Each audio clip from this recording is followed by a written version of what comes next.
To the 2023 Hoosier Racing Tire SCCA Super Tour, where we bring together top SCCA road racers from around the country to compete in the premier autumn amateur road racing series. The Hoosier Super Tour visits some of the greatest racetracks in North America, showcasing our 27 car classes and packing a ton of wheel-to-wheel action into every event. And you can now enjoy the streaming live coverage of the Hoosier Super Tour events on site or from the comfort of your own home. Find those details and more at scca.com/live.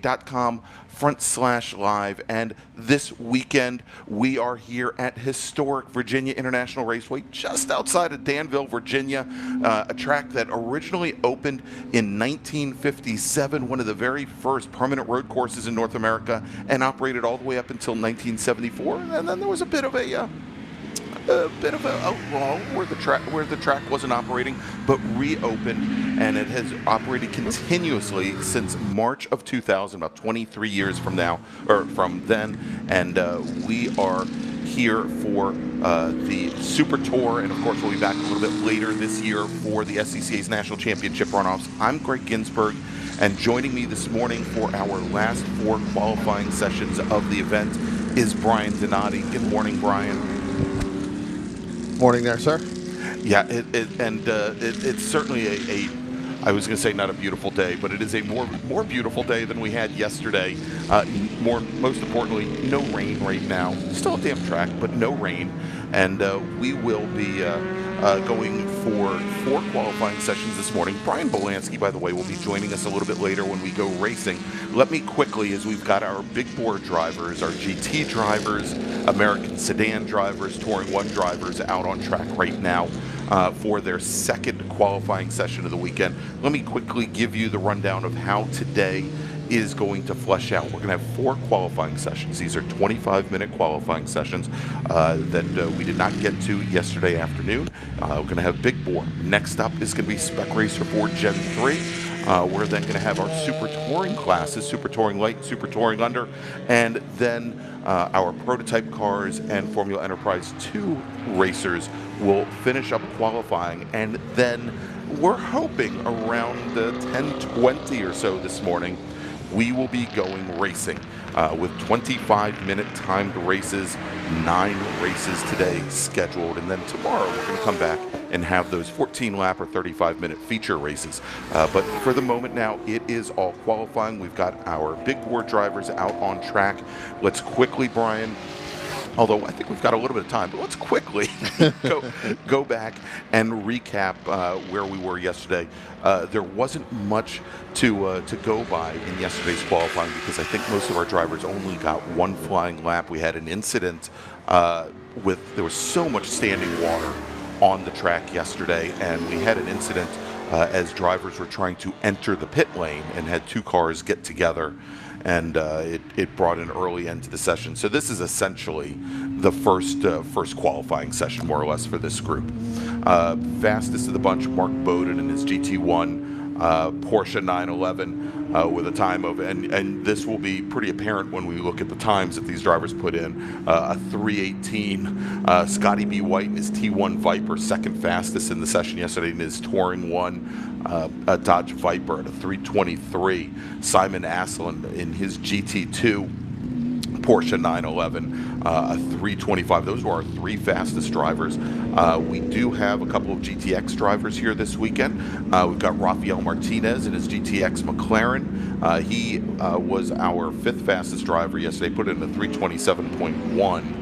And I believe we also have Ray Ramirez and and Jim Booth running in GTX as well. But again, not really much of anything to go by because they were essentially, in this pouring rain, we're just trying to figure out how to get around Virginia International Raceway. Yeah, I mean, it rained so hard that it was just unbelievable to even, really fathom to see out there when they were out. So this morning, a little bit damp right now. Really, I got to be honest with you, the track is in a position right now where it's a lot better than I thought it would be. Yes. Looking at the cameras that we have out here this morning, I do not see any really standing water. So, the track did a very good job of getting a lot of those, kind of pushed off a little bit. I think the racing line is going to dry out. I look over here to my right, heading down into turn 1. As at home, you can see if you look at our camera down the front straight and then kind of in turn 1, it is starting to brighten up a little bit. The way that it's swirling, that could end up coming here. So, and if you look at the back straight, kind of coming back over the hill. So, again, you have to use a ton of, concentration on this race course today. This is a course right now, Greg, that will, and especially with these larger, heavier cars with a lot more horsepower, even though they didn't get a real good session yesterday, really didn't even get a session, right, if you think about it, with the incident that we had, these individuals have got to have more concentration than I think that, going out here in the first one. They're going to dry a little bit of the line out. Right. There's no precipitation falling from the sky right now, if you can believe it. I didn't think I'd ever see where it didn't rain here.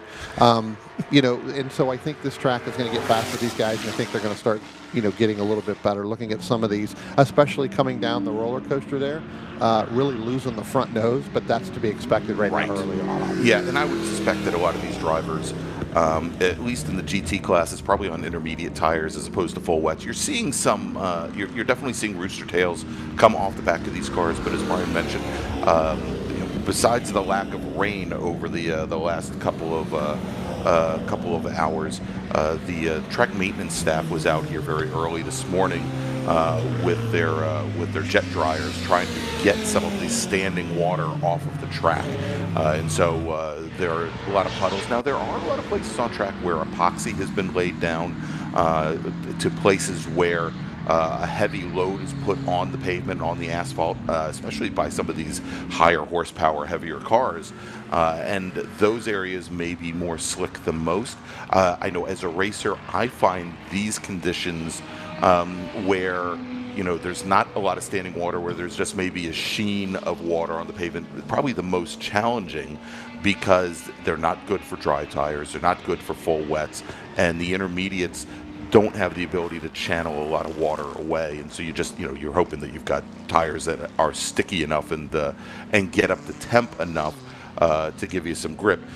It's also, and what might be complicating things a bit, is it's only about 45 degrees ambient air temperature out here this morning, and so getting some of these wet weather tires up to temperature might be somewhat difficult. Yeah, I mean, looking at the early times, here right now, obviously the track is in, obviously 100% better shape than it was yesterday. Looking at, especially GT2 there with Barry Bowes in that Ford Mustang, a minute and 10 seconds faster today than he did yesterday. He's probably sitting there thinking to himself, wow, this is like dry, right? Yeah. So, these guys are going to get after it. They're going to go a little bit better and, a little bit faster. And again, it's going to take, we talked about this yesterday when it wasn't raining. Some of these guys really, obviously, they're going to go a lot faster. So here's the time for this qualifying session. They really need to get after it as much as they can, but also working on a rain setup if they don't have one put in there yet. Right. I know it's qualifying, but, again, it's going to be something where this condition isn't really going to go away today. We are expected to get a little bit of rain come in, but I think that for the most part, it's going to be damp. It's going to stay like this, and it's cold. It's only 42 degrees outside right now, so the water and the dampness isn't just going to dissipate and go away. It's going to stay out there. All right, so we've got at least one driver coming down the pit lane. That's Jason Smith in his American sedan Mustang out of Troy, New York. We'll see if he's bringing that car back behind the wall or if he's heading back out on track, and have just gotten word that he is taking his car back to the paddock. So I know we don't have our timing pylon up here yet. We'll give you some information. First off, wanted to say good morning to Max and to Erwin. Welcome back, Erwin, for the second day of What Weather Racing, and also Adam DeLong. Thanks for joining us here this weekend. And so, Brian, you said it. These drivers now, a full minute underneath the times that they were running, that they ran in one lap yesterday. So if we take a look, we've got two GT2 cars. Actually, our top 4 cars at the moment are all from GT2. Barry Bowes in his Ford Mustang, the number 32 machine, with a 217.8 in the books. Jorge Nazario at a 222.4 in his Chevy Corvette. Tony Ave, who we expected to see out in his GT1 Mustang yesterday, did not come out for that qualifying session. He's in his Acura RSX, currently a GT2 car, and he is currently third fastest with Simon Asselin. We just saw heading down the pit lane Thomas Herb, who is our reigning national champion in GT1, currently 15th fastest in the session in his Mercedes AMG GT4, and I guarantee you he is, pardon me, GT3, and he is hoping for wet because it has definitely benefited him the last 2 years at the national championships. Brian, real quick, let me make a call to the grid for our next qualifying group. Attention in the paddock, attention in the paddock. First call to the grid for Spec Racer Ford Gen 3. That's group number 7. Please start heading to the grid for your qualifying session. Spec Racer Ford Gen 3 drivers, please start heading to the grid. All right, so now, Brian, if we take a look and try to break things down here a little bit by class, I talked about how we had our reigning national champion in GT1 sitting 15th overall in the session. He is only second fastest right now in GT1, so it's not as bad as it sounds. Joe Koenig in his Porsche 911 is currently your GT1 leader. Thomas Herb, then Greg Shermer also in a Porsche 911, and then Joe Frieda and Mark Bowden. Frieda is really the only what I would call traditional GT1 car, basically the equivalent of a Trans Am car, tube-frame, silhouette bodied. But almost the other 4 drivers that are out here for qualifying, all in production-based cars and cars with the Porsches. They're all engines that are sitting over the rear axle that have definitely, I think, a grip advantage here in the wet. And of course, Thomas Herb in that GT3 car with a lot of advantages. Yeah, again, we talked about the concentration, right? This is definitely where you really need to concentrate. You and I were talking before we went on air. I mean, think about this in the rain. People, look at this, and if you're looking at this, watching the stream and watching it out there on YouTube, it is really all about concentration. Yes. Seeing a lot of rooster tails coming down the front stretch, so we still got that, especially near that pit end, where it is still quite damp and quite wet. These cars are doing it. Think about it as you're playing the Masters. And I don't want to compare motorsports to golf because that's not probably an equal there. But from the concentration level of in a Masters playing this week, you've got to concentrate every single shot. Well, these guys have got to concentrate. These drivers actually have to concentrate every single turn, everywhere on the racetrack, whether it's down the front stretch, down the back stretch, coming out of Oak Tree, coming down the roller coaster. It is. It is mentally draining to go out and race in a damp, let alone a full race. Yeah, I mean, even on the straightaways, there are places that you have to have this hypersensitivity and concentration that you don't necessarily in the dry. I mean, we saw this yesterday in this group as drivers came out of hog pen and had the car straightened out. And, it just takes a small little river for you to be on full throttle and have the rear end go around. All right, let's take a look at a few of our other classes here out on track. Let's go to American Sedan, where Clark Camburn in his Dodge Challenger, the number 78 machine, who I believe led a number of laps in the American Sedan Championship at the runoffs this past year. He's currently your fastest driver on track with a 224.6, almost a 7-second advantage on the rest of the American Sedan field. Thomas West in his Cadillac CTS-V is currently running second in class. James Jost, who is finished on the podium, at the top step and the second step, James Jost in his Ford Mustang, third fastest. He is currently 14 seconds off of provisional pole time set by Camburn. Jason Smith, who's taken his car back to the paddock. Kelly Lubosch did not come out for qualifying. In T1, we had James Candelaria jump to the top of the T1 leaderboard in his Chevy Corvette, but that was somewhat short-lived. Scotty B. White and his Dodge Viper, now your fastest driver, but it is very close at the moment. Scotty B. White, fast time for him, a 226.2. Candelaria, a 226.9. So about 7/10 separating those two drivers. Ann Doherty, who was our fastest driver yesterday in her Porsche GT4 Club Sport, currently third fastest. She's 2/10 off of Candelaria's time. So we got Mark Bowden Michael McAleenan. And unfortunately, Robert Corzin was one of our drivers caught up in that incident yesterday afternoon. We don't have him out on track. And then in GTX, we have 3 drivers today. We've got Jim Booth in a Radical SR10. I believe that that car is out of the Wisco Motorsports shop here, based right at Virginia International Raceway, and I know Jim runs in the Blue Marble Wisco Radical Series, and we'll see him also, I think, a little later today in one of the Formula Car groups. He's your fastest driver at a 2:24.62. That's a 3500th of a second advantage over Ray Ramirez, who, like Rafael Martinez, they're driving McLaren 570S GT4 machines. Nice. 2 nice-looking machines right there. I was able to see them as they were actually pulling them out of the trailer this morning on my way in here. 2 really nice-looking machines there. So look for those to do a little, pretty well here as we start to dry out a little bit. I'm very optimistic we're going to dry out here. All right, Brian, real quick, let's make another call to the grid for our next group, and then we're going to take a small break, thanks to some of our partners. Attention in the paddock, second call to the grid for race group number 7. That's Spec Racer Ford Gen 3. If you could please start heading to the grid. Race group 7, Spec Racer Ford Gen 3 drivers, please head to the grid. All right, and so let's take a quick little break. Thanks to some of our partners and sponsors that are bringing you this coverage all weekend long here from Virginia National Raceway, where you're watching the 2023 Hoosier Racing Tire SCCA Super Tour.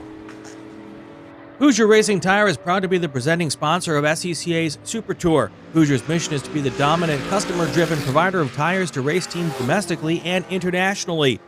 Realizing Hoosier's existence and continued success is dependent upon how well we meet our customers' expectations by providing the safest, most reliable, high-quality race tires that put you in the winner's circle.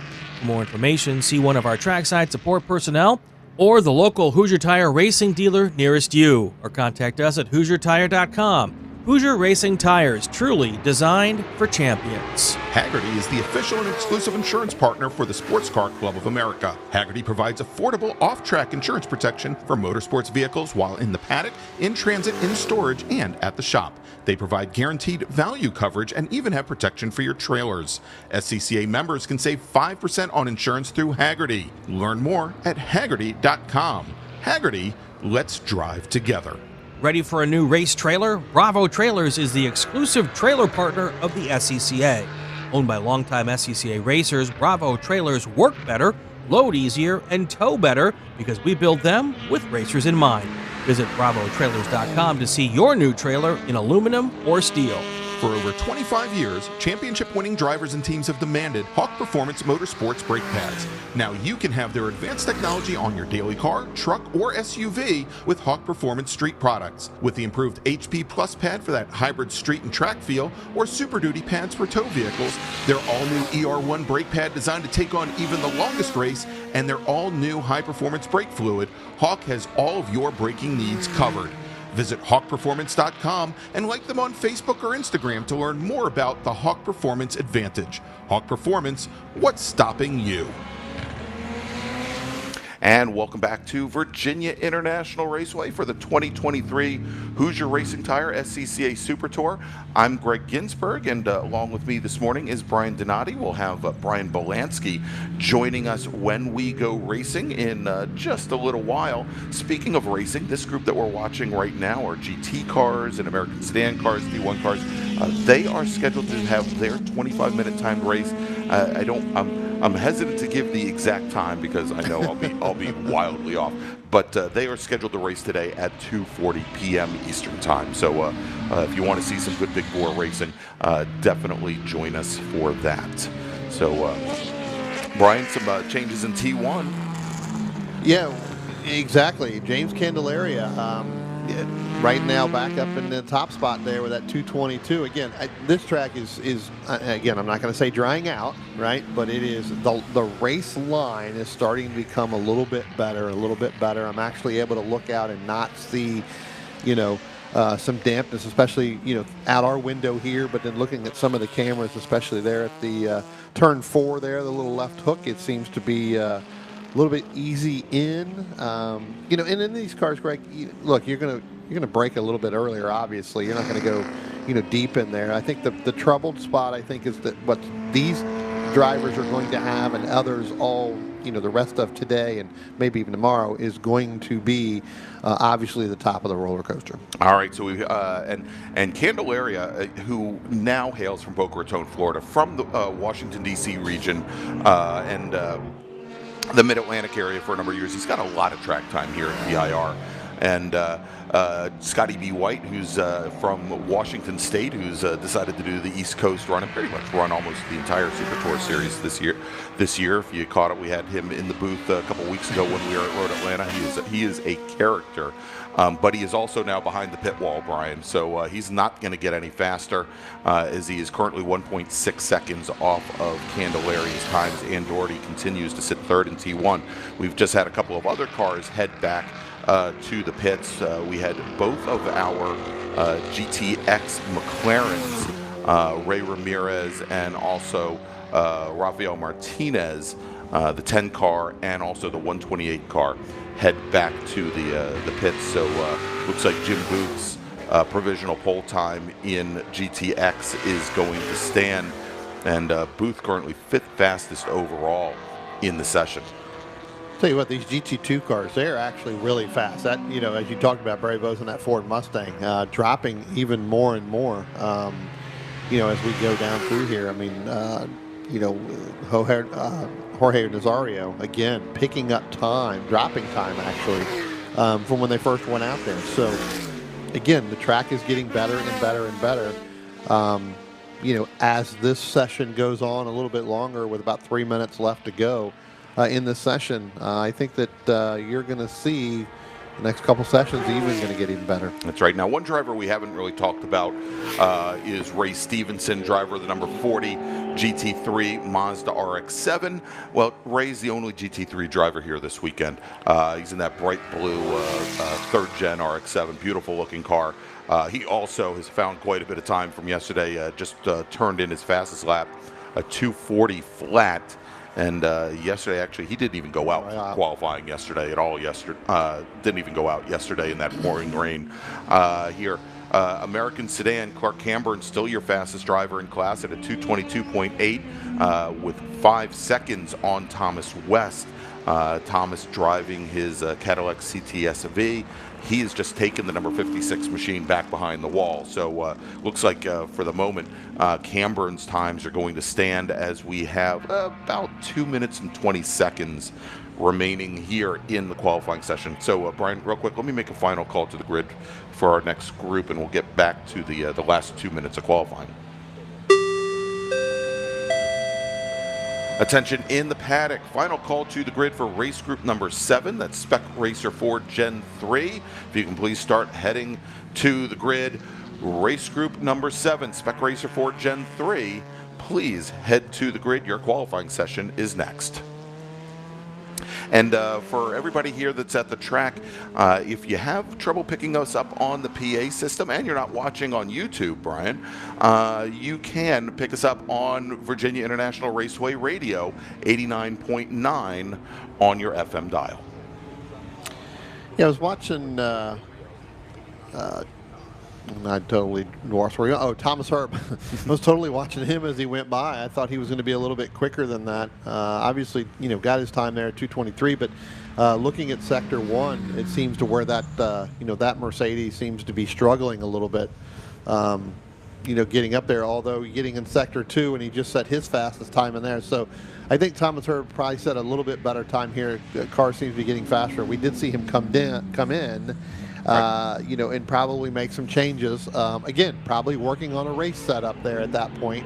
Going to get the best out of it so that he can go in and race in that GT1. Again, still got some, right now he is the leader in GT1, but, anything can happen here as these guys get faster. Exactly. He's got about a 3-second advantage right now on Shermer. And, of course, this group, when they go out for their race, they're going to be based on qualifying time, not necessarily on how they're classed. And right now, Thomas Herb, 8th fastest in this session, and Shermer, 14th fastest. So Shermer's going to have a lot of cars that he's going to have to get through in order to get up to Thomas Herb. Yeah, and Thomas Herb just shaved off another 4.5 seconds.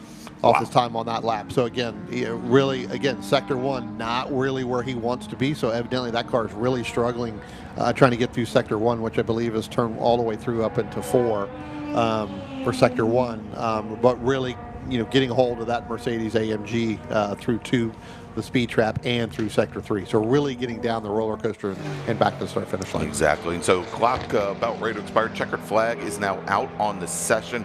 We had Greg Shermer call off his last flying lap. He just came down the pit lane.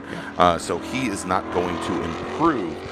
Barry Bowes, though, in his GT2 Ford Mustang, he has looked incredibly strong here today. He's got 4 seconds on the rest of not just the GT2 field, but the entire field here today in the wet. Again, as the checkered flag is out. So let's take a look here. Top 6 drivers. We'll look at the top 3 rows, and then we'll kind of break things down by class. We'll go a little bit deeper. Barry Bowes, your fastest driver, with a 2:13.6. Jim Booth in his Radical SR10, a 2:17.6. So as I said, almost 4 seconds separating those 2 drivers that are going to likely make up the front row for our race this afternoon. Simon Aslan in his Porsche 911 GT3 Cup car. That is a GT2 machine here in SCCA road racing. 3rd fastest. He's about 9/10 off of what Jim Booth had run. And then Tony Ave in his GT2 Acura RSX, 23 thousandths of a second off of Aslan's time. So he's going to start on the outside of row number 2. And then row number 3, Jorge Nazario in his GT2 Chevy Corvette. With Thomas Herb, our GT1 pole sitter, likely starting right next to him in 6th. And if we take a look and right past them, you know what? Let's do this. Let's go one more row. Let's go to row number 4, because I think it's going to be very important here. James Candelaria, your T1 pole sitter, scheduled to start 7th. Clark Camburn, your American sedan pole sitter, scheduled to start 8th. And wow, we've got looks like we just had a big change here at the front. Let's start again. Let's throw out everything here. As Thomas Herb on his last lap throws in a flyer, and what a flyer! Thomas Herb, our reigning national champion in GT1, he puts down a 2:16.95. That's still about 3.3 seconds off the pole, but it moves him from row number 3 to the outside of row number 1. Well, move Ann Daughtery up 1 extra position ahead of Scotty White in that T1 machine. She just ran on her last lap 2:23.605, which puts her almost probably 8/10 of a second ahead of Scotty B. White. So Scotty B. White dropping down to position 3 in the T1, which you'll get to, but that was her last lap. So pretty good lap. So again, a couple of these drivers got faster at the very last lap, to take that checker flag.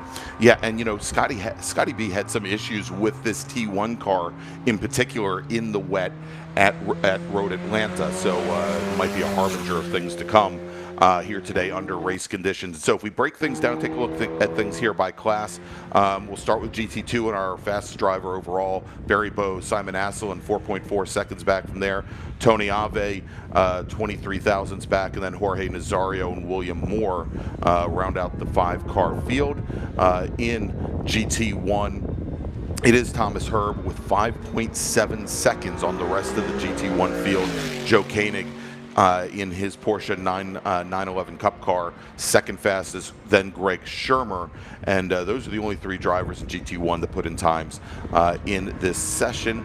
We talked about Ray Stevenson, our sole GT3 driver. In GTX, it was Jim Booth with 7.8 seconds up on the McLarens of Ray Ramirez and Rafael Martinez. And then if we move over to T1, Candelaria with now 87 hundredths of a second on Ann Doherty, who's our new 2nd fastest driver in the class. Scotty B. White, another 8/10ths back from there. And then maybe a bit of a surprise, Mark Bowden with 4th fastest time, and then Michael McAleenan. Bowden in a AMG GT4 this weekend. And then McAleenan in his 570S. Now there have been some changes coming into this event for the GT4 cars that are classed in T1, Brian. some tire size changes, and also some weight changes as well. So some setups that may have worked coming into this weekend may not be working so well now. And then finally, if we look at American Sedan, Clark Camburn with almost 5 seconds on the rest of the field. Thomas West, James Jost, Jason Smith, your field. All right, so let's do this. We've got actually under 5 minutes, Brian, before our next group, which is going to be Spec Racer 4 Gen 3. And we've got some big surprises, I think, to talk about in Spec Racer 4 Gen 3. But we are going to take a short little break. We're going to get hydrated because, you know, there's not enough rain coming down or anything. Yeah. We're going to get hydrated when we come back. More qualifying here, our second of 4 qualifying sessions before we go racing at Virginia International Raceway, where you're watching the 2023 Hoosier Racing Tire SCCA Super Tour.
And we're back here at Virginia International Raceway for the 2023 Hoosier Racing Tire SCCA Super Tour.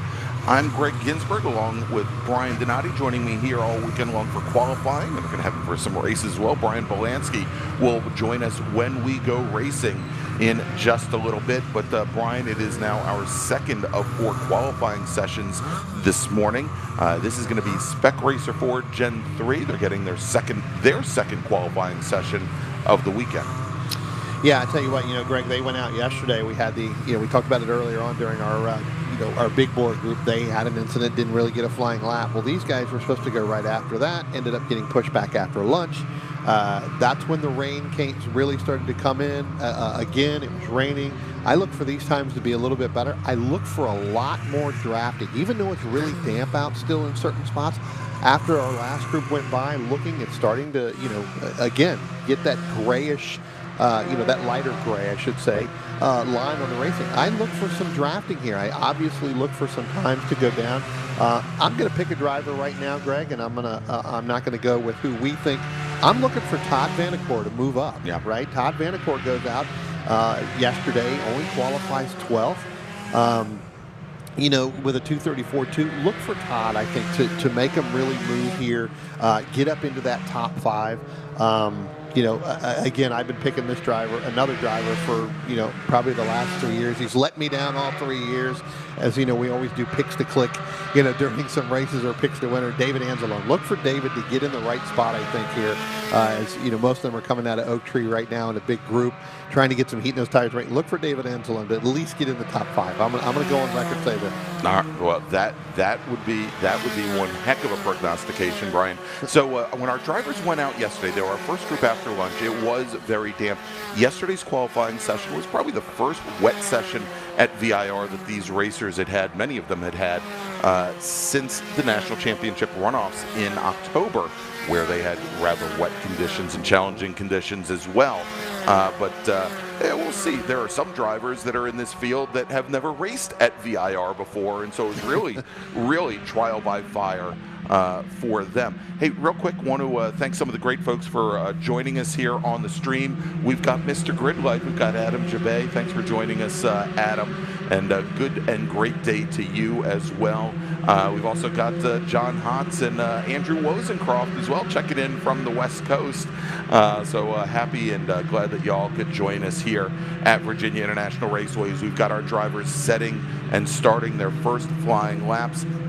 Let's quickly, Brian, take a look at where we finished up. You talked about Todd Vanacore finishing outside of the top 10, or just outside the top 10 in qualifying yesterday.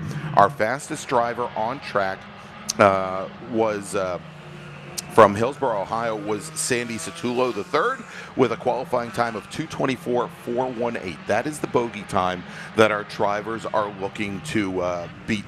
Charles Russell Turner, Russ Turner, second fastest driver to 2:25.9, so about a second and a half off of Satullo's times. Then we have Bobby Sack, who's our 2019, or probably 2020 and 2021 national champion. Third fastest. He was another second off of Russ Turner's times. Then probably the biggest surprise of all, his first Super Tour event, and only the second weekend in a spec racer forward for him, Morgan Burkhardt, 17 years old, out of Charlestown, West Virginia, putting the car provisionally on the second row. And he's only got, you talked about second weekend. He's only got one day where he's raced in the dry in this car. Yes. So this is his it seems to be his perfection here with this. He loves the damn track in this thing. He loves the rain. I mean, there's just something about this young man who, again, and it's just, getting in something and going that quick with some of the toppest the top drivers we have, not only in this sport, but elsewhere. Sandy Satullo, Charles Russell Turner, Bobby Sack, right? Took him under their wing on Thursday, and ran with him the whole day. Now it was dry, so I take that back. He's got 2 days where he's had, that's right, some dry. But again, this is somebody who has picked it up, learned it, understands what he wants, understands what he needs, can take that over to the crew chief there and say, listen, this is what the car needs to do to help me go a little bit faster and work. Hasn't run here before. So, again, learning this track other than iRacing, which kind of shows you can do that, but it becomes a pretty big gain right there. Yeah, exactly. So real good surprise to see him there. If we go a little bit further down, behind Morgan Burkhardt, Richard Baldwin, Clay Russell, who's two-time national champion, was sixth fastest. James Goffrey, seventh. Patrick Stringer, David Anzalone, who we were talking about just a little while ago, John Green, that was your top 10, and some other folks that we might expect to see a little bit further up in the field, like a Brian Cates, like a Jeffrey Lehner, as well as Denny Stripling. And here's probably the biggest surprise of all, Denny Stripling. Now I know his endurance team and his go-karting team is called Three Fast Guys and Denny, but Denny unfortunately was 35th fastest out of 36 cars yesterday. So he's definitely looking to improve. Right now on track, and actually let's do this, Brian. Let me make a quick call to the grid for our next group, and then we'll take a look at where we are after 2 flying laps. As we're starting to see some drivers start to push the limits and push the limits of adhesion. We just had a driver go off at left hook, and I think we're standing yellow up at 14 as well. But let's make that call to the grid for our next group. Attention in the paddock, attention in the paddock. First call to the grid for race group number 8, STL, STU. Please start heading to the grid for your qualifying session. Race group number 8, STL and STU. Please head to the grid. And so, Brian, we're watching a car now that's just gone off at the top of the roller coaster up by 14. There was another car that was off up at 14 already. And as I mentioned, we had somebody go off at left hook, turn the 90-degree left-hander, turn 4 as well. Yeah, I think it's the 1-8 car currently that may have impacted a tire wall, Brian. That's Tyler Knighton, who is running 25th. So let's take a look at where we are currently.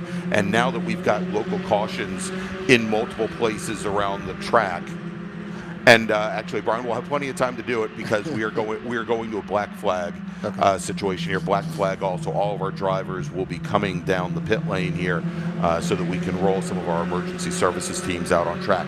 But at the moment, with 3 flying laps in the book, Bobby Sack out of Bloomfield Hills, Michigan, again, your 2020 and 2021 national champion, the number 19 machine, is your provisional pole sitter with a fast time of 2:19.872. So that is almost a little bit less than 5 seconds faster than Satullo ran yesterday. Sandy Satullo, your second fastest driver, about 13/100ths of a second off of Sack's times at a this is very tough to get, but a 2:20.000 is Satullo's times. Russ Turner, third fastest, 54 thousandths off of Satullo's times, and then Clay Russell, and then Morgan Burkhardt, 5th fastest. He is only he's 3/10ths off of Russell. He is right now 1.9 seconds off the pole in the number 02 Doggone Racing car, again out of Charlestown. Richard Baldwin, 6th fastest. Denny Stripling now looks as though he's righted the ship after again qualifying 35th yesterday. Denny Stripling out of McKinney, Texas, is 7th fastest fast time for him at the moment at 2:24.38. Justin Claughterty, then Brian Schofield, former national champion in Spec Racer Ford, and David Anzalone rounding out the top 10. But again, we are under black flag conditions here at Virginia International Raceway. We've got all of our drivers are going to be heading in, and you can see it looks like we've got somebody, I think we've got somebody dead stick right now over at the NASCAR bend. Either that or the camera's dead. I think the camera just froze because it looks like because there's another car sitting over there as well, and you're about to break that coffee. That's That's twice. right. I got to stop that. I do know that we had the one to come down the roller coaster. I think I don't see that car there anymore, so it looks like he was able to get out of there. And again, some of these drivers when they get stuck in here, it is so wet off the track, and there's no way you're going to get out. We have seen, and we were joking about this last night at dinner. It seems, look, you got to back up to get out. You can't go forward, and especially in one of these because the nose is going to dig, down into the grass. So it is definitely something that you don't want to do. You have to be cautious. You have to be careful. And as I mentioned at the opening, it's about concentration. Your times will get there if you concentrate. I can almost guarantee. We have seen it already with Bobby Sack going 2:19. Again, we're 5 seconds faster than we were yesterday, kind of in the rain.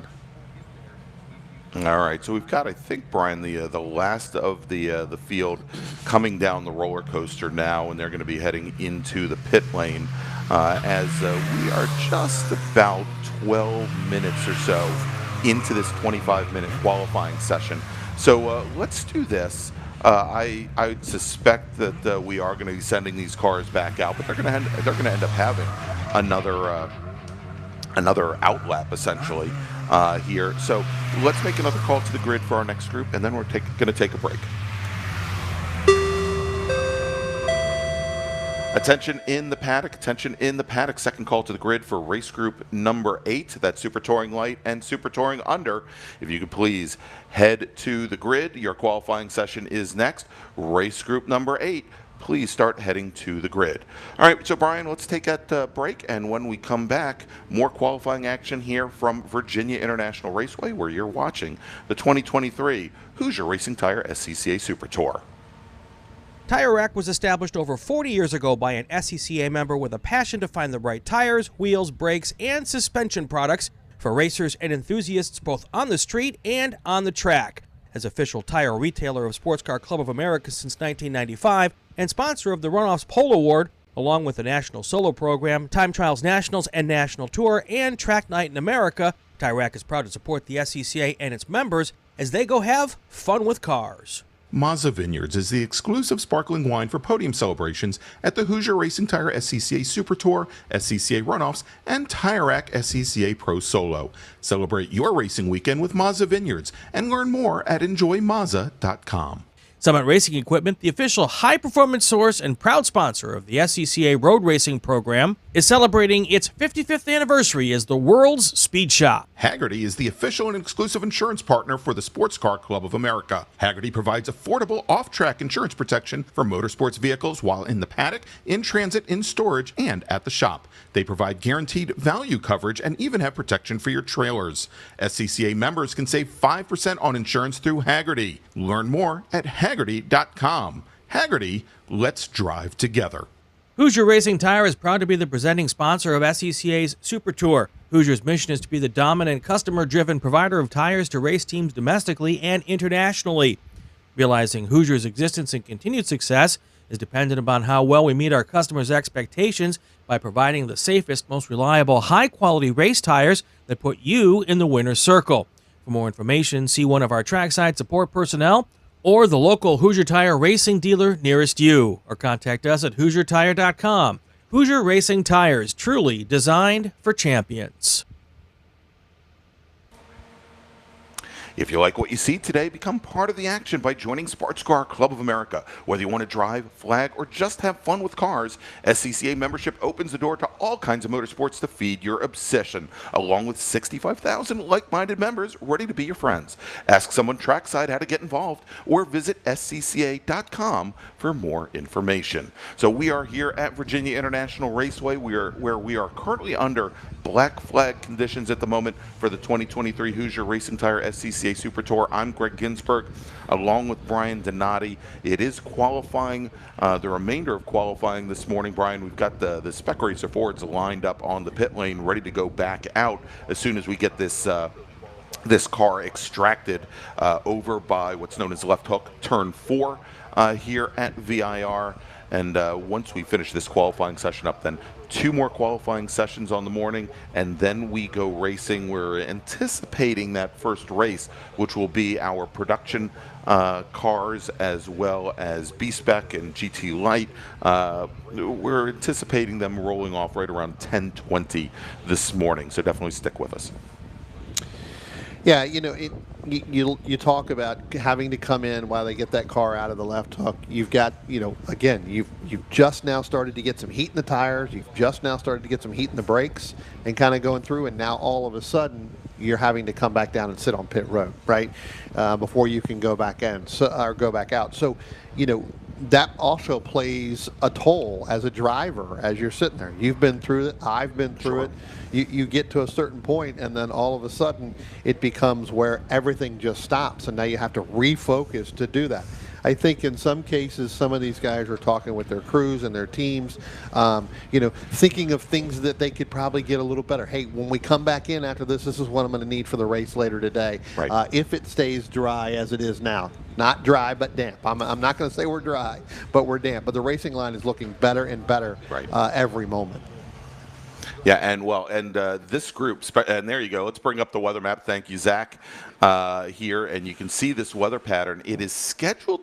Most of this weather is scheduled to blow through somewhere around 10 o'clock this morning, Brian. But we're getting reports, and it's kind of hard to see from this map that there's a bit more weather, another pattern west of us, that we may get some more damp weather this afternoon, which may spell problems for, and it may smell problems. It may spell problems for the Spec Racer Fords. The Spec Racer Fords today, they are scheduled to roll off for their race at 3:20 this afternoon. So hopefully it will be dry. But if there's more weather that blows through, even if it's not raining, it may still be like this, damp. And again, these are the kind of conditions that I find to be the most difficult. Now, the Spec Racer Fords, they have Spec Hoosier tires. There are two different tire types. There's a dry weather type, and there is a wet weather type. Yeah, I mean, they've got several different tires that they can run and compounds and things like that. Yeah. So again, they need to really dial those in. So it looks like we're moving our car out of there. It looks like some heavy front damage there. So probably slid into the tire wall, Greg. Yeah, and real quick, Brian, I just wanted to, as we're getting that car moved away, I just wanted to make a quick announcement. If you are the driver of a Ford pickup, a white Ford Super Duty pickup truck with Virginia license plates UB11-193, you are currently parked in an area in which you should not be, in an area reserved for the volunteers here at VIR. If you could please move your vehicle. Again, white Ford Super Duty, Virginia license plate UB11-193. If you could please move your vehicle. All right, so Brian, as we saw, they've got that vehicle, that Spec Racer Ford, back underway, and or not underway, but they've got it off the course. It's not underway. It's being towed in right now, but or hooked back in, I guess you could say, up in the air. But it looked like it did have a little bit of front end damage. It looked like we're going to get 1 minute before these cars get back out. So look, it's going to take 2 laps here, and as we're starting to count down here a little bit, it's going to be we've only got about 5 minutes, just a little bit more than 5 minutes remaining on the clock. And so by the time, Brian, our drivers do their out lap, they are likely going to have only a single flying lap that they can put in before the checkered flag comes out. Some of them at the front of the line may be lucky and may benefit from the timing a little bit, may possibly get a second flying lap. We'll have to see how this plays out for them. But when we're under black flag conditions, the clock continues to run, and we are now at you can see there, just about a little bit under 6 minutes remaining on the clock. Well, Greg, I just, standing up looking out our window here at our view, and again, I think some of these drivers are going to be in good positions because some of them are going to be in a position where you've got some of the faster cars there. You're going to be able to go out and hopefully get a full lap and a half, and they're going to really want to get that lap. It looks like we lost the front end of that car. Kind of blew out of the back of the pickup truck, or blew off the car on the way back in. So we also got a number of drivers that have pulled off over to their team. Morgan Burkhardt is one. I can't see the number on the car behind him. I can tell you that Charles Russell Turner was in his pit. He's down at the end of this row. Bobby Sachs, the last car on the line to go out. So going to be interesting to see who's going to be able to pull up that quick lap here and take over Bobby Sachs. All right, Brian, and word has now come to start releasing vehicles onto the course here as they start their out lap. And I just got a message from one of our volunteers asking us to play Benny Hill music at this point. For the piece of the Spec Racer Ford that fell off the back of the truck. here. So cars heading back out on track, and let's recap here. You can see it there on our timing tower. Bobby Sack, currently your fastest driver in the session, and based on the times today, he is your provisional pole sitter, 219.872. Sandy Satullo, 12, almost 1300ths of a second off right now with a 220 flat. Then Charles Russell Turner, then Clay Russell, and then Morgan Burkhardt, Richard Baldwin, Denny Stripling, Justin Clardy, Brian Schofield, David Anzalone. And so, hey, I want to thank, while we've got a little bit of time, Mr. Xeve Motorsports, and I think he's throwing me a little shade, Brian. I think he was watching our broadcast from Summit Point Raceway last week for the majors, and you know, it's amazing what you can do with a few dollars, which we don't have when we do our broadcast from Summit Point. Brian, I want to thank you, and yeah, we completely agree. But I hope Brian and I are a two-man machine at Summit Point, and we give you what we can. And I think we are only for regional racing, Brian, and for non-Super Tour racing, I think the Washington, D.C. region and Cal Club are the only two SCCA regions that provide video streaming and broadcasts for you. And of course, what we do here on the Super Tour with a lot of people, especially the great folks from Drivers Eye Live, give you well, we'll say it, a much higher quality broadcast. Yeah. All right, so we've got, you can see here, our Spec Racer Fords going down the back straight, and in some cases through the mud on the exit of Hog Pen there. I think that was the number 69 machine. It was either the 69 or it might have been the 68 of Clockerty that just went off on the outside of Oak Tree. Well, we'll see here, and you can almost see, Brian, here as they come down the back straight, you can almost see a little bit of a dry line starting to appear. And as we look onto the front straight directly ahead of us, we can definitely see some areas that are starting to get dry. I guarantee you at this point, if somebody goes and tries to threshold brake into turn one, they're going to end up in the Dan River. But Yeah. but it's definitely getting better the longer this rain holds off, as although the temperatures are holding steady right at around 45, as we've got drivers starting what will likely be, since we only have a little bit less than 2 minutes remaining, Brian, will likely be their last flying lap. And I guess the question really, the question really needed to be answered is these cars that pulled off down into, the pit lane during that black flag all that went to some of their crews, did they put slicks on, right? Again, we talked about it. It's starting to lighten up. Getting that lighting, the light silver of this racetrack.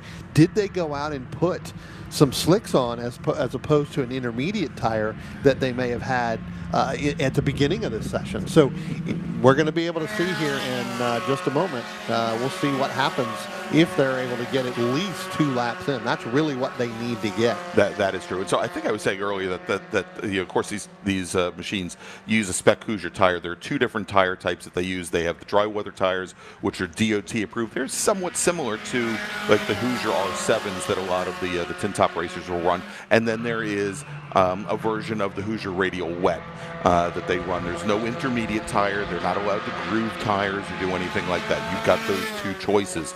The Radial Wets are absolutely magic in full wet here, but again, in this kind of mixed condition with a bit of a sheen and a drying track, I don't think there's ever a good answer. It doesn't matter what kind of tire you have. Yeah, no, totally agree with you there. All right, so we've got the field here, and it looks like we've got coming out of turn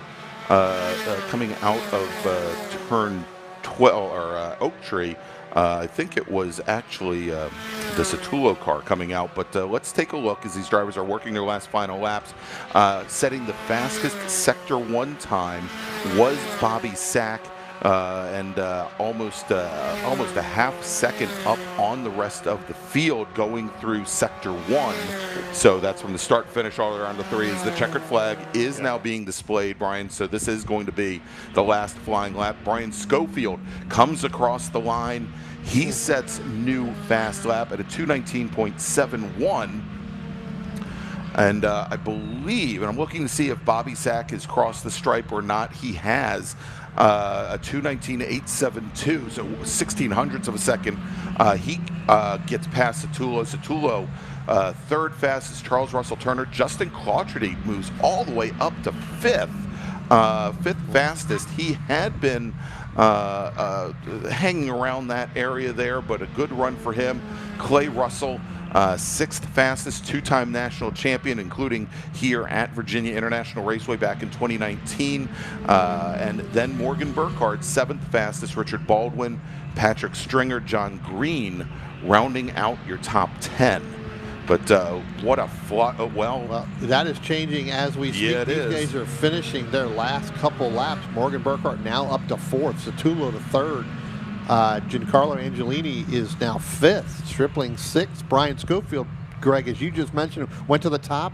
He's all the way down to seventh. Seventh now, and it's changing as Baldwin's now moved it up. So let's reset things. On the last flying lap, Bobby Sack, a 2:15.717, and that is clear of the rest of the field by 1.3 seconds. Russ Turner, out of Montpelier, Virginia, driver of the number 23 machine. Russ with a 2:17 flat. He will be starting on the outside of the front row. Sandy Satullo puts in a 2:17.5 with Clay Russell, that 2:18 flat. They are going to make up row number two. Morgan Burkhardt in the 02 machine. He moves up to fifth on his last flying lap, a 2:18.4, 2.7 seconds off the pole, but still right there in the thick of things. Giancarlo Angelini sixth. Denny Stripling moves up into seventh. Richard Baldwin eighth. Brian Schofield. And there you go, Brian. Todd Vanacore, driver of the red number 119 machine. Todd Vanacore scheduled to start 10th. And yeah, Justin Clardy, who I just mentioned was sitting fifth, he falls down to 10th. James Goffrey starting 12th. A real big change there in just the last few minutes. All right, so Brian, 5-minute warning has been given on the grid. Let's once again take a quick break. We're going to thank some of our partners and sponsors. Or not, I'm sorry, we're not going to take that kind of a break. We're going to take a break here at the track. And we are going to, we're going to play a little music here for the folks in the paddock. And when we come back, we will have our next qualifying session. And that is going to be Super Touring Light and Super Touring Under. We'll be right back here in just a few moments from Virginia International Raceway, where you're watching the 2023 Hoosier Racing Tire SCCA Super Tour.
All right, welcome back to Virginia International Raceway and the 2023 Hoosier Racing Tire SCCA Super Tour. I'm Greg Ginsberg with Brian Donati, and joining us here now today, and will be here all weekend along with us, Brian Belansky. How are you doing this morning, Brian?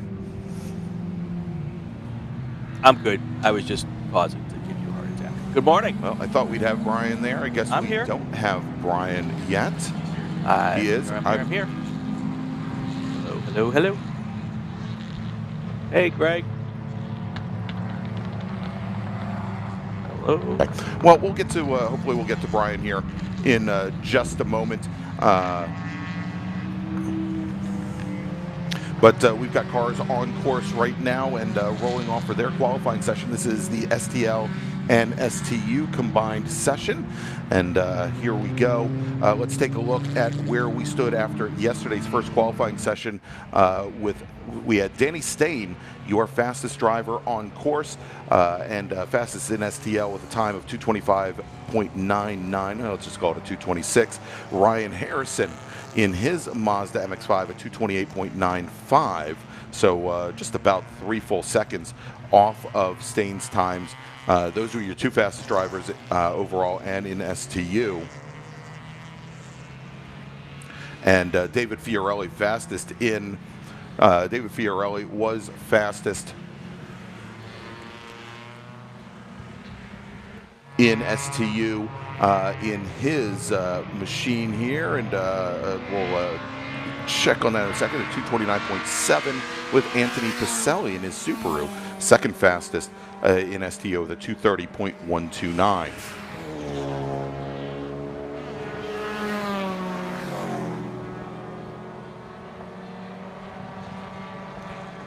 Tell you what, Greg, as they're starting to get going, you were kind of running down the lines there. You know, we talked about this in the last group where right as before we took that break, we came back and then was saying that you know, our SRFs were going over to some of the drives to get that fastest lap. I clearly think this group here, as you can see on your camera, especially coming out at Oak Tree, that's as dry as it's been since Thursday here. You know, on this racetrack. So it's going to be a little interesting to see how these guys do. Obviously, we're going to go a little bit faster than, you know, kind of you talked about with Danny Stain in that 225, almost 226, along with Ryan Harrison, David Fiorelli in that STU machine. We'll have to see. Right now, I can tell you that these guys are starting to wind these things up. You get with the right person, you get with the right group. I think that, you know, these guys can go a little bit faster than they've been all weekend, even probably in some of these, you know, because of the weather being a little bit chillier than it is now. It's going to really help these cars get a little bit. It's going to take a couple laps. I think some of these guys are going to go out and run the full 25 minutes here for this session, you know, because they're going to need everything they can, you know, for this. A couple guys coming in and then going right back out of down on pit road just to make some adjustments here before they go out. So we'll take a look at the leaderboard here right now. So again, still starting to really get these things wound up. Danny Stain now getting on his kind of flying lap right now, with coming through sector 1.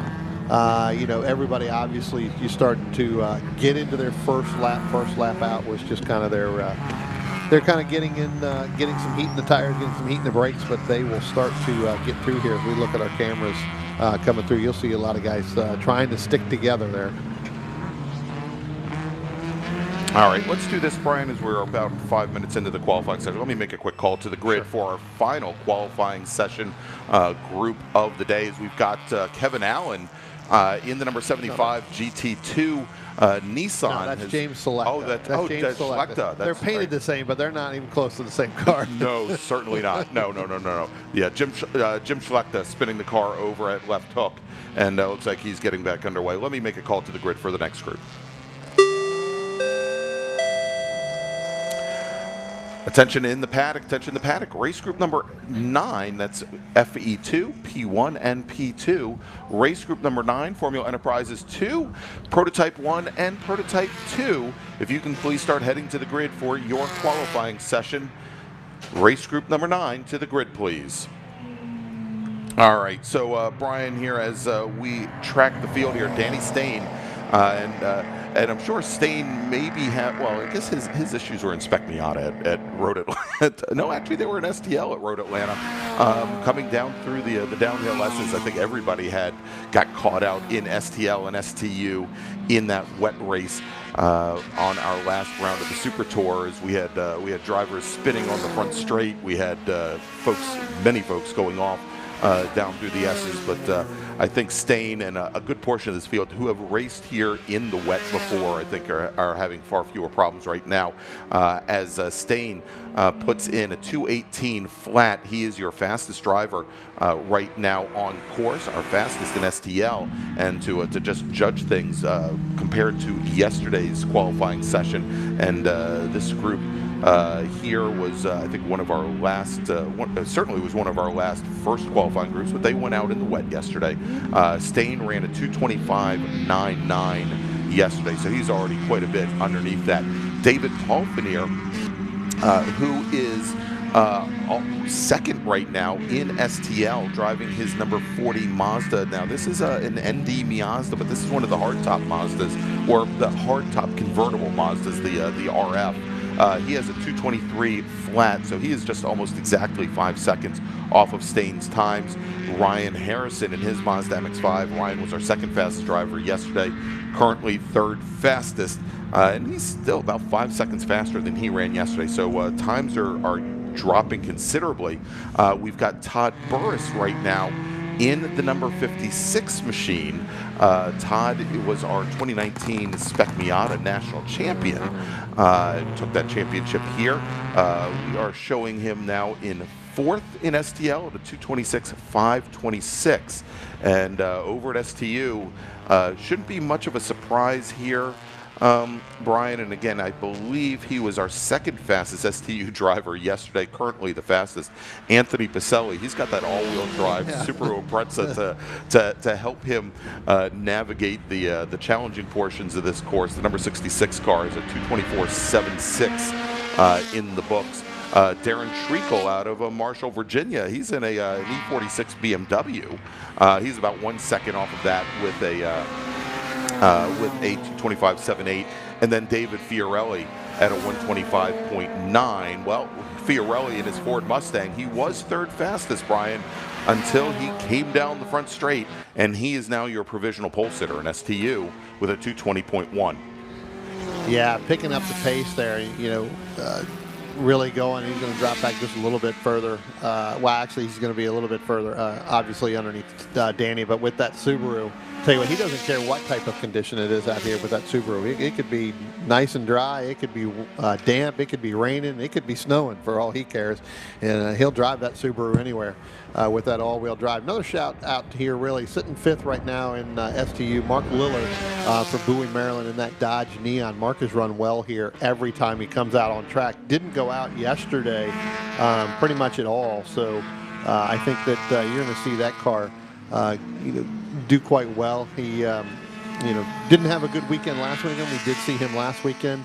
Had a little bit of issue there. I think they may have gotten that fixed, so we'll have to see what Mark runs. Again, really just now getting that Neon wound up as he comes by the start-finish line. Again, moves up a little bit, still sitting only in sixth, though, in STU. So a lot of ground he needs to make up here. All right, so some changes here. Now as Danny Stain sets a new fast lap at a 2:18 flat, and it's still Paul Finier and Harrison. Some changes around the mid-pack in STL with Nathan Pring in the number 81 Ford Mustang out of Pittsburgh, North Carolina, moving up to 12. He's just now worked his way past Michael Sperber in his Ford Focus, a car and a driver that I used to race against in ITA a number of years ago, and Whitfield Greg in his Mazda Miata. Greg coming all the way out from Bellevue, Washington. They are currently running 12th, 13th, and 14th, and they are separated out by about 1.1 seconds, the three of them. Yeah, I tell you what, one of the interesting things I'm kind of looking at here, Greg, is I'm looking at down the backstretch there where our speed trap is. David Fiorelli, you just talked about him a couple minutes ago. Almost really 139 miles an hour. So you can clearly see these guys are really, really picking up the pace now, and this is really starting to get to the point where I think that times are going to actually come down even further. Anthony Pacelli here just crossing the start-finish line, set his best 2 times and the fastest 2 times in Sector 2 and Sector 3 with that Subaru. And what does that do? That just puts him back up to the very top of the board with a 2:16.437.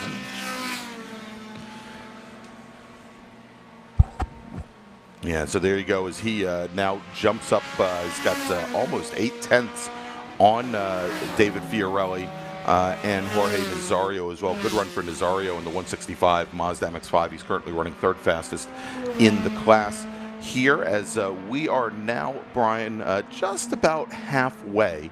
So let's do this. Let's make another call to the grid for our next group, and then we'll take a little break and thank some of our partners here that bring you the Super Tour.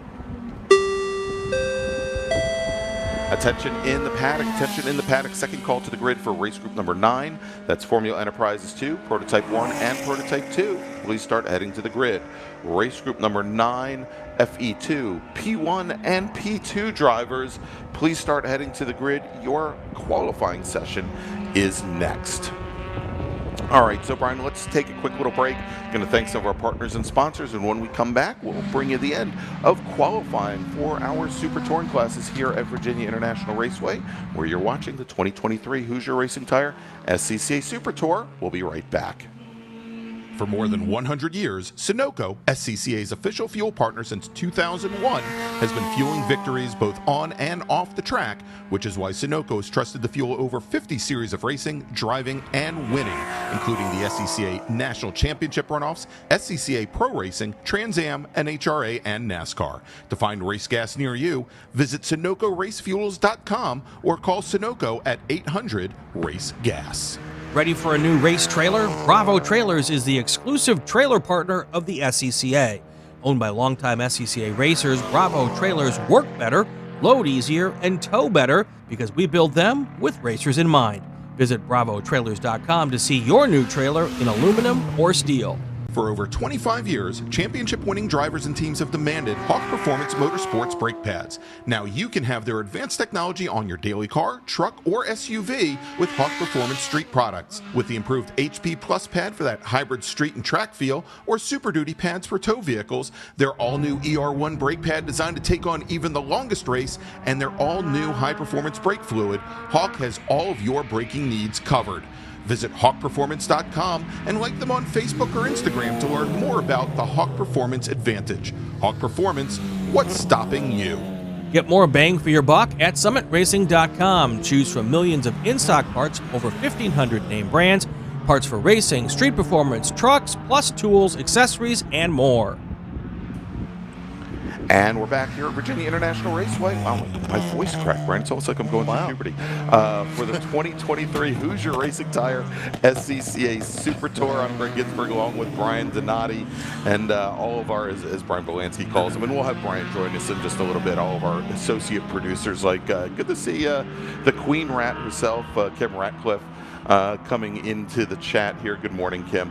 As we are now about 14 minutes into qualifying here for Super Touring Light and Super Touring Under, and Brian, here is something I didn't necessarily expect to see. David Palfinier, who is currently running second fastest in STL, about 2.8 seconds off of Danny Staines' provisional pole time of 2:18 flat. He is on the pit lane, and his crew is attempting to do a tire change here. He went out on the Hoosier radial wets, and they are looking to move him over to dry weather tires. They've currently got the back end up, and he's got 2 crew members here doing the tire change. This ain't NASCAR. We may be close to North Carolina, but this ain't no NASCAR pit team here. Is there swapping tires? It's going to be a few more minutes. He should be able to get a couple laps in the dry, though. Of course, those tires are no tire blankets. They're going to be awfully cold when he brings that car out. Yeah, I mean, look, it's going to take a full lap just to get anything in those. And again, you don't know what he had back in the garage. They may have been, in the trailer with a heater going, blowing on them. I know some people, they don't, put hot tire warmers on there, but they blow heaters to the tires to get them warm. But they've been sitting down there now for a couple minutes, and that'll go quick, right? So any heat you had in them, they're gone the minute you bring them outside and let them sit down there. But you're right, this isn't NASCAR. They're still trying to get the last tire on. They still got the right front they got to put on, and right at 9-minute mark, it's going to take a full lap to get them up to any type of temperature before he can do it. He So may he may get get 2.5, maybe. 2, maybe and 3 laps. depending on where he comes out, right, he may get that last flying lap, which would be the 3rd lap before he takes the checkered. That may be his money lap. It's going to have to be his money lap. As he's on the pit lane now, Noah Harmon moves up to 2nd fastest in STL, puts down a 220.269, and we take a look though. Harmon, although he may be 2nd fastest in STL, Brian, he is 8th fastest overall. And actually now John Sewell in that baby blue Acura Integra now moves up into 2nd fastest in STL, moving Harmon back to 3rd and also putting him down up to 9th in the order. If we take a look at STU, our new fast driver in STU is Darren Treacle, driver of the number 70 Treacle Insurance BMW. It's an E46 BMW, and his provisional pole time at 2:12.0. And if we compare now to David Fiorelli almost 1.6 seconds back in his Ford Mustang.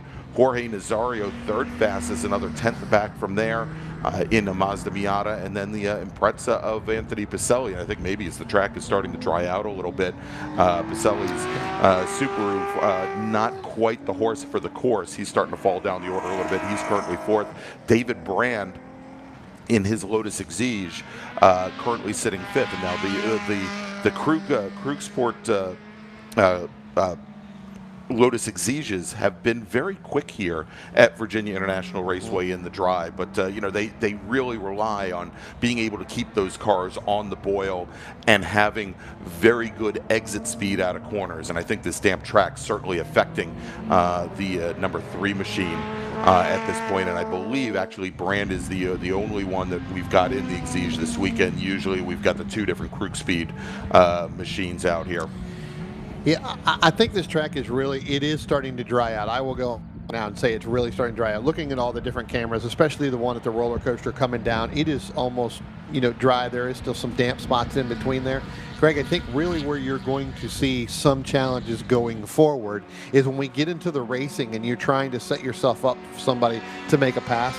That's where some of the challenge could come in. Yes. Where still some of the damp and wet spots as these motors start to go down this racetrack, as these exhausts start to blow down on there, as these tires start to get heated up.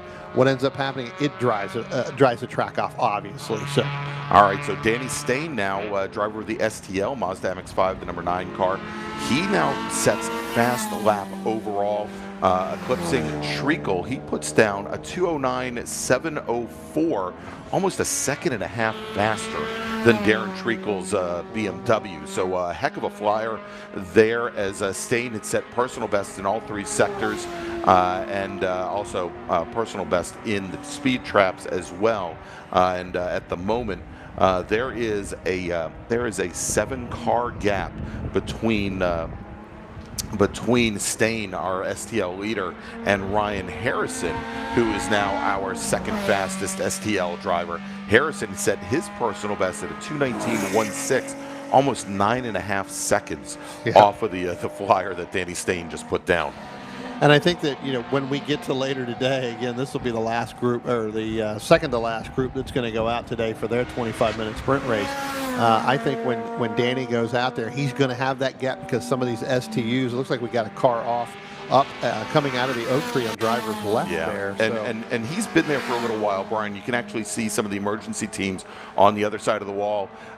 Try and get the number of that car, but you can also see there is a little bit of steam coming off the radiator. He had a bit of a hit there in the tire wall, and it looks like he might have done some damage to the front end of the car. And getting word that the car may possibly be on fire at the moment as well. So that may not just be steam. That might be the fire bottle being expended as well. As we are going to be going to a black flag condition here, Brian, with 4.5 minutes remaining.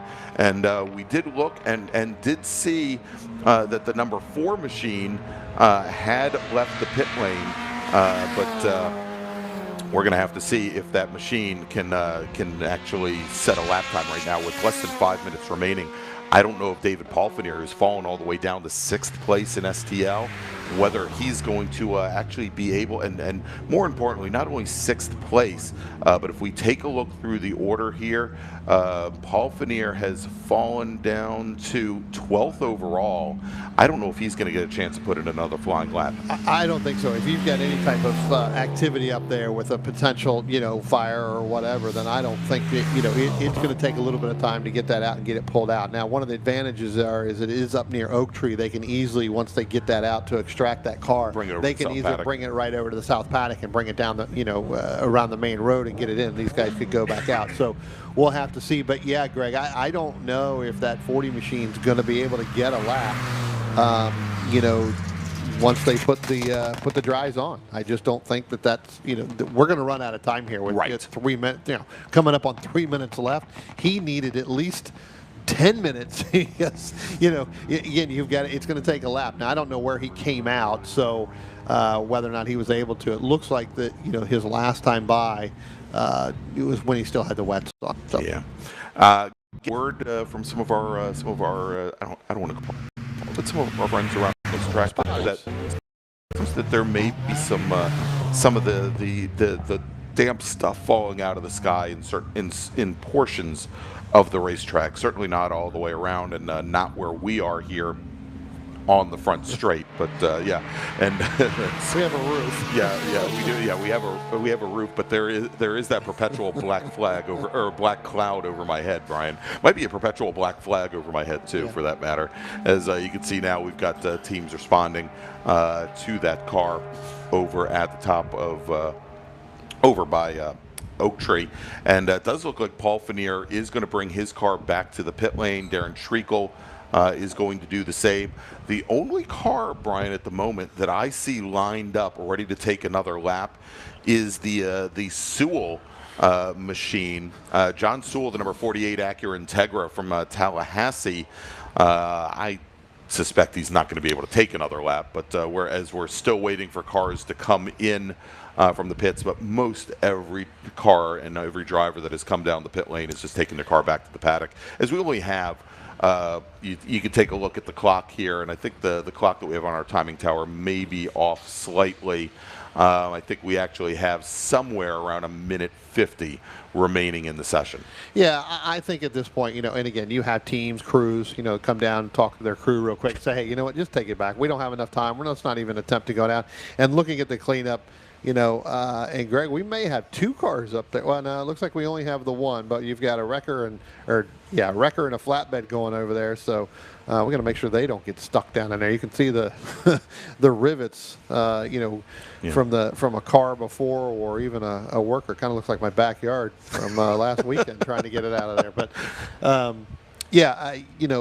look, I just don't see anybody going back out. I think that, like you said, the only car down there wanting to go out, and then you have the 37 sitting down there, Amy Mills, wanting to go back again. Yeah, she's only completed 3 laps. Right. So she's had some issues with that, or some challenges with that car.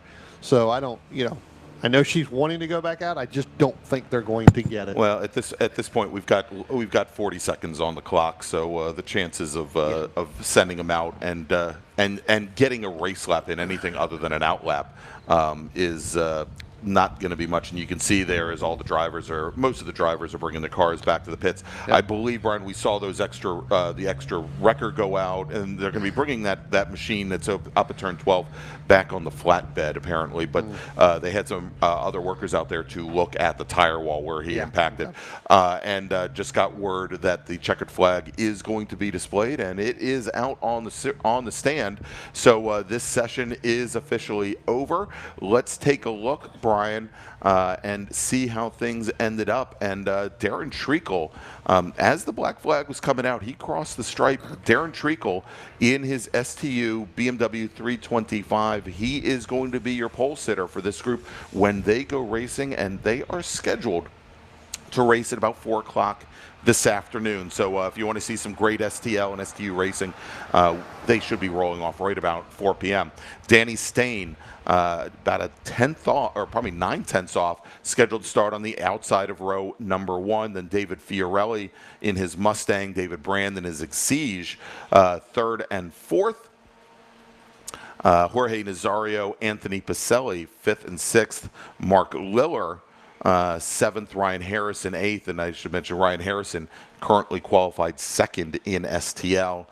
Then Noah Harmon in his Mazda MX-5, 9th. And John Sewell in his Acura Integra, qualified 10th overall. And if we break it down by class in STL, it's Stain, Harrison, Harmon, Sewell. Then Mike Taylor in his Acura Integra was 5th fastest. Paul Finier, 6th fastest. Then Chris Clark, Ted Cahall, Rafe Abdullahi, who's had a great weekend so far in Spec Miata, and then Todd Burris in the number 56 machine. And then in STU, Treacle, Fiorelli, Brand, Nassar. We actually went through almost the entire field, except for Jim Schlechter and Rodney King. They're going to be starting in 7. So it's Treacle, Fiorelli, Brand, Nazario, Pacelli, Liller, then Schlechter, and King. And you can see there we've got the weather map back up on the screen. Thank you, Zach, as if I wasn't traumatized enough. It's a lot of blue and green to the south of us. Like, I hope, again, the part of the challenge is the wind's really not blowing to blow that out. Right. So, it's just kind of going ever, slowly. And so hopefully it stays to the south there. It doesn't really hit it. It's starting to dry out, a little bit to the north. So. All right, so Brian, let's do this. I just got word that they did clear the incident over at turn 12, but let's take a quick break. Let's set up for our next race, and when we come back, it's going to be our last qualifying session of the morning. It is going to be Formula Enterprises and our Formula Enterprises 2, as well as our 2 prototype classes, and then we go racing immediately after that. So you are watching the 2023 Hoosier Racing Tire SCCA Super Tour live from Virginia International Raceway, and we will be right back.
And welcome back to Virginia International Raceway for the 2023 Hoosier Racing Tire SCCA Super Tour.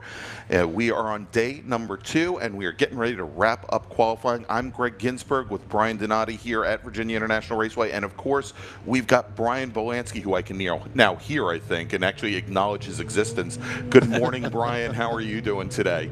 I am fantastic. I have a large cup of coffee here. I'm looking at racing, talking with you guys. I mean, life is good. Very, very good. And so, Brian, I want to thank you for bringing the wonderful weather from California, that beautiful rainy weather from California out to VIR for us here as we are now again getting ready for our last qualifying session of the day. And when we complete this, we're going to be going racing. Our first race is going to be small bore, our production car classes, GT Light and B-Spec, so definitely stay with us here. And we want to thank everybody for joining us here on YouTube and also on the SCCA's Facebook page as well. Good morning, race fans. Good morning, Jason, and good morning, everybody else who is now with us here. And so Brian heading out on course for this last qualifying session of the day. It is Formula Enterprises 2. It's our last and our 2 prototype classes, Prototype 1 and Prototype 2. It's our third of 3 open wheel classes, and let's take a look and see how things finished up in this very damp qualifying yesterday.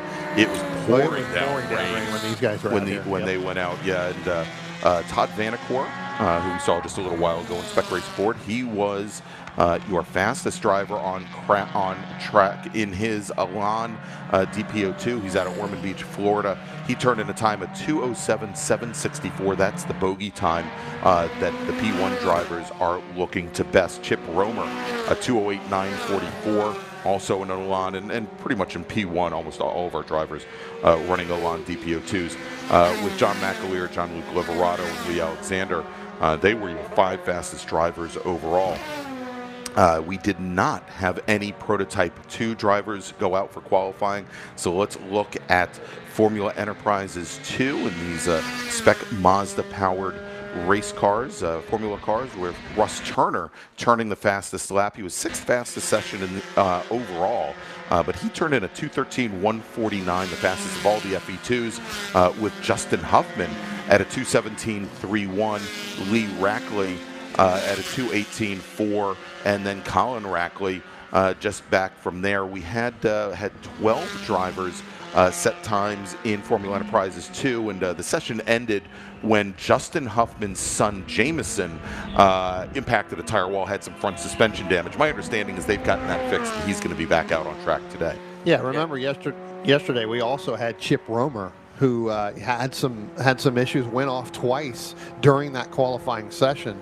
That car looks like that's repaired. Again, the whole wing section off the back was kind of damaged coming through right outside the, just before the climbing S's there, right kind of in the snake into that tire wall over there on driver's left. So we'll see whether or not they've gotten that car completely repaired in this session. I did notice that there were a few, especially of our FE2 guys, going out on stickers, yes, right? Brand new dry stickers.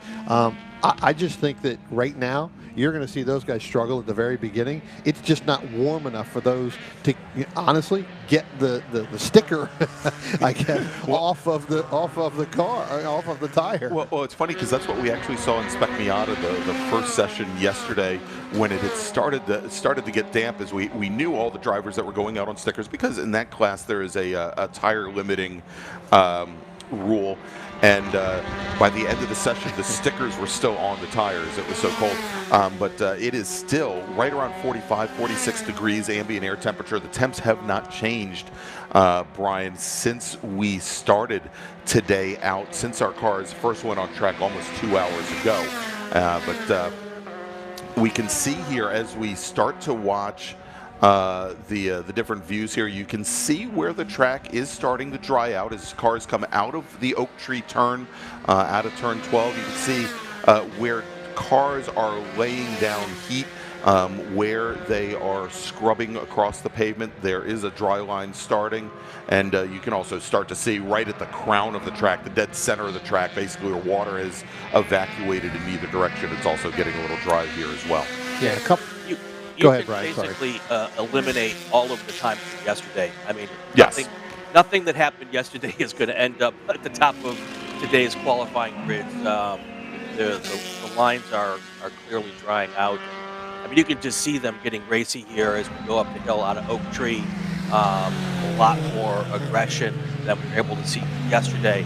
I'm interested to see in this group, Steve Whitston is in an FE2 car. We know how strong he is at this racetrack in a Formula V. So very interested to see him and how he does as we get in this FE2 car. So Yeah, going to be interesting to see, like you just said, see what he's going to be able to do. He didn't do very well yesterday, obviously, for obvious reasons. So again, just getting the everything underneath him. But I have a feeling that this group here, Brian, is really going to open up the time. And we're already starting to see that now after the first 2 laps. And the good news for the first race group is with these cars out here on slick tires, or maybe even intermediates, they're going to be able to pull a lot of the water out of this racetrack in the next 19 minutes. And it'll be a big decision process now for the next race group, for the first race group, as to what tires to go out on. And I think it'll be mostly dry tires if things continue as they are. But this group will be basically your track drying group here. Yeah, and we also noticed that in our Spec Racer Ford groups, in the Right. Gen 3 group, a lot of guys went out early on rains and then went to the intermediate, and then by the end of the session, you had a group of maybe 6, 7, 8 cars that came in, got the dries, and went out. So that really soaked up a lot of moisture too. So very good point on that. Exactly. All right, so big change in this session here is maybe there's something about being a P2 driver that gives you a little bit more discretion and a little bit more caution. But no, as we said, no P2 drivers went out in the full wet yesterday. We do have Michael Moulton and AJ Snyder on track right now. At the moment, Michael Moulton is your fastest driver on track. And Brian, it looks like we've just had somebody go off over at turn 11, the right-hander that leads into the Oak Tree turn. He's doing some nice little pirouettes in the grass and going to try to rejoin. That's a real difficult place to rejoin. As you can see, all the way drivers left, we've got our corner station at 11 who is vigorously waving that yellow flag because drivers, they do come up a rise and then kind of as a tabletop at turn 11 there. It's kind of hard to see what's around the bend there. That may have been Liberato. And I think it was the number 62 machine Okay. that had gone off. Right. And where he re-entered is basically the apex of Oak Tree. So hopefully he didn't put down too much mud there, because that could be very treacherous.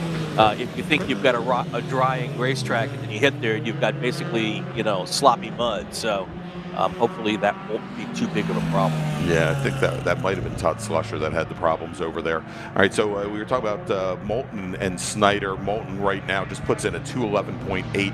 That's a good 30 seconds up on AJ Snyder, who we've watched coming out of Oak Tree a couple times, definitely appearing to be off the pace in that 188 store. In Prototype 1, and our fastest driver on track currently is Jean-Luc Liverato out of Atlanta, Georgia, in his Elan DP02 with a fast time of 148.7. Chip Romer apparently has his car fairly well repaired, Brian, as Romer just jumps up to second fastest overall and second fastest in P1, a 149.306, about a half a second off of Liverato than John McAleer and Todd Vanacore. In FE2, it is currently Lee Rackley, your fastest driver on track. He's got a 1.2 second advantage over Russ Turner. Kelton Jago, currently third fastest. And we saw Kelton last week at Summit Point Raceway. He had some wheel bearing issues in his car, and rather than fix them, he decided to pack it up and go home and prepare for this weekend, as we've got a car down the pit lane. That is Todd Slusher. That is the one that went off, as you said. Yeah, and so he's got his crew taking a look at the car here on the pit lane. The number 11 FE2 looks like he may be heading back to the to the pits, and I think that 11 car, that is one of the Huffmans, if I remember correctly. That's Justin Huffman, who appears to be having some problems with the car, Brian. He has not put in a full lap as of yet, and that was after being the second fastest driver in FE2 yesterday. Big shout out to Kelton, too, by the way. He's one of our voracious live stream watchers. He's been in the chat every race I think we've had so far, talking up, cheering on his fellow FE2 drivers. So glad to see him out in the car this weekend. All right, real quick, guys, let me do this. Let me make a quick call to the grid here for our first race group of the day. Attention in the paddock. Attention in the paddock. First call to the grid for race group number 1. That is E Production, F Production, H Production, GT Light, and B-Spec. If you could please start heading to the grid. Race group number 1, E Production, F Production, H Production, GT Light, and B-Spec. Your first race of the weekend is next.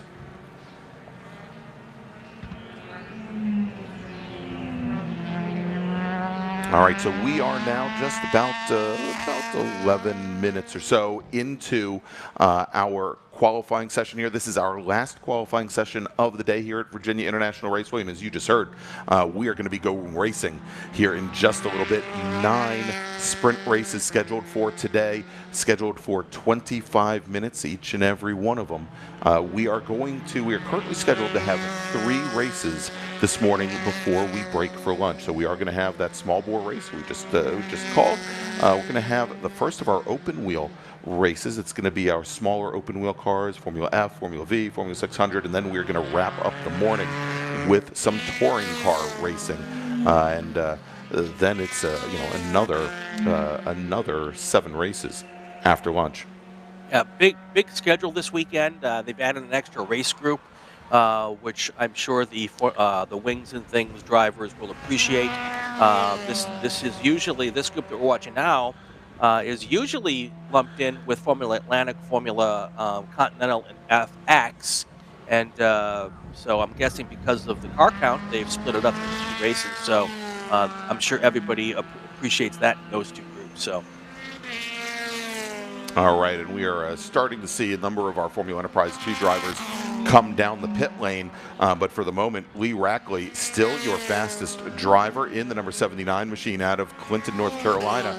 Lee, I've seen Lee race here at VIR, not just in Majors Tour and Super Tour racing, but a lot of regionals as well. He's got a lot of seat time here at Virginia International Raceway, and it's currently showing where he has a 3.4 second advantage on Russ Turner, who I believe started on the front row in FE2 for the runoffs this past year. Colin Rackley, currently 3rd fastest. And then Steve Whitston, one of the 100 or so Whitston clan. Steve not driving a Formula V here today. He's driving a Formula Enterprises 2 machine.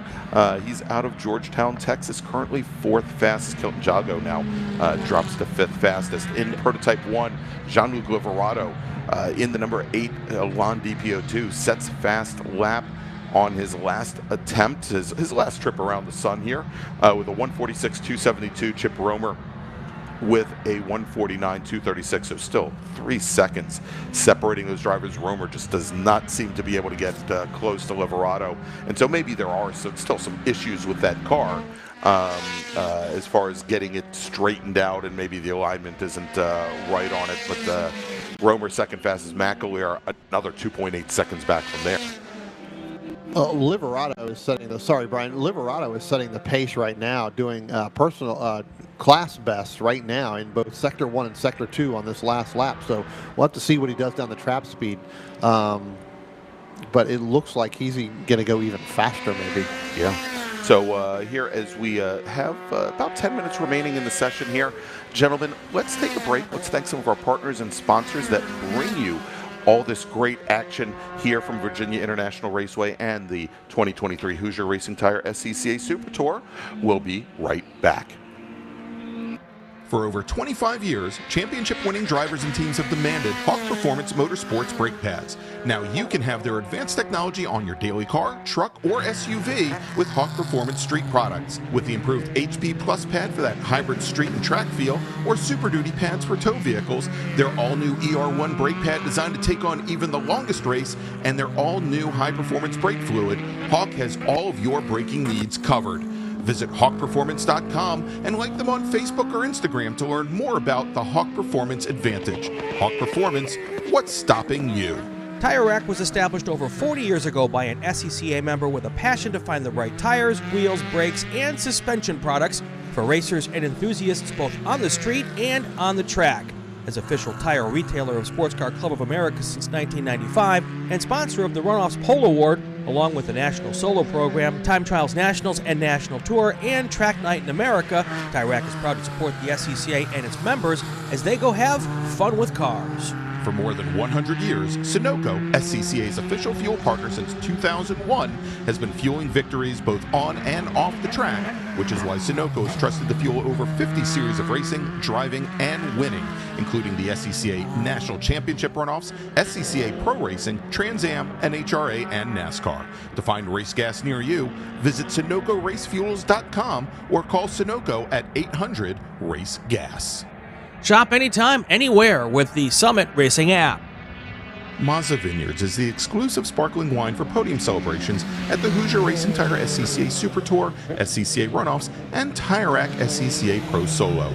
Celebrate your racing weekend with Mazza Vineyards and learn more at enjoymazza.com. Welcome to the 2023 Hoosier Racing Tire SCCA Super Tour, where we bring together top SCCA road racers from around the country to compete in the premier amateur road racing series. Hoosier Super Tour visits some of the greatest racetracks in North America, showcasing our 27 car classes, packing a ton of wheel-to-wheel racing action into every event.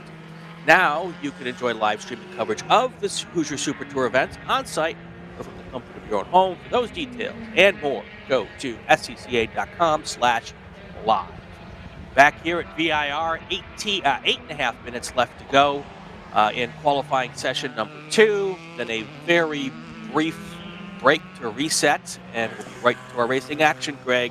9 races today. That's right. So, Brian, let me do this. Let me make a quick call to the group for the first group that's going to be racing this morning. Attention in the paddock. Second call to the grid for race group number 1. That's E Production, F Production, H Production, GT Light, and B-Spec. If you could please head to the grid. Race group number 1, E Production, F Production, H Production, GT Light, and B-Spec. Please head to the grid. Your race is next. Yeah, Greg, there's a clear dry line now in much of the racetrack where there's cornering going on.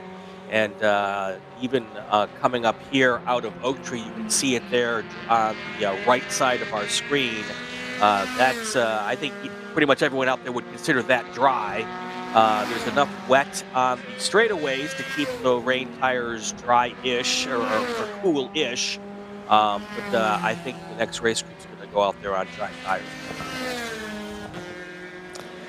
Yeah, I think you're right, Brian. I think most of the next group, or Group 1 for their 25-minute race, I think they're all going to go out on dries. I think that would be the wise and right choice from that. I think that, again, as you said, pretty much about 90% of the race line is dry. The challenge will be is where if they go to try to make a pass, if they get between 2 and 3 wide, especially coming out of Oak Tree, you may see a little bit there. Or some of the dampness could come into play, but I still think that as the race gets going and gets gone, you're going to see a lot of heat in those tires and in those brakes. I don't think it's really going to be an issue at all.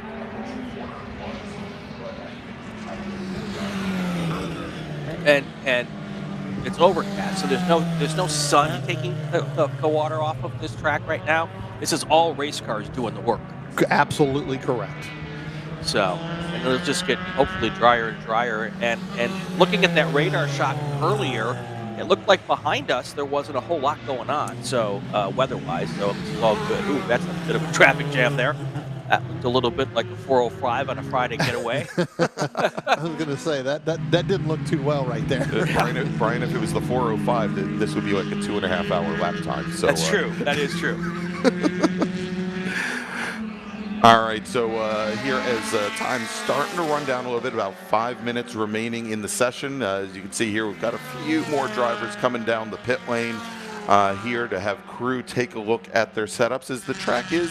Well, Brian, the pit lane's starting to look awfully dry here, but that doesn't help so much when you actually have to go and set fast laps.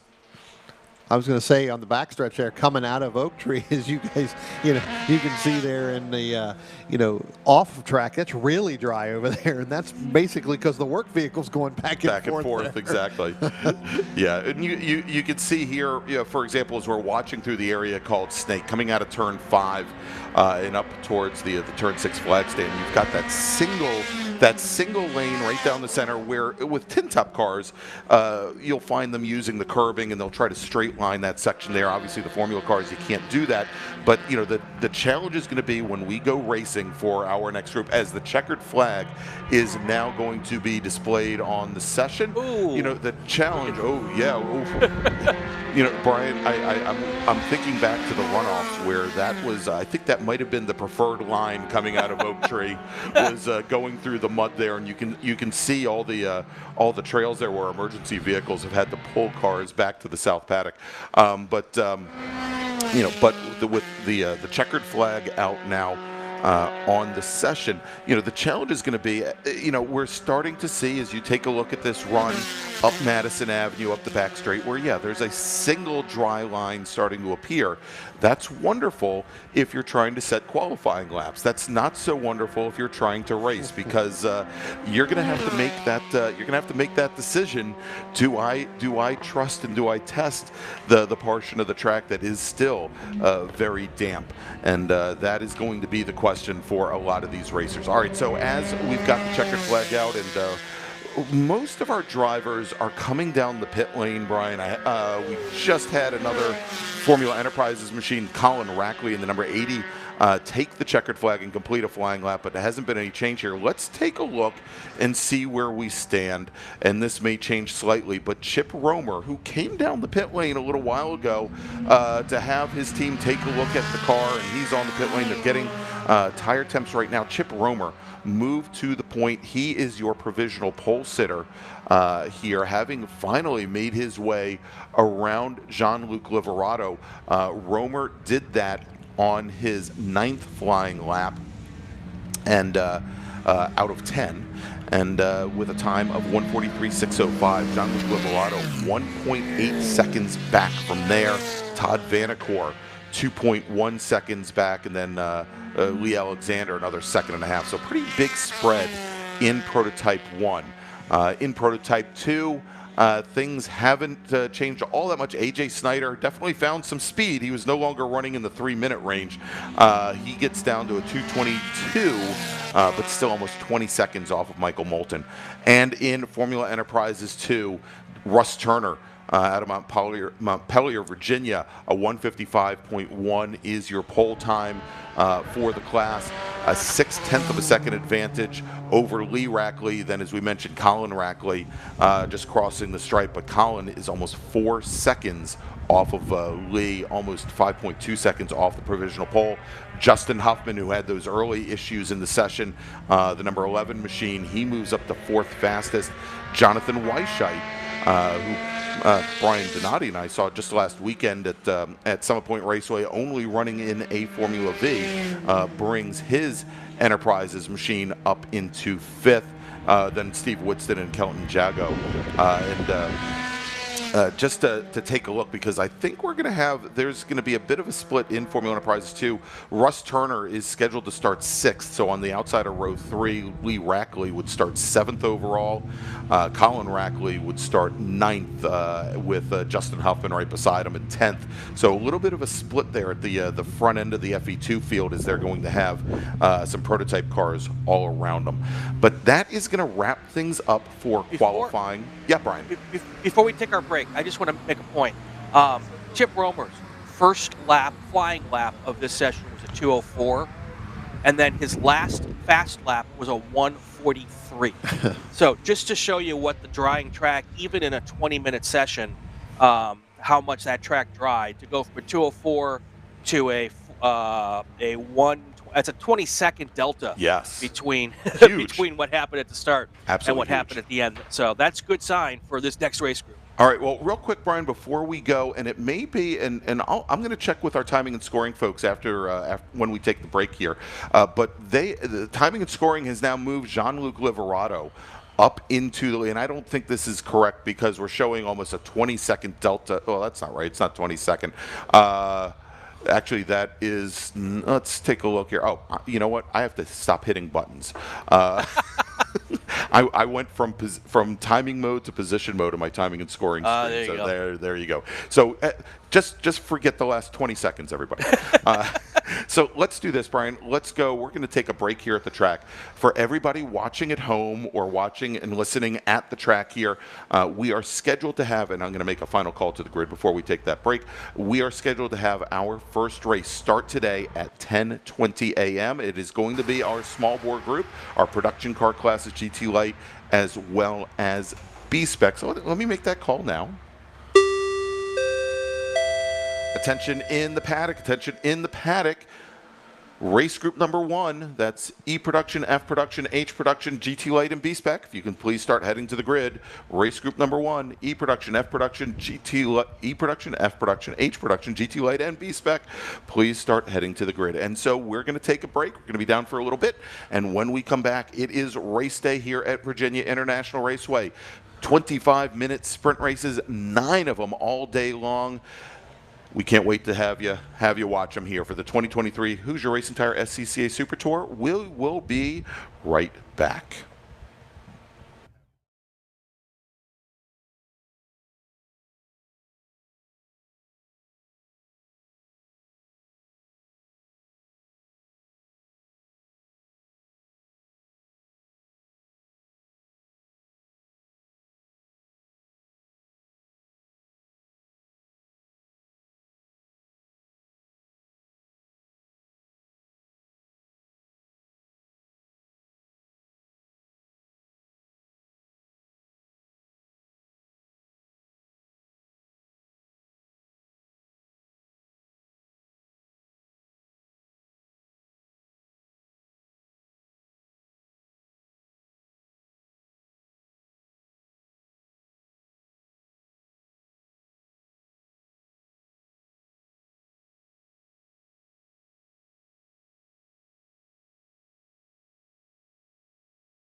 welcome to the 2023 Hoosier Racing Tire SCCA Super Tour.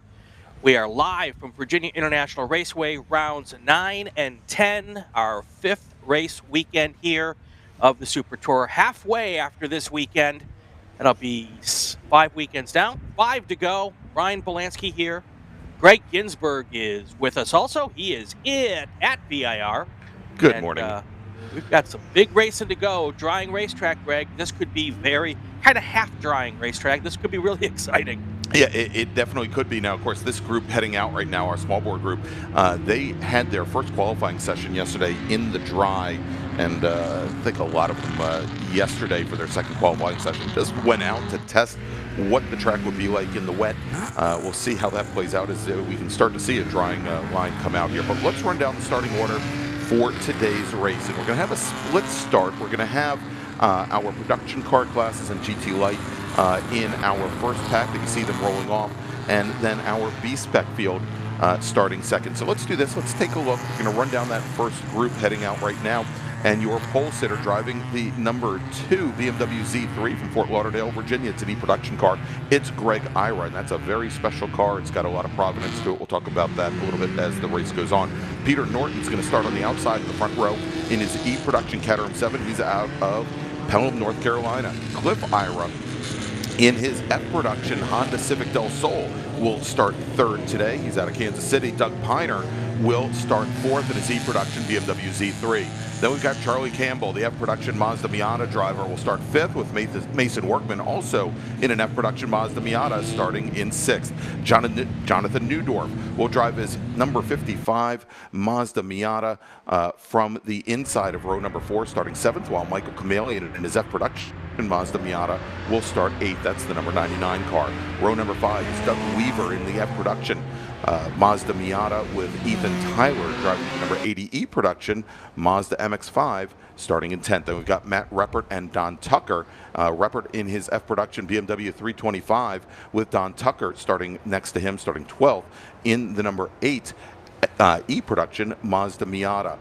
Then we've got Graham Fuller. He's our one of 2 GT Light drivers. He's going to start 13th in the number 22. The number 22 Honda CRX, and then starting 14th is going to be our H-production pole sitter. That is Mike Ogren in the number 199 H-production Volkswagen Scirocco. Les Cheney starting 15th, the number 33 F-production Baby Blue Acura Integra. He's out of Eden, North Carolina, with Will Perry starting 16th, driving the number 86 H-production Honda CRX. Then we've got Michael Cook starting 17th in his E-production Mazda RX-7. He's out of Burgon, North Carolina, with Eric Vickerman, and we'll have to see if Vickerman makes the field. There was a lot of damage done to his car during yesterday's qualifying session in the wet. Vickerman driving the number 10 H-production MG Midget, and then making up the 10th row, rounding out the top 20 in that first pack, Sean Sagis in the number 148 E-production Mazda RX-7, with Stephen Layfield starting 20th, driving the number 71 F-production Mazda Miata. And so let's jump over now to our B-Spec field, who is going to be hanging back just a little bit as we're watching the tail end of this, the production cars coming out of Oak Tree, heading down Madison Avenue, the very long back straight here at VIR. We had let's see, we had 1, 2, 3, 4, 5, 6, 7 drivers qualify and put in times in B-Spec. Starting 7th, driving the number 107 Nissan Versa, and I think this is the first Versa I've seen in many years in B-Spec, is Richard Osborne. Stephanie Anderson driving the 138 Mazda 2 will start 6th. Then we've got J.B. Swan starting 5th in his Chevy Sonic. He's out of Braintree, Massachusetts, with Gail Corley driving a Ford Fiesta starting in 4th. Then we've got Luke Russell starting 3rd in his Mazda 2. Then Blair Deffenbaugh, coming off a podium finish at Road Atlanta, will start on the outside of the front row in B-Spec, driving the number 87 Honda Fit. He's out of Silva, North Carolina. And Steve Introne, our reigning national champion out of Windham, New Hampshire, he's going to be your pole sitter in B-Spec today in the number 12 Mini, as the lights are out on the pace car, Brian, and the field starting to make their way down the roller coaster. Our first field making their way down onto the front straight. There you go. That's what I meant to say. I say, here's what's going to be interesting, Greg. It's a drying racetrack, not a dry racetrack. It'll be really interesting to see how turn one, the entrance to turn one is, and how dry that is when they all come down here after they take the green flag. And this could be very, very interesting. Yeah, certainly going down into turn one for the very first time. You can see that green flag now in the air is our very large, and it's about a 40-car production in GT Lightfield now heading down into turn one for the first time with the B-Specs just now coming out of the roller coaster, getting ready for their start. All right, about 25 cars going in. We'll see how many cars come out, and we will keep a close eye on that. Some exciting times. You can see a lot of light gray, and I would actually venture to say, Greg, probably more light gray than dark gray at this point. Yeah, Brian, as they're coming into turn three, and here we go. The B-Spec field now has the green flag, and they are coming under the start-finish stand. And Steve Introne with a little bit of a lead there on Blair Deffenbaugh in his Honda Fit. Quick note here: Elazar Mann, driver of the number 26 H Production Toyota MR2, pulled his car onto the pit lane, never took the green flag. And very quickly and smartly, these cars have basically snaked into single file, because that is where the dry line is right now. Just a little wider than single file, but not a whole lot. A couple cars being a little adventurous there, but that was a really smart move, is to get single file as quick as possible so they could figure out where it's dry enough to make a move and where it's not.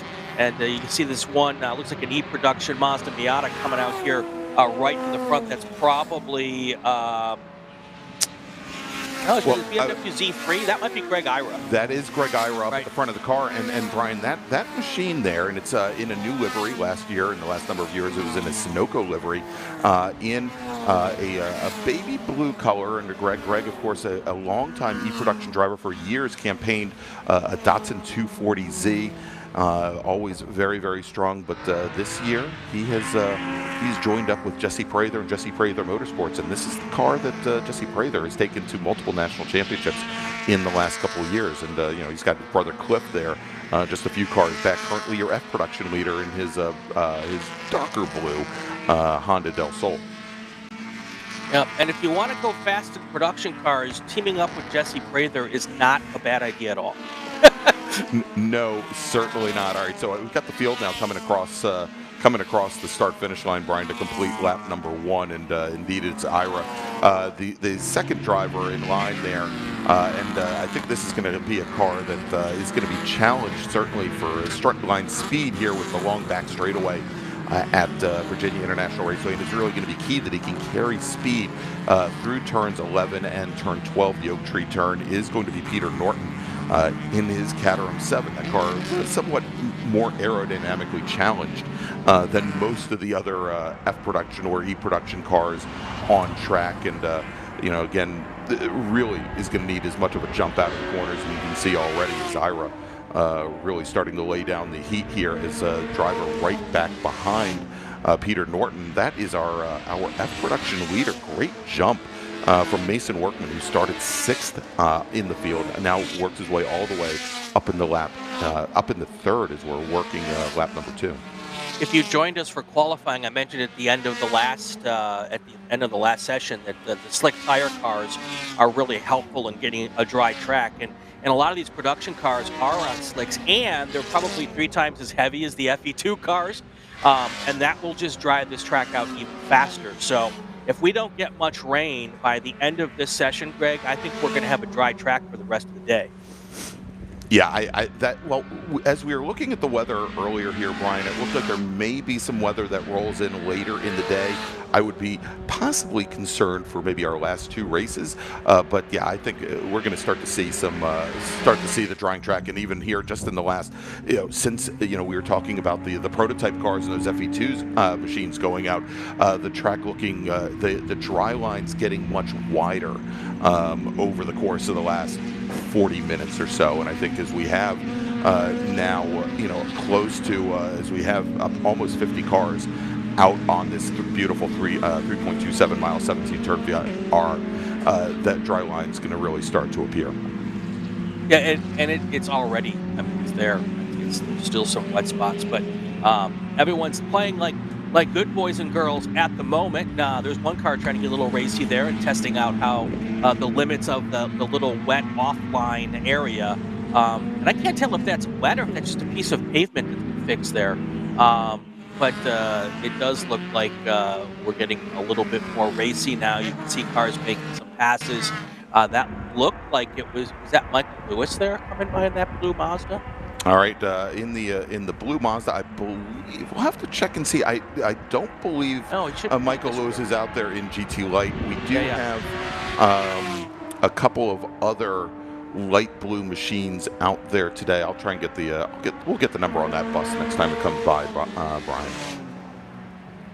But as we're looking here, things starting as we watch the cars come out of the section called Snake, coming out of turn 5 and then through this little group of S's. Again, this is one place where even in dry conditions, typically one lane, you're not going to see a lot of passing there because it really slows down the run to the uphill S's. But as it sounds like we may have had a car go off over by turn 5. I'm going to try and get some information on that from race control. But the field is starting to roll off again. I think we do have a car that might have gone off over at left hook over by turn 4, and we're starting to get the information on that right now from race control. Well, hopefully we'll be getting that information. Yeah, from race definitely. control. But Definitely. the point I was starting to make, Brian, is we're starting to see. We're starting to see the field really start to stretch out, especially mid-pack here, and unfortunately, the corner workers over at turn 4 did not get the number of the car that spun right in front of them. Hopefully, we'll be able to get that next time by. Sure. But at this point here, Brian, as we take a look, and we do have our timing and scoring screen up there for you. It is Greg Ira, Peter Norton, and Doug Piner. And we in E production, in H production, Will Perry, and a really good jump. Yeah, we've got a car off now. You can see coming out of Hog Pen there to the right of your screen. We did have a car go off and impact the tire wall. Yeah, go ahead, Brian. I was just saying that is a long way off the racetrack, which just shows you how wet it is if you go off track. I mean, that's got to be 50, 60 yards easily from where you would exit the track there. So I'm hoping that the car slowed down enough where it was just a kiss of that tire wall. But the point is, stay on the pavement, folks, because once you go off, you may not come back. All right, and we had another car go off. That is the 03 of Doug Weaver. And the Mazda, that is the Mazda Miata there up against the tire wall. As he originally, as you mentioned, went off at turn 17 at Hog Pen, where we saw a lot of drivers go off to end qualifying sessions yesterday. The flaggers at 17 think he's far enough out of the way that they can probably continue without sending emergency services to remove him, but we'll see how things play out. But let's take a look. So we talked about in E production where we've got Greg Ira, Peter Norton, Doug Piner, your top 3, and Ira has just reset fast lap. He is currently at a 2:04. And to put things in perspective, Brian, as we talk about a dry line coming up, that is the almost identical time that Greg Ira ran during the first qualifying session yesterday to set provisional pole. Now, that was the first time that Greg Ira has driven that BMW here at Virginia International Raceway. Wow, that's pretty cool. So take it for what it's worth. My guess is he probably could have been quite a bit faster if he had a little bit more seat time behind the wheel of that car, but he's already up to his qualifying time than Norton and Piner. In H production, it was, before that incident, Will Perry in his Honda CRX. He had been leading Mike Ogren, and in the Volkswagen Scirocco, we saw Ogren both at Road Atlanta have very good runs, and also at Sebring to open up the season. And we'll see how things play out here, as I thought we actually had that battle coming out of Oak Tree. I'll try and catch up and try and find exactly where they are on track. Vesa Silgren, actually I think the red CRX I just saw go down the back straight is our 2019 national champion Vesa Silgren, much like Perry in a red CRX, currently running in 3rd, but a very long distance off. Ogren and Perry, the last time I saw them go by, were within about a half a car length of one another. Silgren is somewhere around 8 seconds back. And I think we're watching now coming down through the roller coaster. That was Vesa Silgren with Stephanie Funk behind. Matter of fact, yeah, that is the battle right now for third in H production coming down the roller coaster now. Stephanie Funk in the number 59 CRX, just a little bit further back, and then also Ed Weary, who's just now coming down the roller coaster, has gotten around Stephanie Funk. Ed Weary in the number 189 Toyota MR2, so a great run there. In B-Spec, Brian, we're watching now coming down the roller coaster. This is now the battle for third, where Blair Deffenbaugh trying to hold off JB Swan. Deffenbaugh and his Honda Fit, Swan in the Chevy Sonic.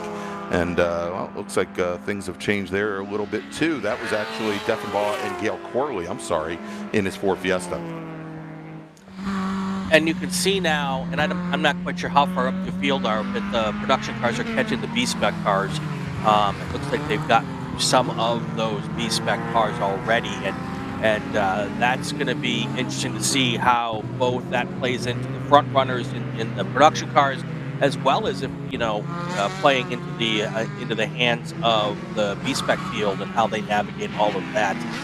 That is one of the things with the split start, is that while you get a couple of laps of clean racing off the front, the field will catch you faster because you started halfway around the racetrack. So, yeah, and Brian, as we just watched, and we've got a I think a Spitfire. That might be the F production Spitfire trying to get which driver it is, but one of our Spitfires a little bit off the pace there, coming through turn 4. I was just watching in B-Spec as we watched Deffenbaugh now walking up through the S's with Gail Corley behind. They're leading this group of 4 cars right now up through the S's. Is the red Mini Cooper of Steve Introne. He was your pole sitter in B-Spec. He currently sits 5th and is certainly off the pace of our leader Luke Russell and Blair Deffenbaugh as well. So a big surprise there for Steve Introne.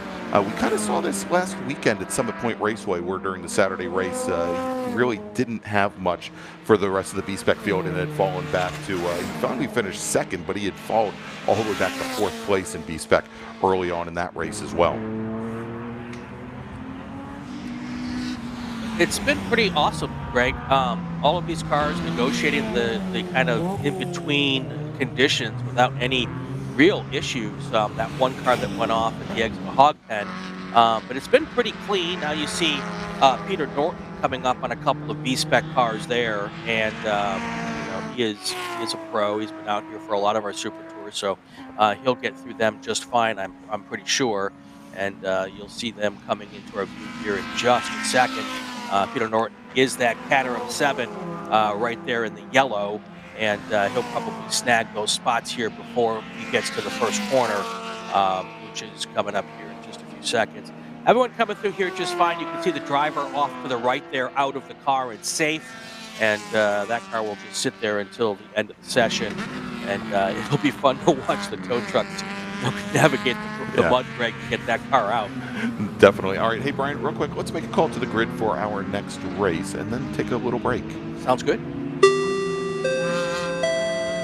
Attention in the paddock. Attention in the paddock. First call to the grid for race group number 2. That's Formula F, Formula V, and Formula 600. If you could please start heading to the grid. Race group number 2, Formula F, Formula V, Formula 600. Please start coming to the grid. And with that, Brian, let's take a little break. We're about halfway through our first race of the day, small bore. And we're going to thank some of our partners and sponsors. And when we come back, we'll take you all the way to the checkered flag, where you're listening to the 2023 Hoosier Racing Tire SCCA Super Tour live from Virginia International Raceway. Hoosier Racing Tire is proud to be the presenting sponsor of SCCA's Super Tour. Hoosier's mission is to be the dominant, customer-driven provider of tires to race teams domestically and internationally. Realizing Hoosier's existence and continued success is dependent upon how well we meet our customers' expectations by providing the safest, most reliable, high-quality race tires that put you in the winner's circle. For more information, see one of our trackside support personnel or the local Hoosier Tire racing dealer nearest you, or contact us at HoosierTire.com. Hoosier Racing Tires, truly designed for champions. Mazza Vineyards is the exclusive sparkling wine for podium celebrations at the Hoosier Racing Tire SCCA Super Tour, SCCA Runoffs, and Tire Rack SCCA Pro Solo. Celebrate your racing weekend with Mazza Vineyards and learn more at enjoymazza.com. Tire Rack was established over 40 years ago by an SCCA member with a passion to find the right tires, wheels, brakes, and suspension products for racers and enthusiasts both on the street and on the track. As official tire retailer of Sports Car Club of America since 1995 and sponsor of the Runoffs Pole Award, along with the National Solo Program, Time Trials Nationals and National Tour, and Track Night in America, Tire Rack is proud to support the SCCA and its members as they go have fun with cars. For more than 100 years, Sunoco, SCCA's official fuel partner since 2001, has been fueling victories both on and off the track, which is why Sunoco has trusted the fuel over 50 series of racing, driving, and winning, including the SCCA National Championship Runoffs, SCCA Pro Racing, Trans Am, NHRA, and NASCAR. To find race gas near you, visit SunocoRaceFuels.com or call Sunoco at 800-RACE-GAS. Ready for a new race trailer? Bravo Trailers is the exclusive trailer partner of the SCCA. Owned by longtime SCCA racers, Bravo Trailers work better, load easier, and tow better because we build them with racers in mind. Visit bravotrailers.com to see your new trailer in aluminum or steel. If you like what you see today, become part of the action by joining Sports Car Club of America. Whether you want to drive, flag, or just have fun with cars, SCCA membership opens that door. All kinds of motorsports to feed your obsession. Along with 65,000 like-minded members ready to be friends, ask someone trackside how to get involved or visit scca.com for more information. All right, about 8.5 minutes left in this race, Greg. No big changes up front. Greg Ira, Peter Norton, Mason Workman are top three right now. And things looking good so far, Mr. Ginsburg. Well, you know, Brian, there is one big change, and I think that Frank Schwartz from Paddock Motorsports, he's pining for some time to get into the announce booth. I mean, it's a good thing that we've got timing and scoring on the screen, and we've got video. We just saw come down the back straight here and out of our view. Well, a couple things going on. One, it looks like Steve Introne is pulling his car off to the side, possibly, and off, but as Frank would like to point out, Blair Deffenbaugh, driver of the number 87 Honda Fit, and he should be coming up towards the top of the roller coaster right about now, is currently your leader in B-Spec. Hopefully we'll see them coming there in a moment. There it comes. This is the battle for the lead in B-Spec right now. Blair Deffenbaugh, Luke Russell. Now, Deffenbaugh had managed to get around Luke Russell at Road Atlanta when Russell had gone out on wet weather tires. Deffenbaugh had gone out on dries, and the track started to dry out. But Deffenbaugh now is your leader as they come down here. Now, Introne, who had worked his way back up to third, again, it looked like maybe he had some issues coming out of Oak Tree on that last lap. We're going to probably see him drop a little bit further back and possibly see Corley and JB Swan move up in the order here, as I had gotten word that Introne had originally fallen back in the pack, not necessarily due to car issues, but had spun the car and rejoined. But we will we'll go back and track that, and indeed, Introne now showing back in 5th position as we saw the 111 machine of Corley and Swan take the point there. But here's that battle for the lead in B-Spec coming through left hook, the 90-degree turn number 4. And you know, it's funny you say that because, Greg, a couple of our races, Frank has just driven away. Yes. And the fact that there's a second car there challenging him here at VIR is great to see. He is one of the top preparers in this class for both the cars as well as his driving ability. So to see Blair up there doing his thing, and Luke Russell and Gail Corley there, different little change of pace, and see how that's happening. That's right. So we'll also try and pick up a great battle going on actually right now still for the lead in H production. Mike Ogren in his Volkswagen Scirocco, Will Perry in his Honda CRX, 1-2, and they have been within about a half a car length of one another for the last 4 laps here. Should also mention that we did have Vesa Silgren, our 2019 national champion, took the championship here at VIR. He brought his car down the pit lane. Looks like his day is now done. And some great battles forming up in H production. So not only Ogren and Perry, but it's just watching here, still the battle for the last step on the podium between Ed Wary and his Toyota MR2 and Stephanie Funk as well, about 3 car lengths separating them as we jump back and see this battle for the lead in B-Spec coming down the roller coaster. And always a challenge in B-Spec is they do have to be cognizant of some of the faster cars. They don't have to give up a position, but those faster cars are going to try, in many cases, to take advantage of the slower pace of the B-Spec cars and maybe shove their machines into positions where you wouldn't expect them. But here we go now, side by side, coming down into turn 1, Brian. Absolutely, side by side, and then there's another car trying to make a pass there. And this is that multi-class racing we keep talking about. So, and the second place car follows the faster production car through. And, you know, it is kind of taking advantage of the situation that you're presented with. All right, so let's do this, Brian. Let's make another call to the grid for our next race. Attention in the paddock, second call to the grid for race group number 2. That's Formula F, Formula V, and Formula 600. Race group number 2, Formula F, Formula V, Formula 600. Please start heading to the grid. And so, Brian, we've got just a little bit under 4 minutes remaining in this first of 9 25-minute time races. It's going to be a long day, but it's going to be a great day of racing here, Greg. Yeah, and so Mike Ogren now starting to open things up just a little bit on Will Perry here, as it looks like in B-Spec right now, and had been running towards the front of B-Spec. JB Swan, his number 3 Chevy Sonic, definitely appears to be off the pace at the moment as we continue to watch the leaders, though, in B-Spec as they come through turns 11 and into the Oak Tree turn at turn number 12 and onto the back straight. And this is where Deffenbaugh would be watching or working the draft to try to get up close, maybe try to outbreak our leader, Luke Russell, coming into the top of the roller coaster at turn 14, as I believe our leader, Greg Ira, should be getting the white flag likely the next time by. So these guys are going to get 2 more laps to play again, and now we've got another change for the lead. Looks like Luke Russell has regained the lead here. No, and, actually, that's Deffenbaugh that's gotten past. Oh, it was both cars with a big wiggle at the top of the roller coaster there. No, the Honda Fit of Deffenbaugh moves back to the lead over the 134 Mazda 2 of Russell. They must have exchanged positions twice this lap, because I had Deffenbaugh first on my timing screen, which is why I thought it was Luke Russell who had made the move. But yeah, it's just back and forth and back and forth. Here they come again. And now another pass for the lead.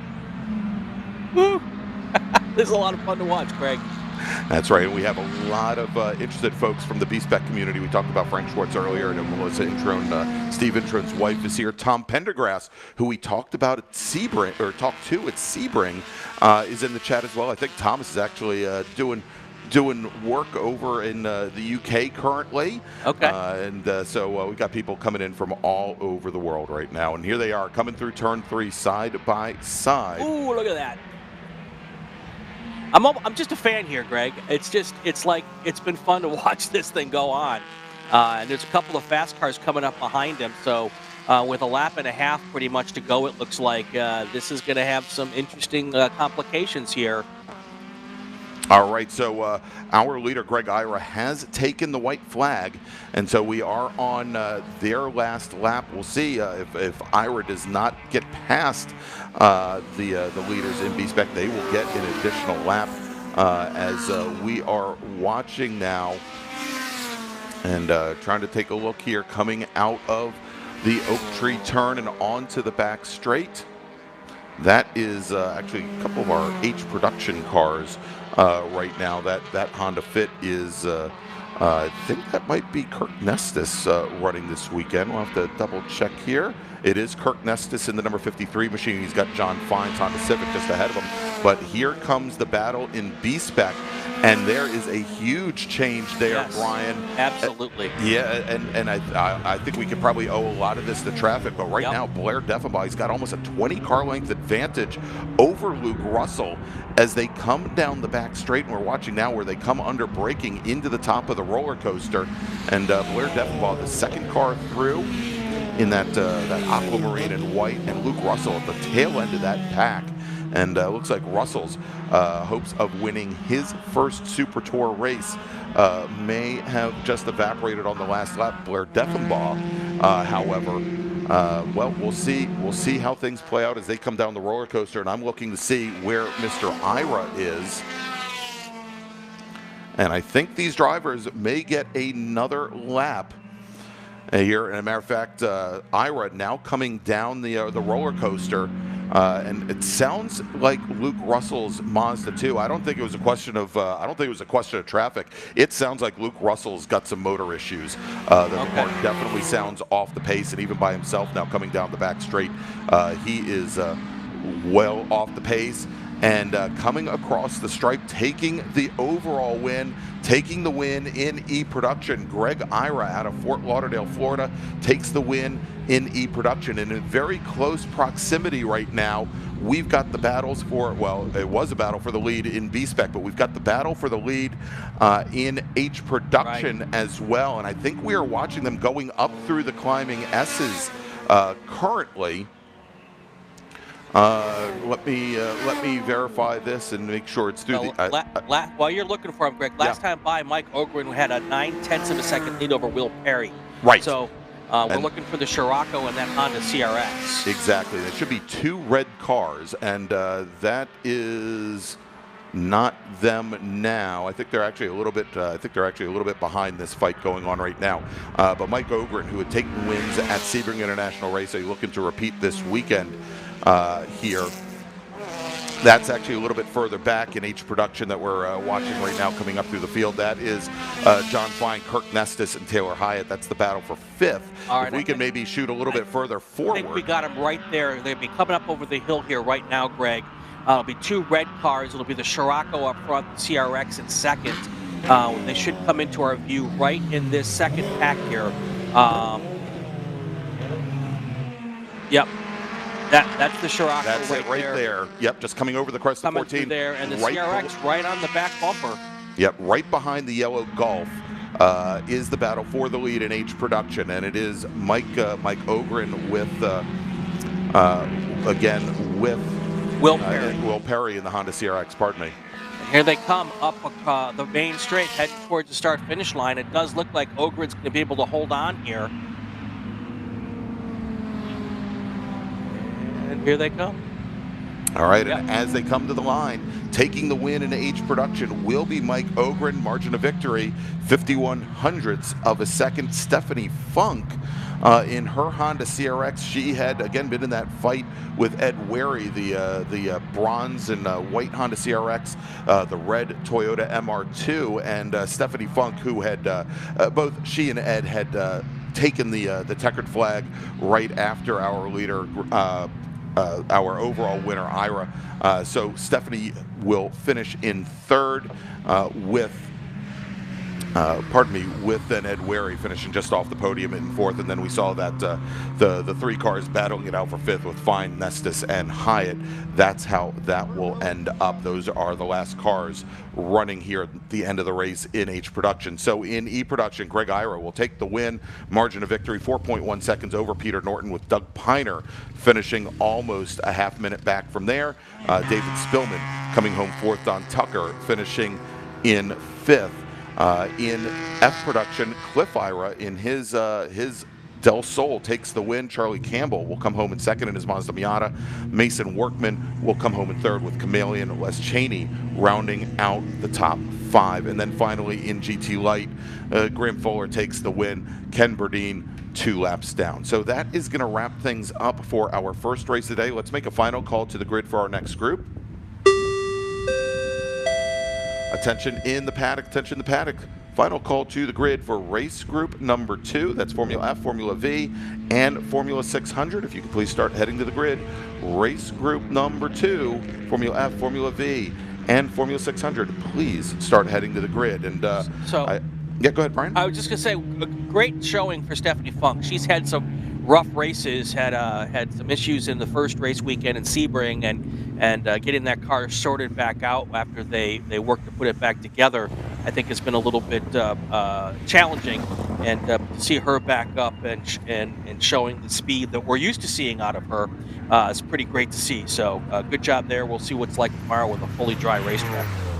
All right, so Brian, with our next race scheduled to start at 11 o'clock, that's about 5 minutes from now, let's take a quick break and reset and get ready for our first open wheel race of the day, where you are watching the 2023 Hoosier Racing Tire SCCA Super Tour live from Virginia International Raceway, and we'll be right back.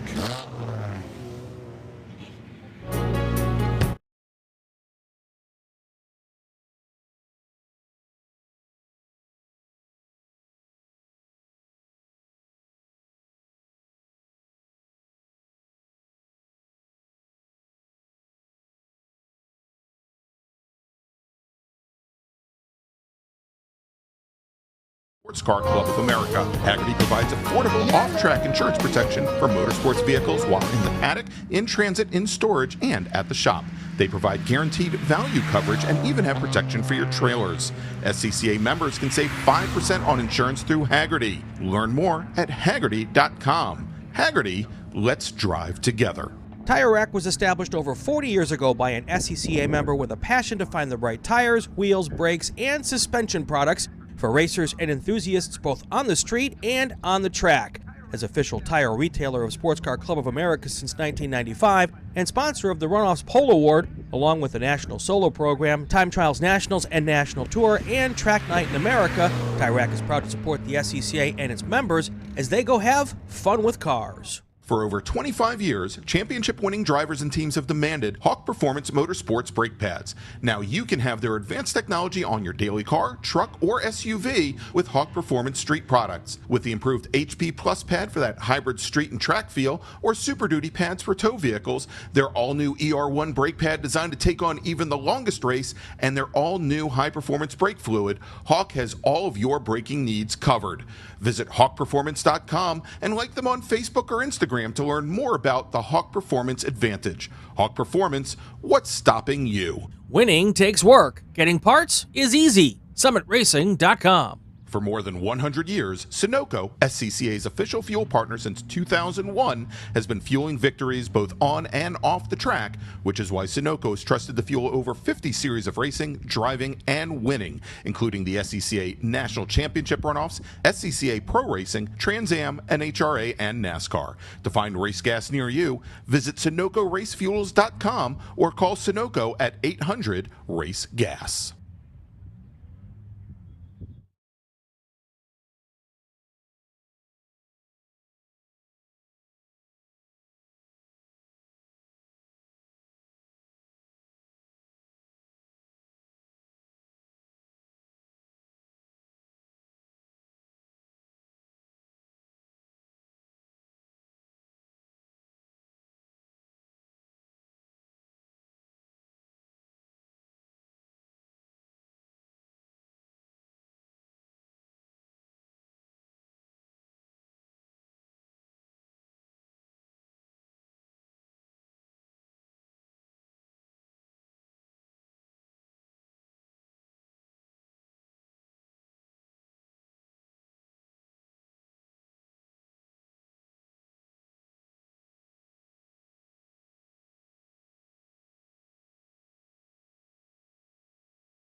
And welcome back to the 2023 Hoosier Racing Tire SCCA Super Tour live from Virginia International Raceway. I'm Greg Ginsberg along with Brian Bolansky, and we're going to have Brian Donati back with us in the booth here in just a little bit. And Brian, we're getting ready for race number 2 on the day. It's our first open wheel group. It's Formula F, Formula V, and Formula 600, and the field is starting to roll off. You can see the pace car coming up across that little crest of the hill on the front straight, and we've got our field right behind, a little bit smaller field than we saw in the last group here.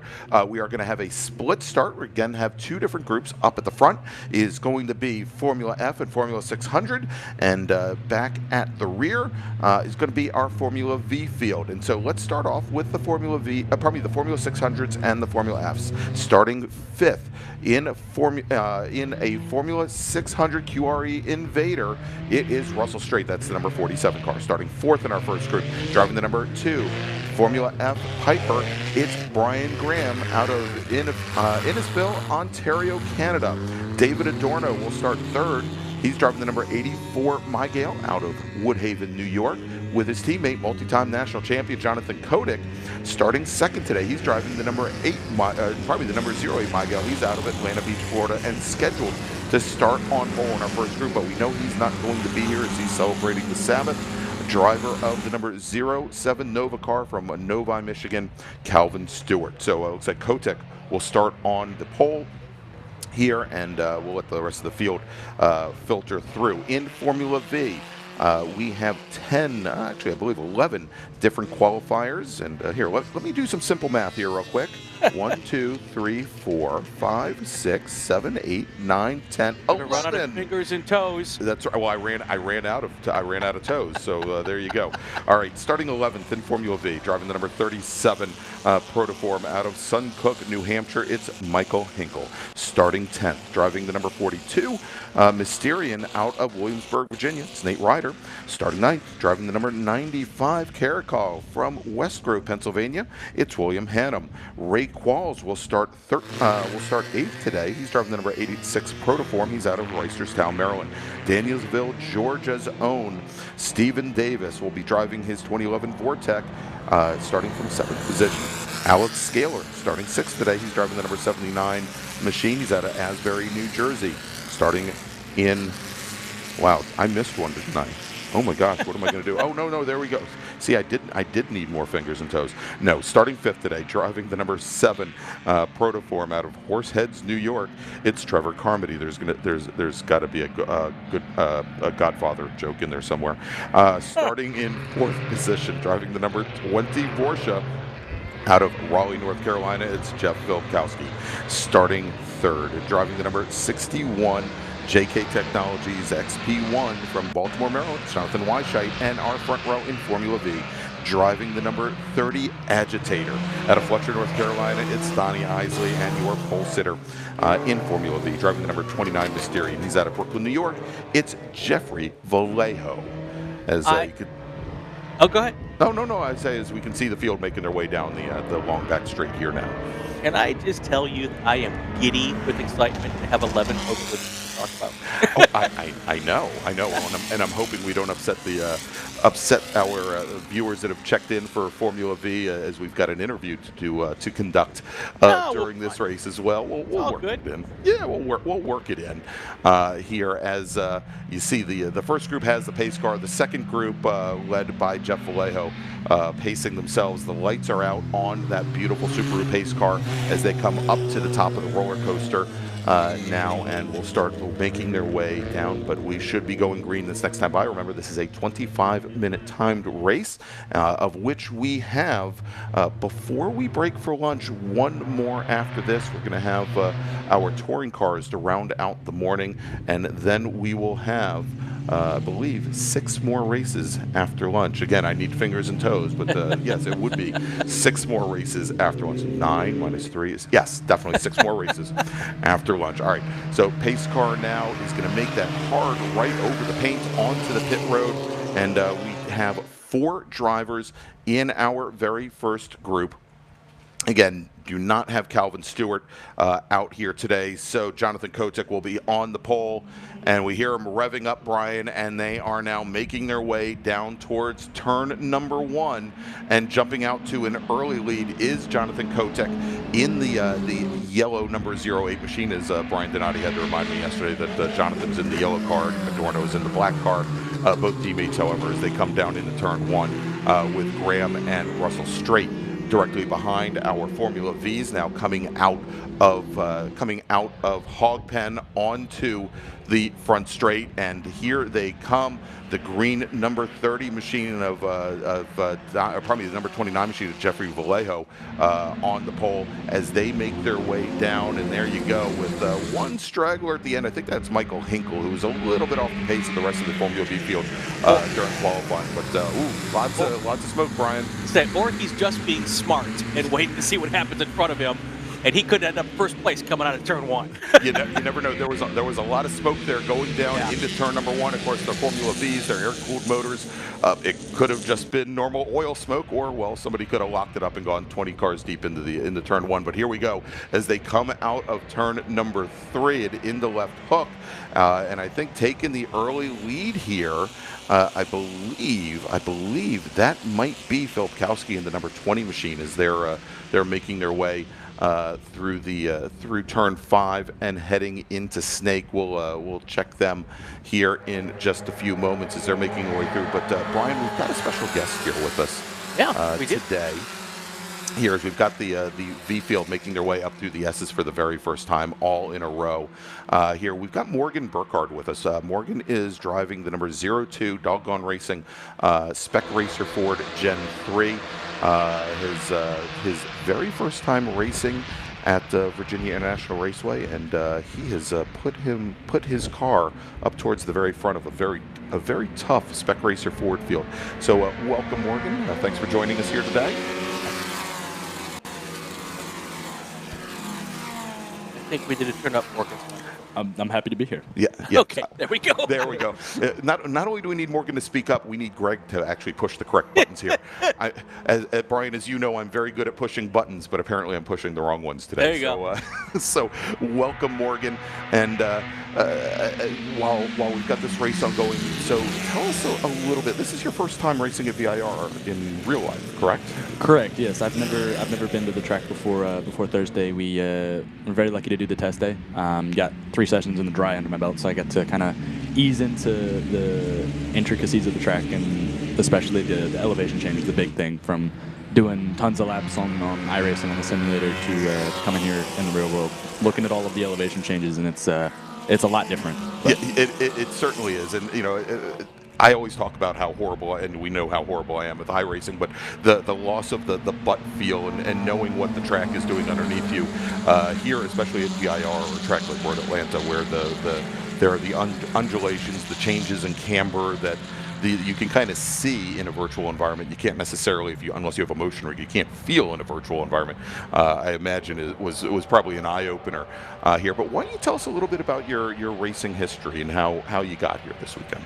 Well, I started racing karts at an indoor facility when I was 6 years old. It was All Sports Grand Prix in Sterling, Virginia. Raced there for a few years on sealed concrete, so absolutely no grip at any time of day. So that's probably why I'm more accustomed to the rain weather here. And then after that, I've done some INEX stuff with Bandoleros and Rowdy Round tracking. And then I did the DC Region solo program in 2017. We ran Junior B in a 2-stroke little kid kart. Oh, real quick before we jump in here, we just had a car go off at the right there on the exit, slid all the way through the grass, back onto the racetrack, so there won't be any issues there, but that was a heck of a ride. Sorry, Morgan, go ahead. All good. Yeah, after doing solo in 2017, we took a little break in 2018, got back into it as a rental program at the end of that year, and then got into LO206 racing in 2019 and 2020 with little lawnmower engines and go-karts. It was super momentum racing, and it's a good learning program. You get a really good feel out of how to carry momentum through corners and not really lose a lot. And then after 206, got into a little bit more with a Rotex 125cc water-cooled engine. Ran Woodbridge Kart Club at Summit Point main tracks. Did some United Karting Club tracks it's a little parking lot track in Maryland. Beats the crap out of your spine, but it's a lot of fun. And then last year we ran the Honda CRX in ITA in the Mid-Atlantic Road Racing Series at Summit Point in New Jersey, and got a couple wins under my name there. So it's a front-wheel drive, front engine. It's a lot of different things that I've done over the years. Yeah, absolutely. And you came away with a co-rookie of the year championship there with the DC region. Now, you've done all this go-karting. I guess maybe to tell a little bit more of the history, you haven't grown up in maybe a bubble from racing. Obviously, you've got a lot of family members around you that have quite a bit of SCCA and also racing experience as well. Why don't you tell us a little bit? Well, both of my parents, my dad, actually they met at the racetrack in the 90s. So I pretty much grew up there. In fact, my first lap in a car was when my mom was 3 months pregnant in a Gen 2 Surf at Summit Point.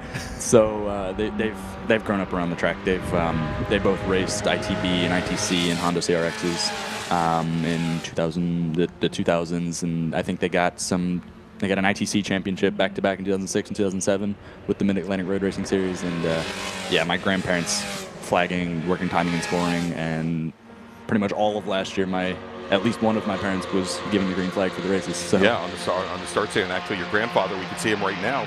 Your grandfather is right at the edge of the starter bridge here at Virginia International Raceway. Was our starter for this race here, and your grandmother, as you mentioned, working in at timing and scoring. And yeah, as you mentioned, I think your very first race was. Before you were born. You've been an SCCA member, I know, since literally since the day you were born. As well, and I have memories of you sleeping in the trailer at Road Atlanta with us when you were an infant. Was he 2 years old? Back in, I guess, 2007, I think it was, down there with us. So Morgan with a heck of a lot of history. So real quick, let's maybe take a look at Brian. I know we probably want to call some cars to the grid and also take a look at the race that's going on here for a moment. Let's do the call to the grid, and then I got something from Morgan as well. All right, very cool. Attention in the paddock. Attention in the paddock. First call to the grid for race group number 3. That's T2, T3, and T4. If you could please head to the grid. Race group number 3, T2, T3, T4. Please head to the grid. Let's do a quick race reset here, and then we'll get back to Morgan. Jonathan Weichert is your race leader in Formula V. Stephen Davis, one of our top drivers here, is up to second place. Donnie Isley is third, followed by Jeff Vallejo, Alex Scaler, Trevor Carmody, and Ray Qualls is your top 7. Going to Formula 6, obviously, it's F. Russell Strait Jr. He is our only F600 car. And then Formula Ford right now, we've got Jonathan Kotek, David Adorno, and Brian Graham. So Morgan, before you were born, I stayed at the chalet the with Casa your de parents. Amigos. Let's get it right. Exactly. When I was flagging at Summit Point, so I spent some time hanging out in the spare bedroom at your mom and dad's place. So it's great to have you here and see you in the car. Next time by, let's have Morgan walk us through a full lap here at VIR, Greg. There have actually been requests in the chat that they'd like to see your truck. I should mention that Morgan races in one of the unofficial SCCA iRacing leagues, and he provides a track guide every single week for. And he's fast in these cars as well as the Mazdas and the Spec Racer Fords. I think he's at the front of the field in every iRacing race I see him in. So once we get back to the start-finish line here with this group, I'd love to have him give us a quick track guide. You up for that, Morgan? Oh, I'd be happy to do that. All right. Cool. Hopefully you're not going to give anything away to your Spec Racer Ford Gen. Well, in the company that you're in Spec Racer Ford Gen 3, I don't think you're going to be giving anything away to the cars that you're qualified with. But yeah, definitely. Let's do that as we've got our Formula V field. They're going to be coming down coming down the roller coaster here, Brian, and setting up for the final corner on course, Hog Pen turn 17. Why don't we take it from there? Okay, it's very important to get a good run coming out of Hog Pen. It's a long front, kind of not really straight. It's anything but straight or flat, really. Coming down into turn 1, it's a heavy braking zone. It's a strange corner because it kind of just keeps going. So it's important to get a late apex, and especially with the damp conditions, it's good to get up on the curb, use that to rotate the car around a little bit, especially with these open wheel cars. Kind of keep it tight coming out of the corner because on the exit it kind of crowns off a little bit. There's not all that much grip anymore out there. So you want to just take the shortest distance that you can, and then especially in the Formula Vs, you gotta carry all of the momentum that you possibly can coming into turn 3. It's a weird entry, so you gotta kind of not use all of the track, but still use all the track on exit, and then coming into left hook, kind of keep it late, and then track left so you can get good run through the rest of the snake. It's pretty much a really long straight all the way up to South Bend in those cars, so really important to nail the left hook, get on the throttle early as you can, and straight line it through the snake coming into the S's. Big gut check corners. That's the corner I got a little scared going through there the first time. So yeah, big rises and falls, straight lining it over the curbs. Careful about the pad knockback though. So and then coming into South Bend, really big gut check corner. You kind of, after it rises a little bit and it falls, you hit the brakes and you turn in and kind of just put your foot on the floor and hope it sticks. And then really steep downhill into Oak Tree. It's the double apex corner. Really, you have to balance the car in and then make sure that you're not overloading the front tires, because then the rear is going to want to really swap it around really easily. So it's helpful now that we got the runoff road on the exit. You can go like a whole car width over the curb and still stay on the track. So thank you for the change. Of course, he's referring because most of Morgan's experience at Virginia International Raceway was the original scan that they had in iRacing that was taken, I think, in 2007, 2008, and up until last spring, iRacing was still using that as opposed to the Virginia International Raceway that we've all known since 2017.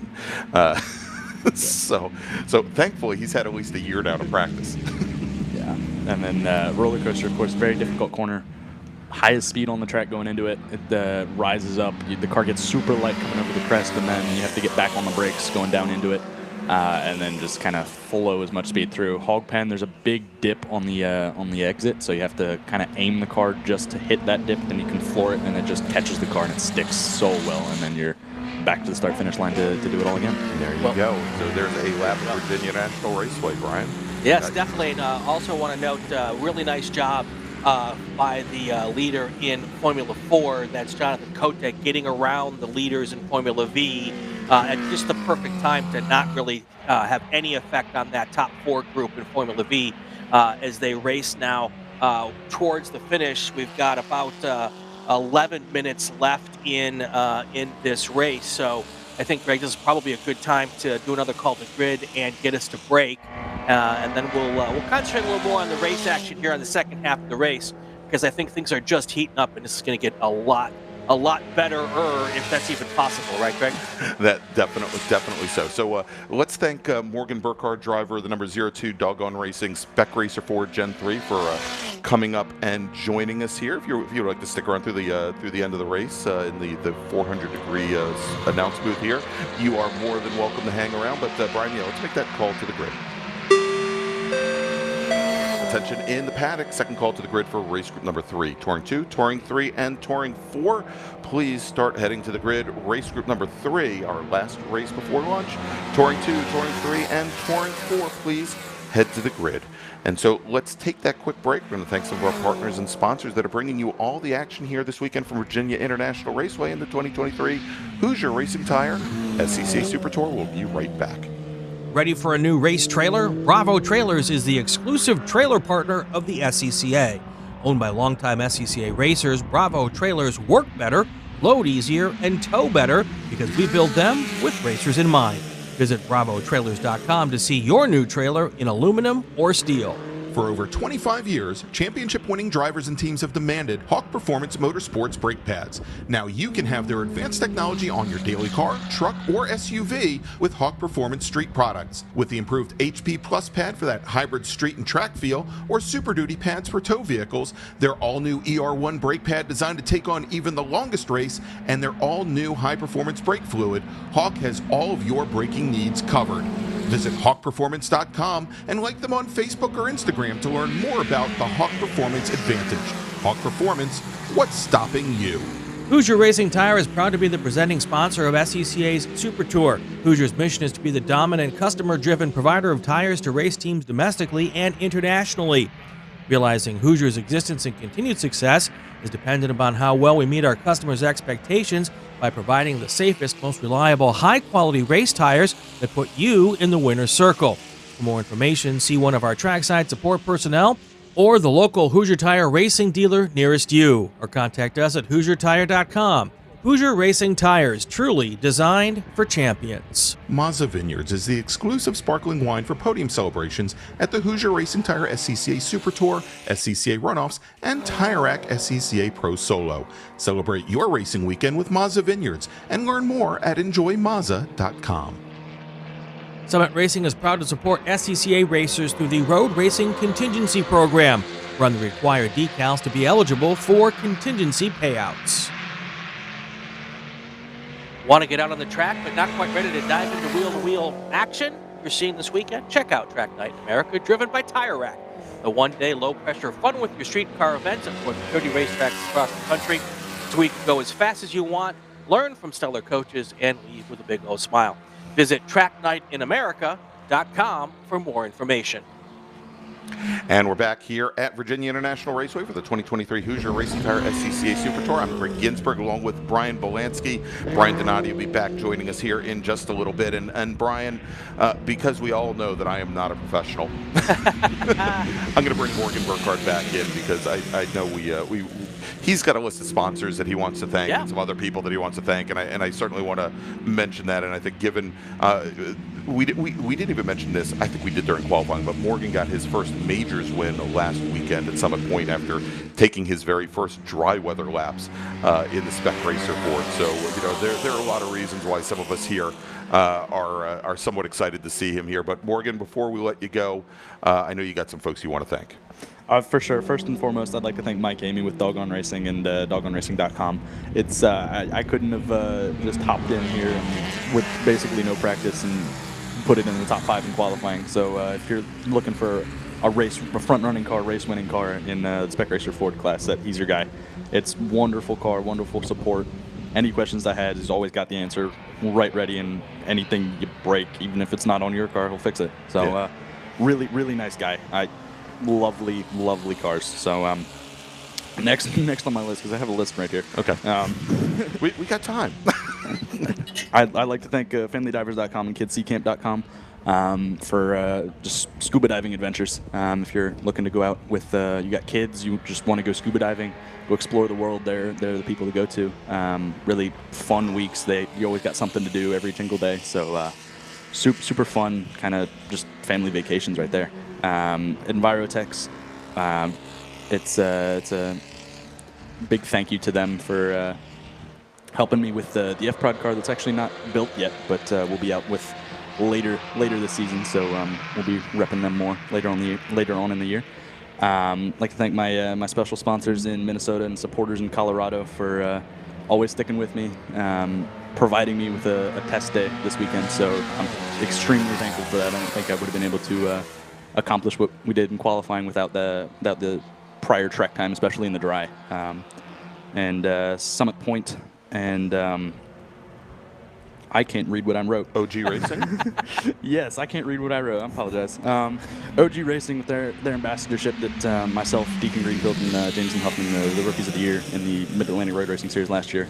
We got an ambassadorship with OG Racing. They're basically any equipment that you could ever want for a race car for a driver. They're your people. I mean, they're super fast shipping, super really good customer service. So if you need like helmets, gloves, anything, they're the people. All right, very cool. There you go, everybody.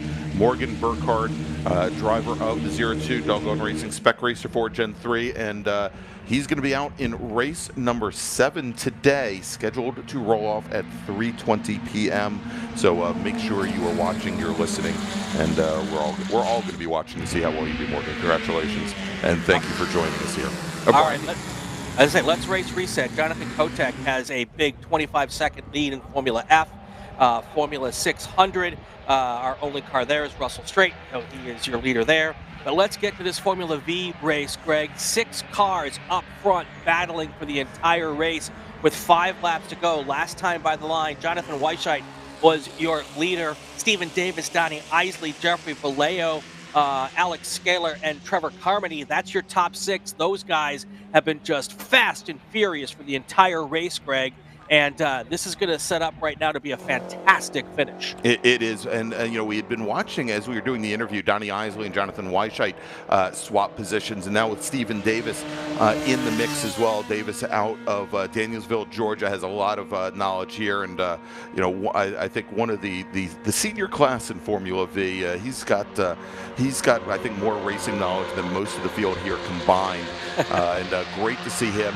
You know, somebody who is sitting towards the tail end of that field right now, Alex Scaler, who built his own Formula V, driver of the number 79 machine.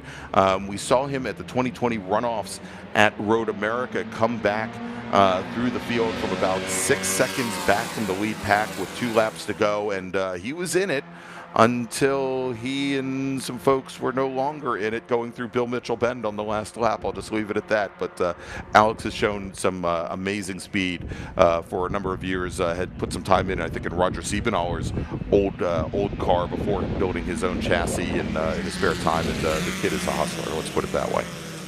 This whole battle for the entire race, Greg, has looked like that scene in Top Gun where they were going after all the bigs, and it is just crazy what's been going on. Multiple lap lead changes, multiple position changes every single lap. It's hard to keep track of who's up front and who's not, but they are putting on just one heck of a show. Well, right now it is as they come out of hog pen onto the front straight. Stephen Davis and Jonathan Weisheit were side by side coming to the start finish line, and as they come down into turn 1, we had Stephen Davis to the inside. You could tell that bright blue machine. That's Weisheit in the 61 car. Going around the outside. We'll see how things play out as they come out of 2 into 3. You know, but this is your typical Formula V racing. You've got very low-powered cars. You want to keep your momentum going, and it's to your advantage to not try to get very defensive going into some corners until it's like maybe the last lap of the race. Let the pass happen, keep your speed up, and you're going to be in position the next time by.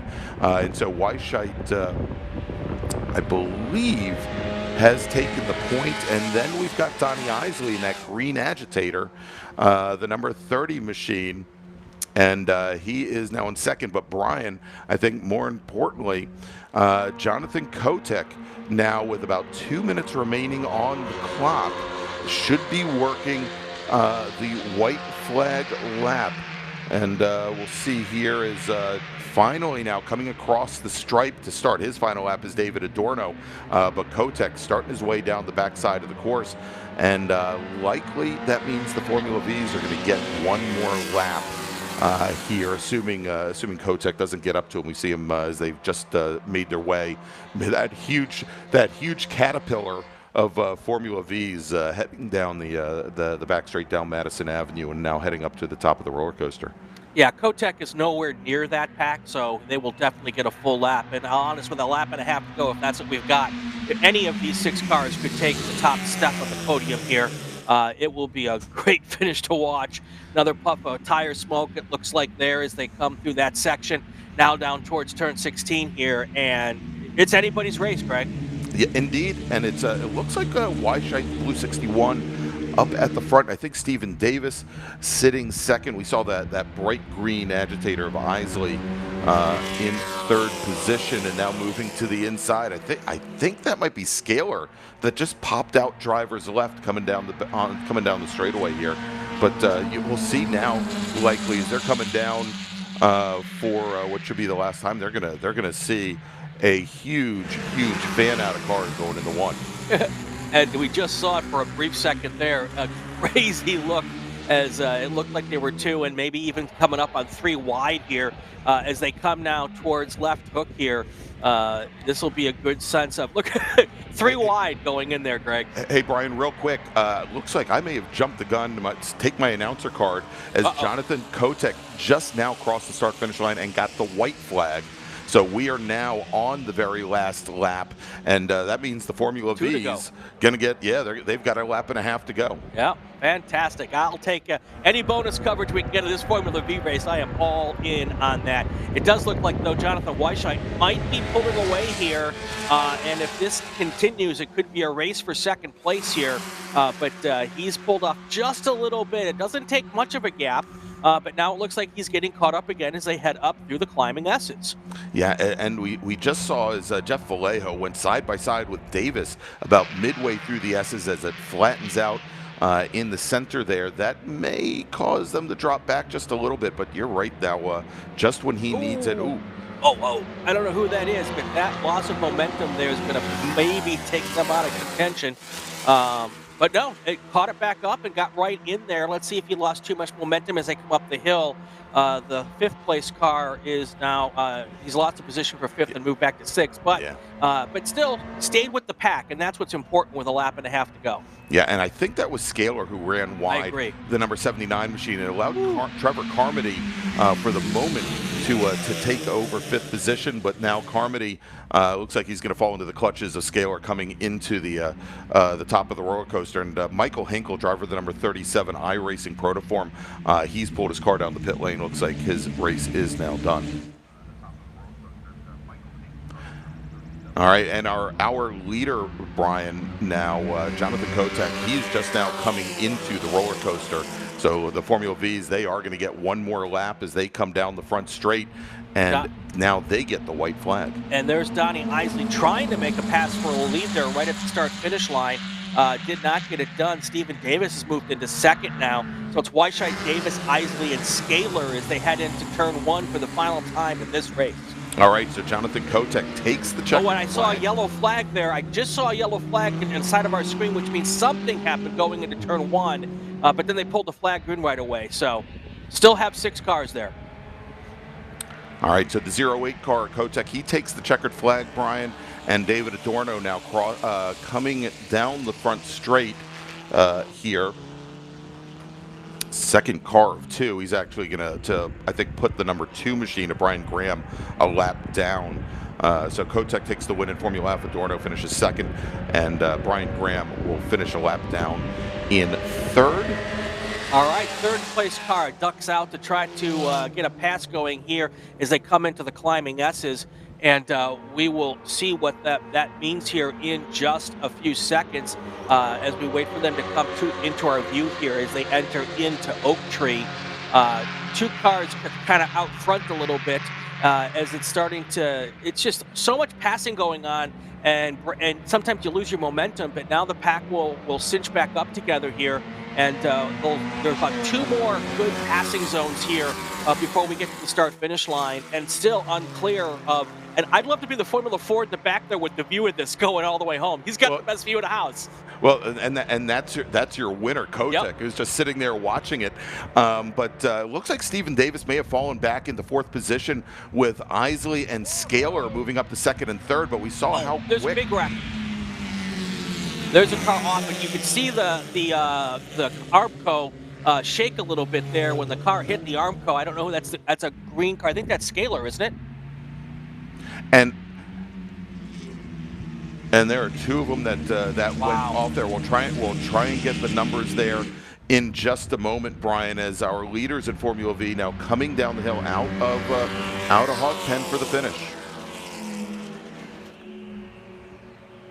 And there's the checkered flag for your Formula V group, and it's going to be Donnie Isley with the win.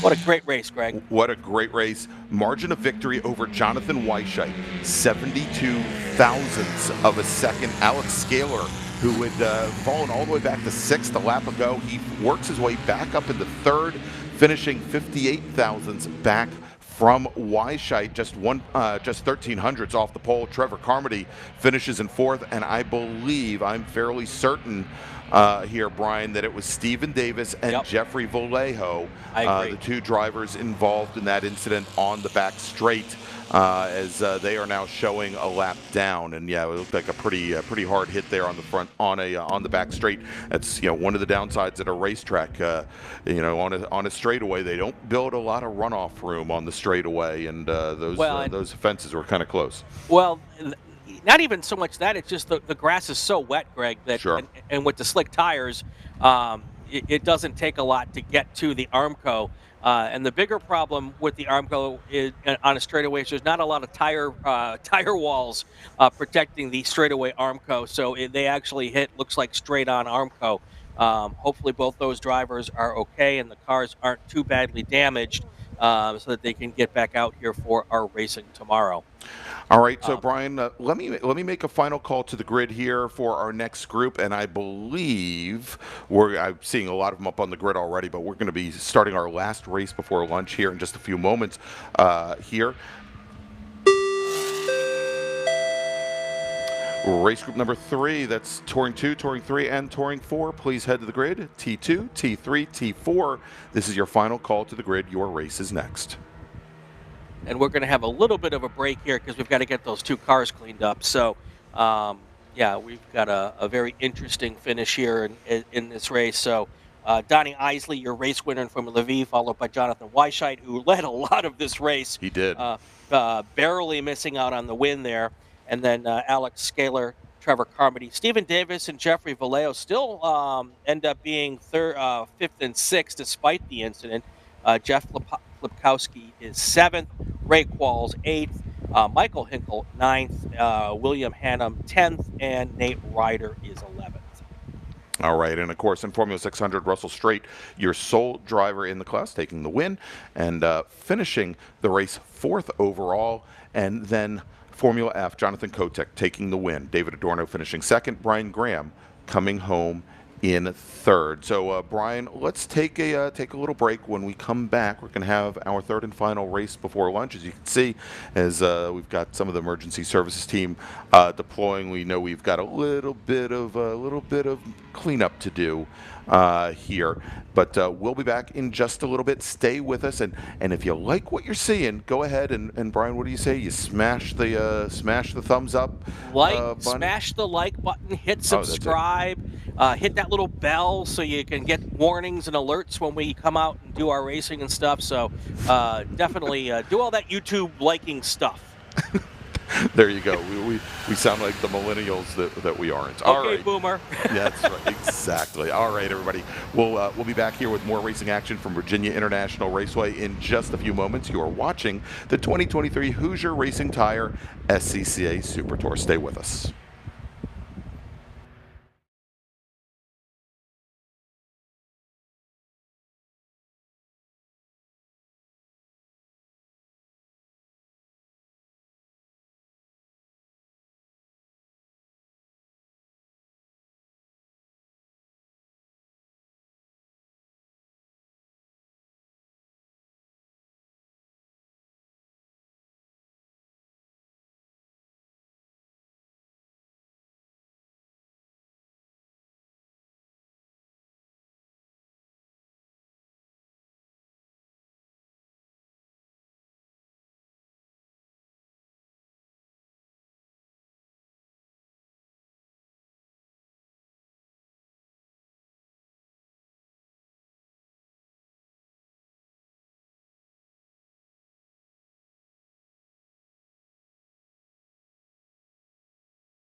And we're back here at Virginia International Raceway for the 2023 Hoosier Racing Tire SCCA Super Tour. I'm Greg Ginsburg, along with Brian Belansky and also with Brian Donati. And gentlemen, we have our third race of the day ready to roll off. You know who else has joined us?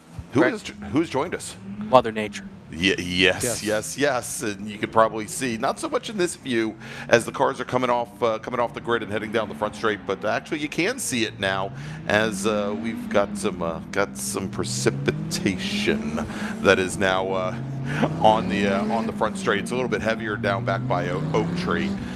Here as these cars are starting their pace lap for their 25-minute sprint race. Let's do this, Brian and Brian, before I turn things over to you. Let's run down a portion of our starting grid. We had over 40 cars qualify in T2, T3, and T4 for this race. Let's go and run down the top 20 here, which is going to be primarily our T3 and T2 cars. Starting 20th, driving the number 30 T3 Volkswagen Golf GTI, it's Travis Washay. Starting 19th, driving the number 144 BMW Spec E46, it is Jeremy Hoover. Jeremy hails from Winchester, Virginia. Jonathan Newdorf, driving the number 55 Mazda Miata in T3 today. He's from Scottsdale, Arizona. Kirtland, Ohio's Colin Harrison will start 17th today, driving the number 20 Toyota 86. Starting 16th, driving the number 81 T3 BMW 330i, it's Simon Asselin, while we've got Todd Clark starting 15th today. He's driving the number 114 T3 BMW 330ci. Greg Shermer starts 14th today. He's driving the number 149 Touring 2 Porsche 997, while Gamel Aguilar Gomez starts 13th. He's driving the number 119 BMW 330i, and he hails from Renton, Washington. Simon Foulweather starts 12th. He's driving the number 61 BMW 330ci in T3, while Sean Lovett, and I think Brian will be passing you some information about Mr. Lovett here in just a moment, starts 11th today. He's driving the number 23 T3 BMW Spec E46. Ryan Spray starts 10th. He's driving the number 194 T3 Ford Mustang, and when we checked in at about 8 o'clock this morning, he was still trying to get out of the grass over by Hog Pen, I think. But he is going to be starting 10th today. Starting 9th, driving the number 19 T3 BMW M3, it's Francis Seldorf, while Richard Baldwin starts 8th today, driving the number 8 T3 Nissan 350Z. Starting 7th, it's Shay Che, driving the number 89 Toyota GR86, and I believe that's a tech sport car. He hails from Washington, D.C.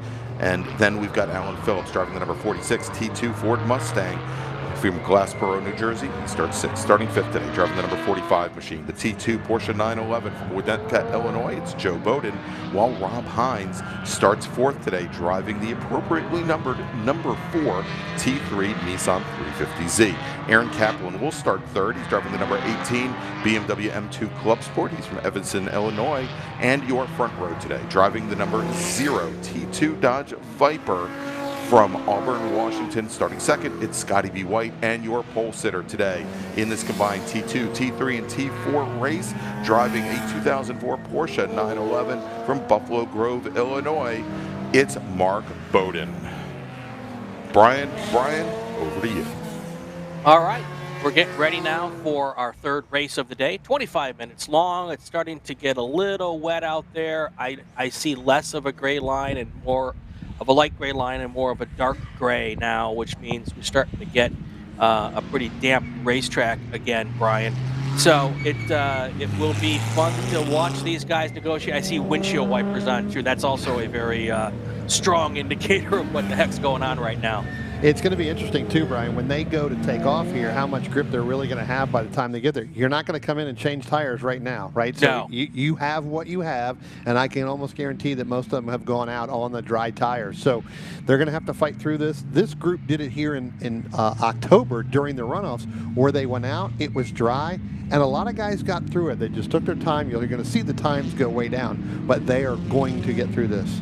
So here's a thought, though, Brian. If you anticipate the fact that we could get a full course yellow here, would now not be the best time to go in and switch tires, even though if you're going to go to the back of the pack? Because if there's a full course yellow, you're the only one on dry tires. See, someone just came in. Let's see who else might peel off and come in to do the same thing.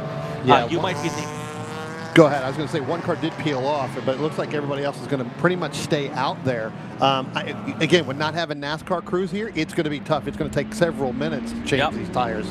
Absolutely. Well, we got our green flag now, so here they come down towards the first turn for the first time, and we'll see. We've got 25, 30 cars in this group, 30, 40 cars. We'll see how many of them complete the first lap. Yeah, I think. Yeah, sorry, Brian. I was going to say, I think what's going to happen is you're going to see these guys really feel out this track as much as possible. Sure. Especially getting up through turns 1 and 2, especially through turn 3 as they come through right now. You know, it looks like Scotty B. White's going to be the leader here coming through the left hook. But these guys are really going to take it slow.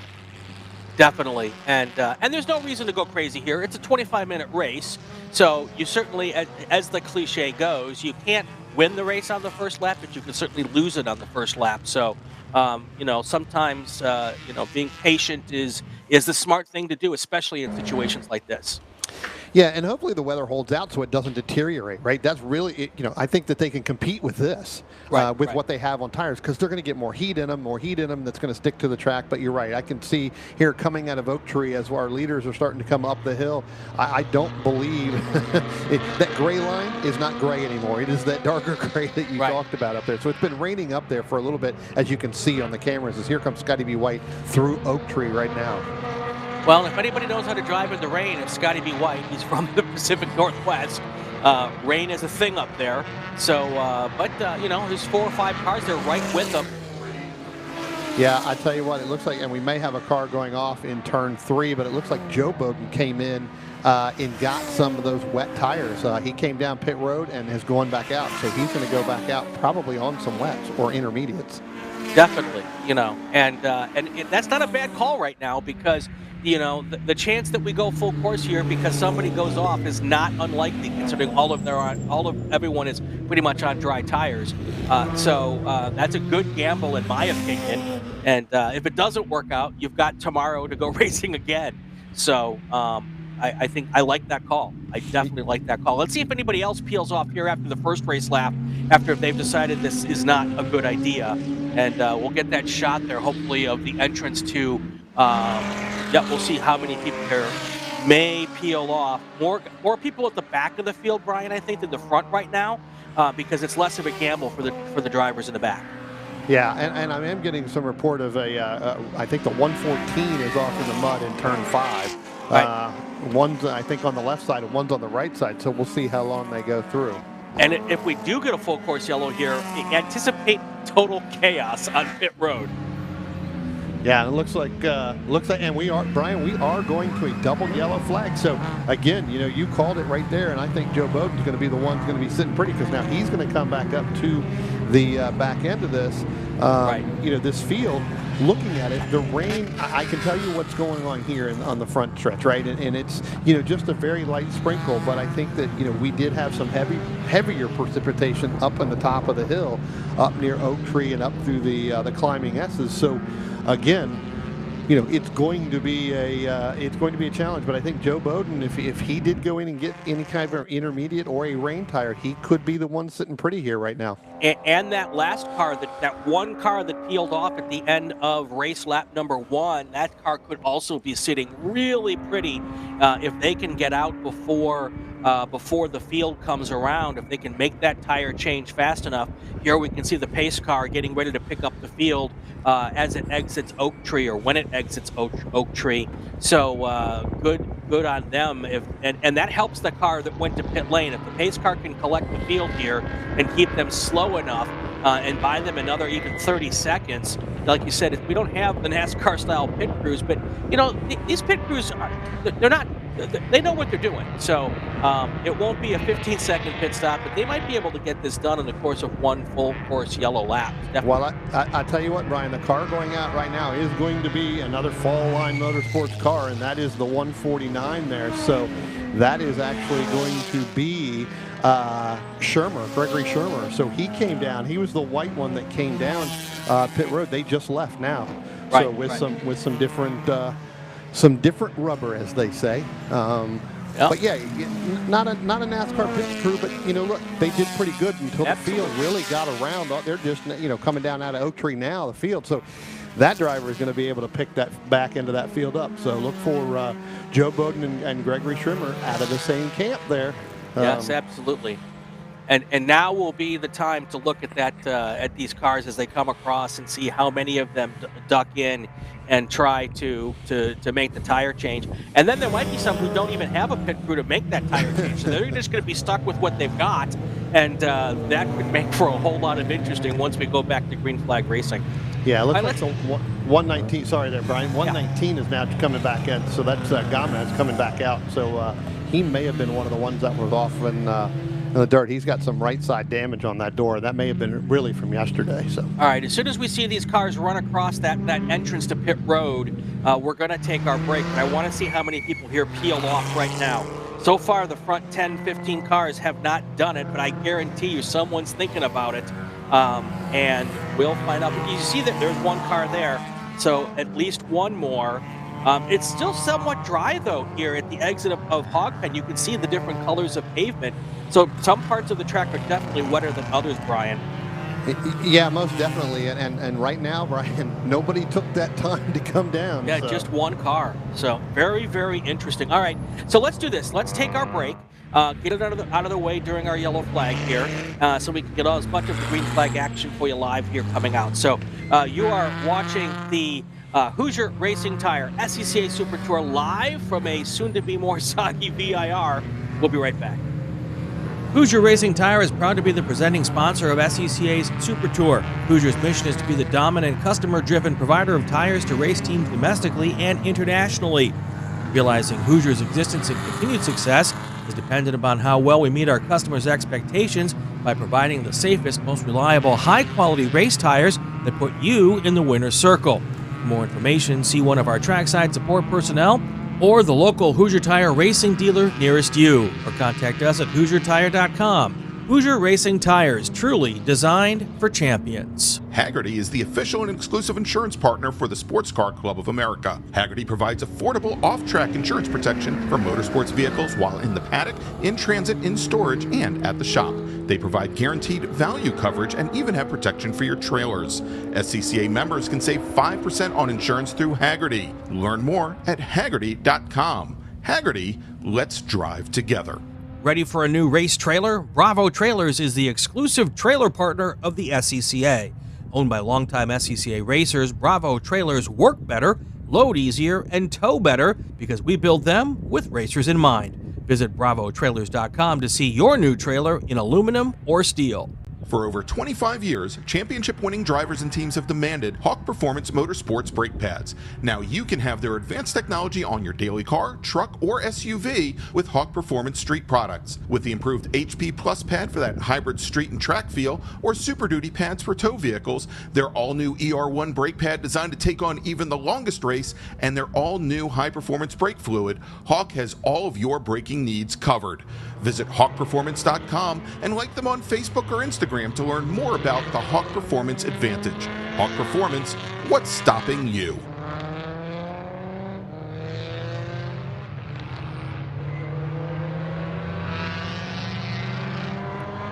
Welcome back to the 2023 Hoosier Racing Tire SCCA Super Tour, where we bring together top SCCA road racers from around the country to compete in the premier amateur road racing series, the Hoosier Super Tour.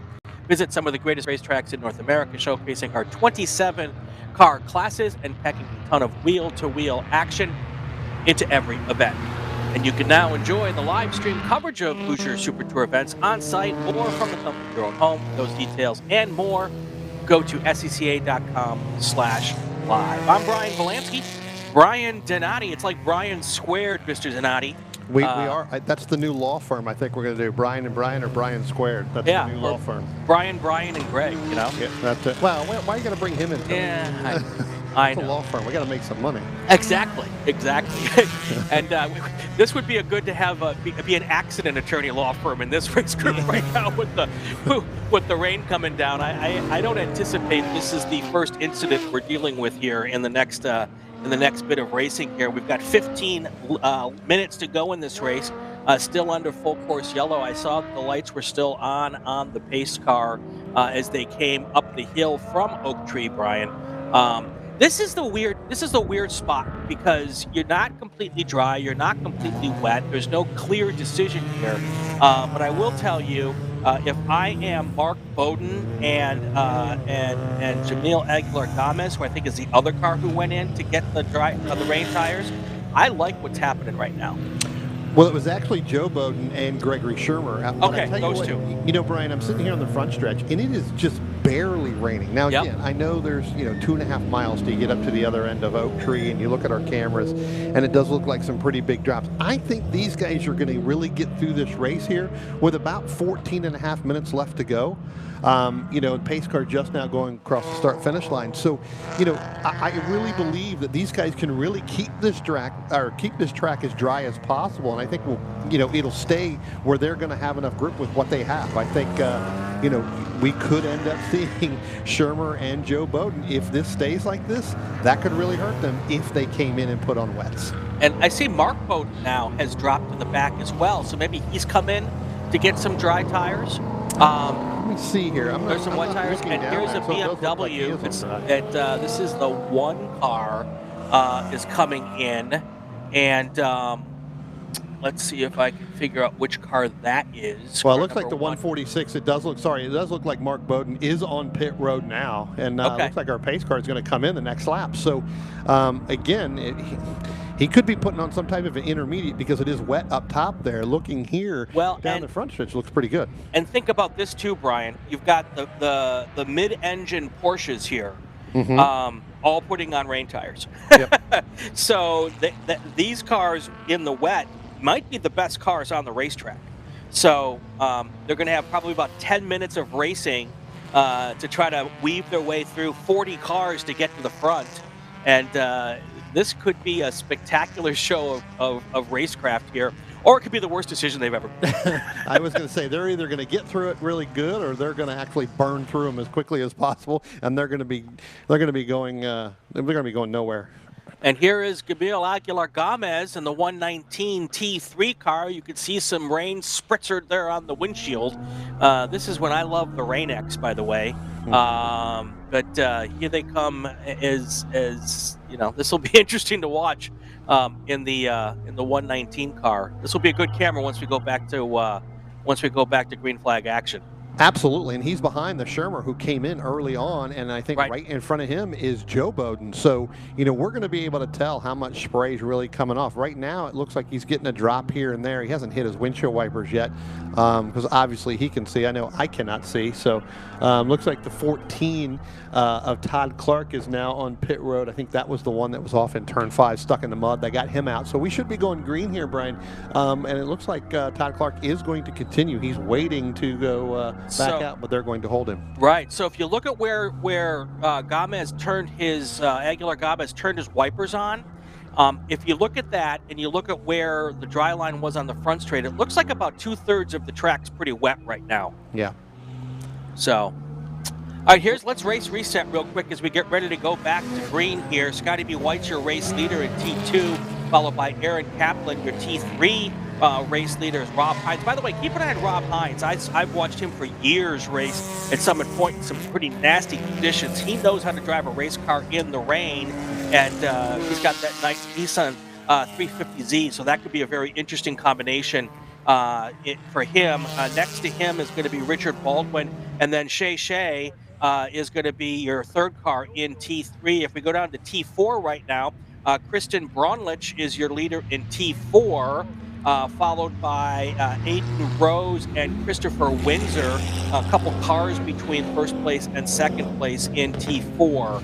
So that's what we look at as we head back to green here very shortly on a half and half or a 2/3, 1/3 wet dry racetrack. And Brian, buckle up your seatbelts and cinch up your helmet because this is going to be very, very interesting. Yeah, you got to pull those belts just a little bit harder right now, especially if you're going through that, because they're getting ready to go back to green, and it's going to be a knockdown drag out for the next, as you said, 10.5 minutes here. Yep, so keep your eye on those 3 Porsches coming up through the back. Scotty B. White's going to take them down to a green flag again here, and we're going to have 10 minutes of racing left, Brian. Yeah, and here they go, crossing the finish line now. The green flag is out. You're going to be heading down into turn 1. Scotty B. White over Aaron Kaplan. Rob Hines close behind there, sitting in third, who's your T3 leader. Just as you said it, Brian, he's actually been racing in a lot of stuff. Yeah, definitely. So 2 wide, 3 wide here going into turn 1. Not sure that's quite the right recipe, but we'll see how it all works out. And as they come down towards the left hook area, and so far so good. Scotty B. White still able to get it together, but you just saw that the green car. I think that is Aaron Kaplan had to check up a little bit there, and then you've got your 2 Nissans right there as they come through, and having no real issues, but also not going very fast, Brian. Yeah, I tell you what, Aaron Kaplan coming through 3, that NASCAR bend really got sideways there with the nose, and I think you're right. That's where he really had to check up, and then Robbie Hines and Richard Baldwin right behind him, along with Shay really got punched up there. You can see that now as they go up through the climbing S's. They've opened up just a little bit, I believe, over Shay there, but you know, your front 4 there is pretty close together, and especially with Robbie Hines and Richard Baldwin. Here they come through the S's. Everyone being pretty smart here. No real issues as they come into this area. We'll find out more. The Oak Tree is a tough corner in the wet. Because it's a double apex corner, and really it's hard to do in the dry. It's even harder to do in the wet, but they're all doing pretty well. You see one car go a little bit wide there. I believe that's the Aaron Kaplan car again. He's now went from 2nd place down to 4th here, and then you've got a little more raciness going on, but everyone seems to be negotiating Oak Tree fairly well as they come and try to complete this first full green flag lap, because I don't think we got even through the first lap without a yellow flag. Yeah, no, we didn't. We had some issues, but I tell you what, Aaron Kaplan, just as you mentioned, Brian, as they come down the backstretch and head up to the top of the roller coaster, having all kinds of issues with that handling on that car. So obviously he may be on full dries instead of some intermediate, and I don't know if the touring can do intermediates, and I don't believe that they can. So it's either one or the other, and I can tell you that the front 2 cars or front 3 cars right now, they are on dry. So it is just a matter of handling that BMW. All right, here we come to complete what is essentially our first green flag lap. Scotty B. White is going to come across the line first, followed by Richard Baldwin, Aaron Kaplan, Rob Hines, and Shay.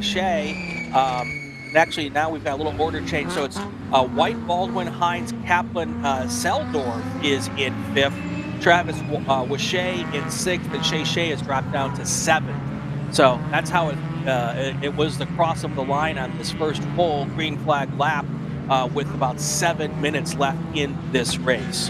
Yeah, I tell you what, Brian, let's give a shout out here to Sean Lovett here, running in 8th position right now. This is his first year doing it in T3.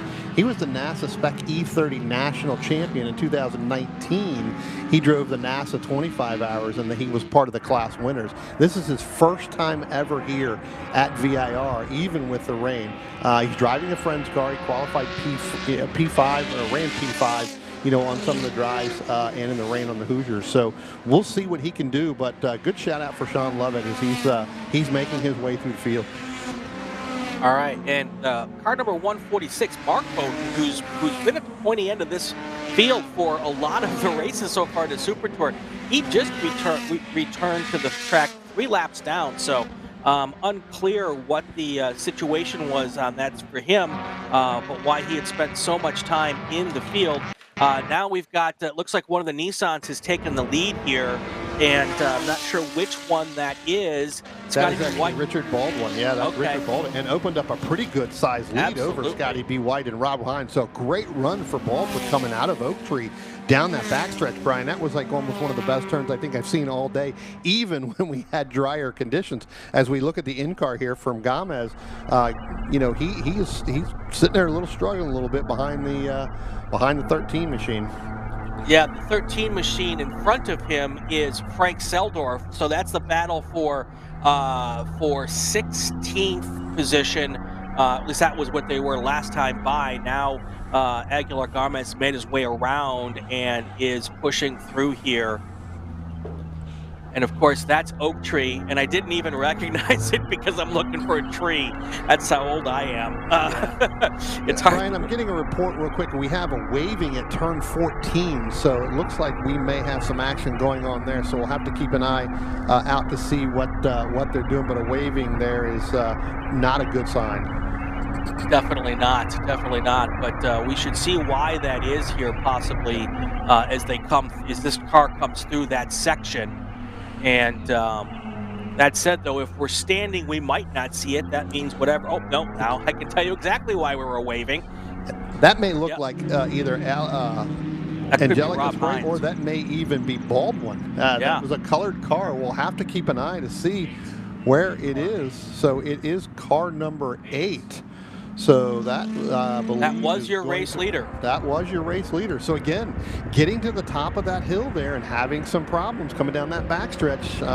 Brian, it's safe to say that is the toughest part of the racetrack right now that we have. Like I said, it's starting to come down a lot more now. It's especially here on the front stretch. So you got what you got. You got to fight through it, and you got to back it down almost, completely to get through this race. Yeah, very treacherous conditions when you've got this kind of some parts of the track dry, some parts wet, and it's different every time you come by.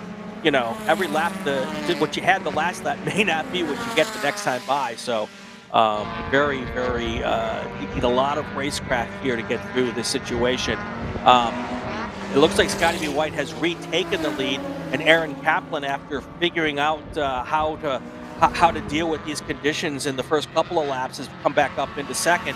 And don't be surprised to see Rob Hines get in the mix, keeping in mind that those are two T2 cars up front with White and Kaplan. And then we get to our T3 race with Hines, Seldoff, Boucher, and Lovett.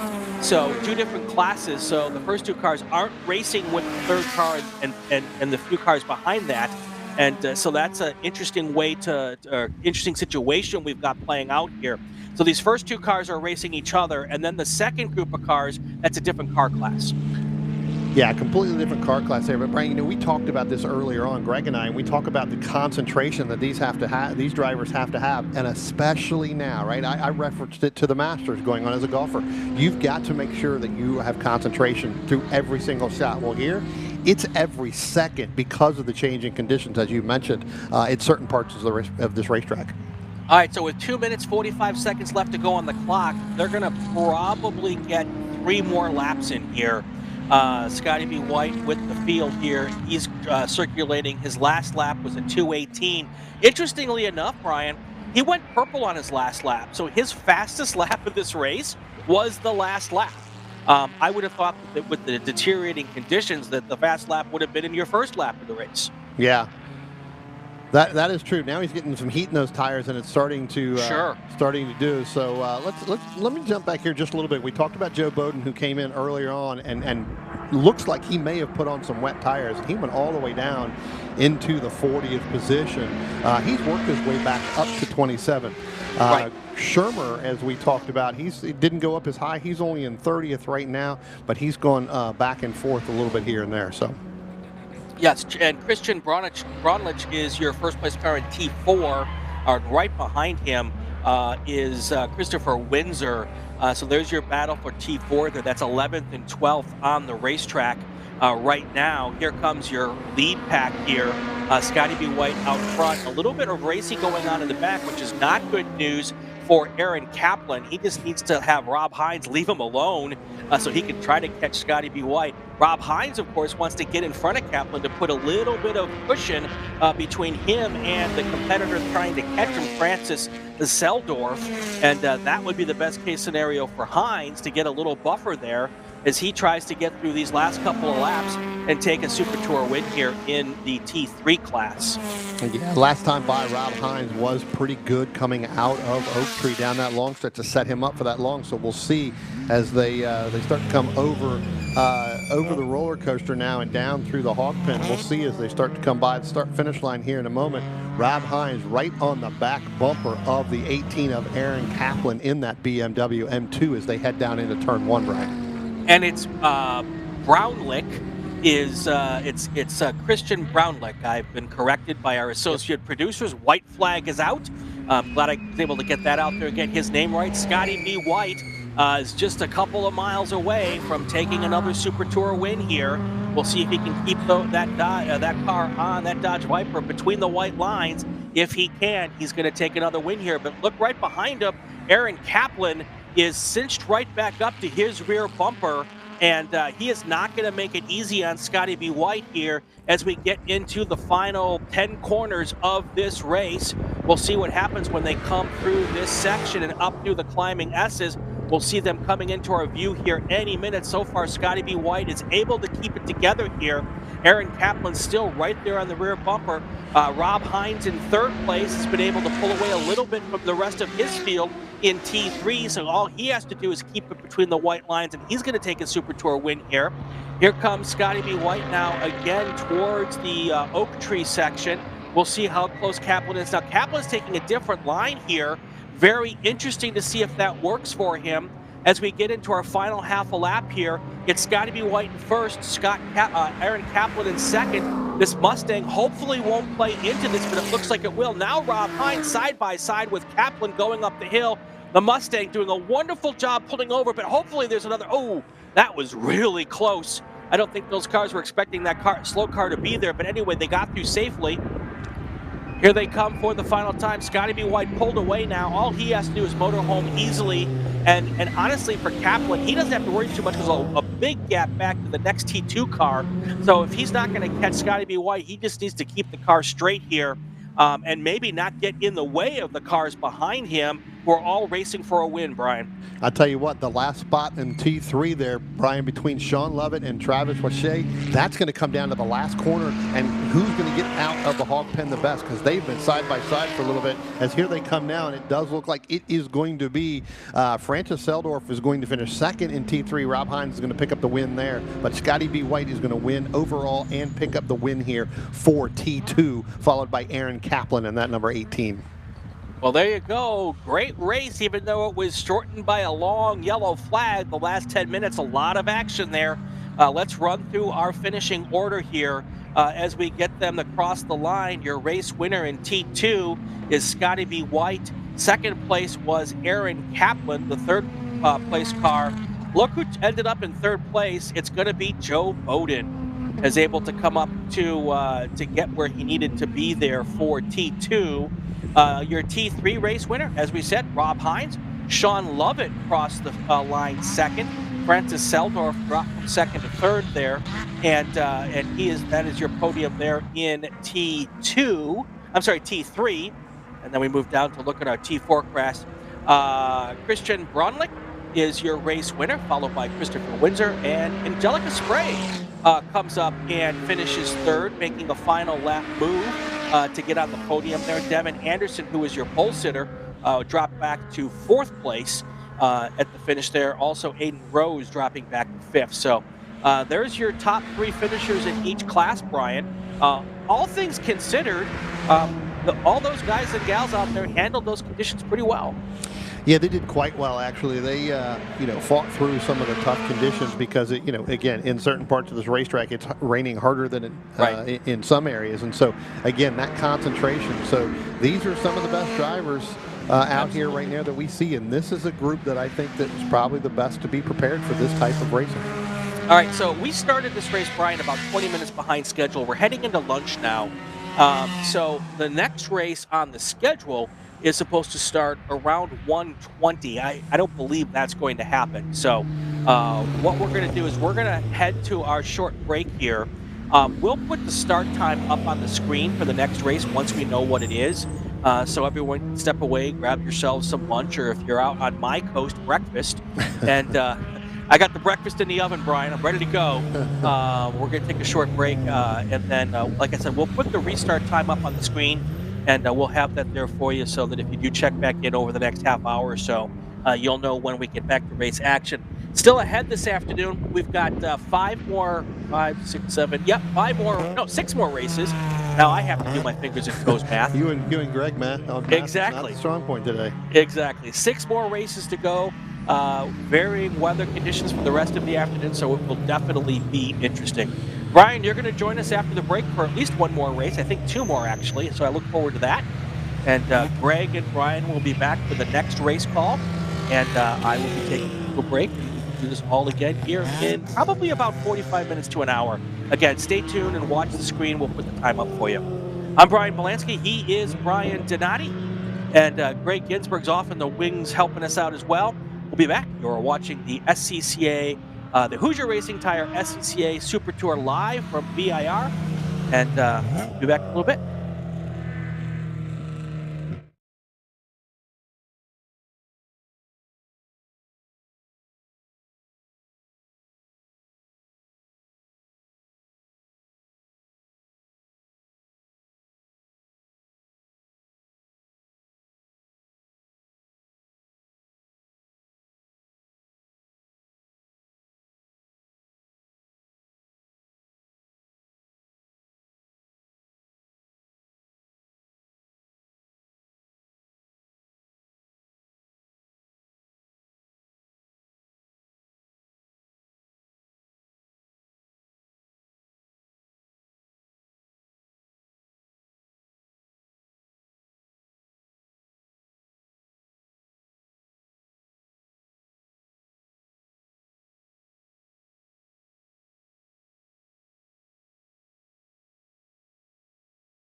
And we're back here at Virginia International Raceway for the 2023 Hoosier Racing Tire SCCA Super Tour. It is weekend number 5, and not that anybody should be counting, but I think it's wet weekend number 5 here on the Super Tour.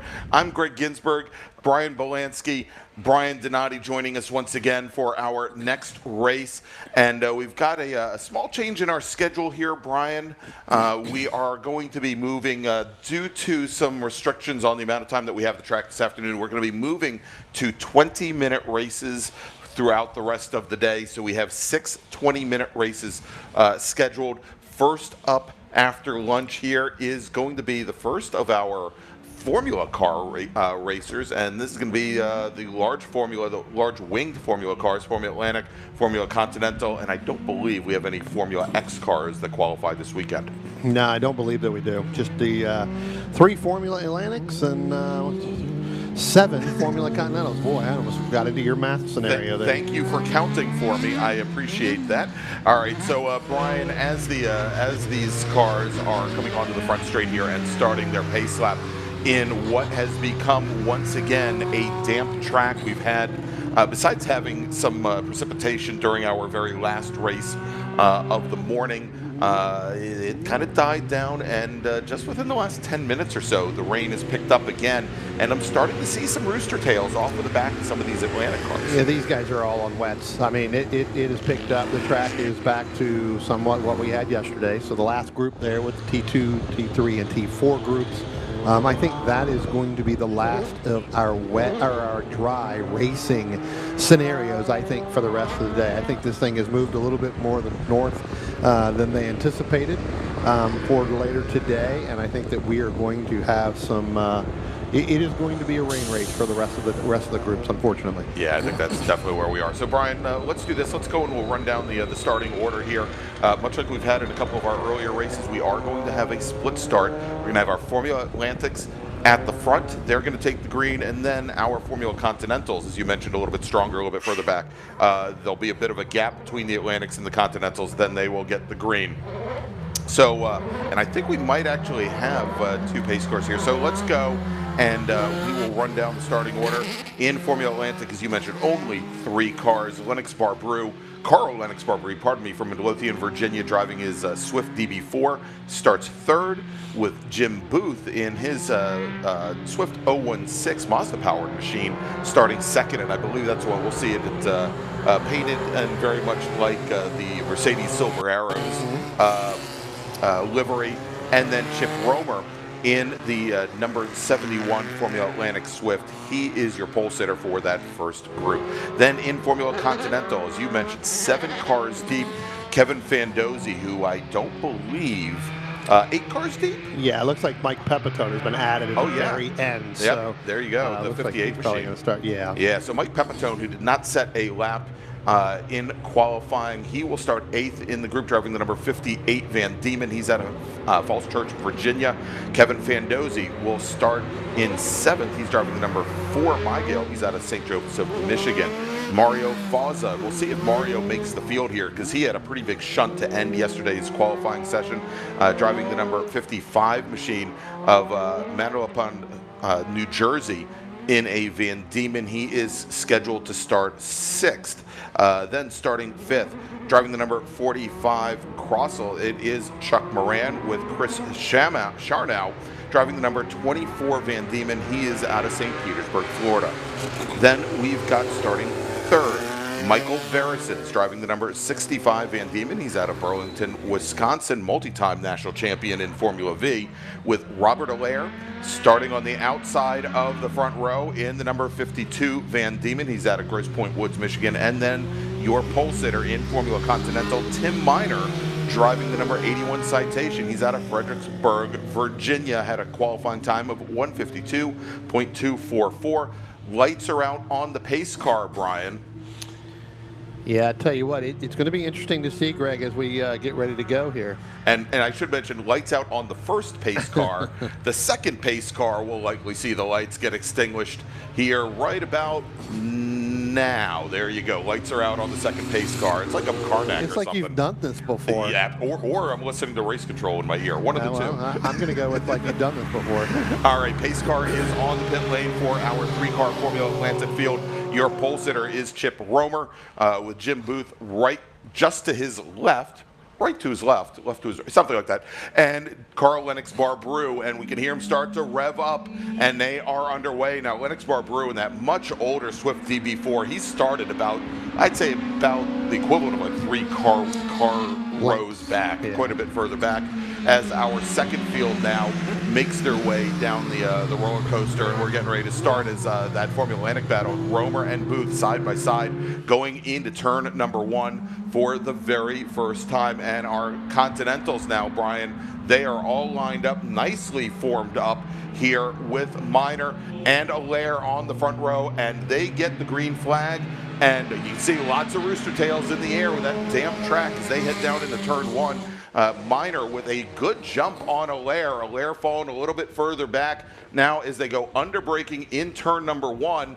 Allaire going around the outside, Brian, and looking like he's trying to get around Tim Minor here on lap 1, and he does. Robert Allaire is your leader going into the NASCAR bend in turn 3. Move Minor, a pole sitter, back to second. Michael Verison's in the white 65 sitting third. I'll tell you, well, there goes our leader now. Our leader is now just spun coming, in that. That is Robert Allaire going to spin coming off of turn 3, headed towards turn 4. Again, just a little bit too much power there. We talked about this yesterday, with qualifying. These guys have had nothing but in the rain, as our Formula Atlantics are now at the very top of the oak tree, and Chip Romer has had some problems throughout all day yesterday as well. So hopefully he's got that set up for their rain race, because I think these guys, whatever it is they did at the end of yesterday's session, I think may help them today. Well, and we had Romer have a pretty big smack of the wall coming through Snake yesterday to end the session. And it's going to be a question about how good of work they did putting that car back together. But right now, Romer and Booth hanging very close together. Booth in that second position, Romer in the first as they go into the top of the roller coaster, turn 14. Carl Lennox Barbrew. Good run for him so far, as he's just now entering the roller coaster and coming down the hill. But yeah, you can see the rooster tails. When we look out the announce booth here, Brian, on the front straight, the track really doesn't look that damp. It doesn't look like it's raining all that hard.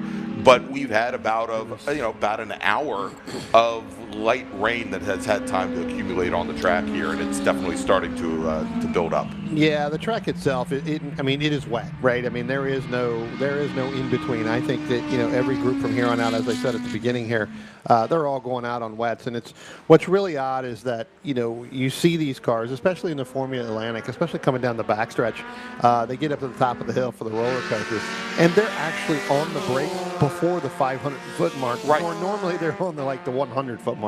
All right, as we watch now this battle in Formula Continental, coming down the front straight, heading towards turn number 1, much like we saw a huge battle at the front in Atlantic and Continental. It's Tim Minor and Michael Verison's.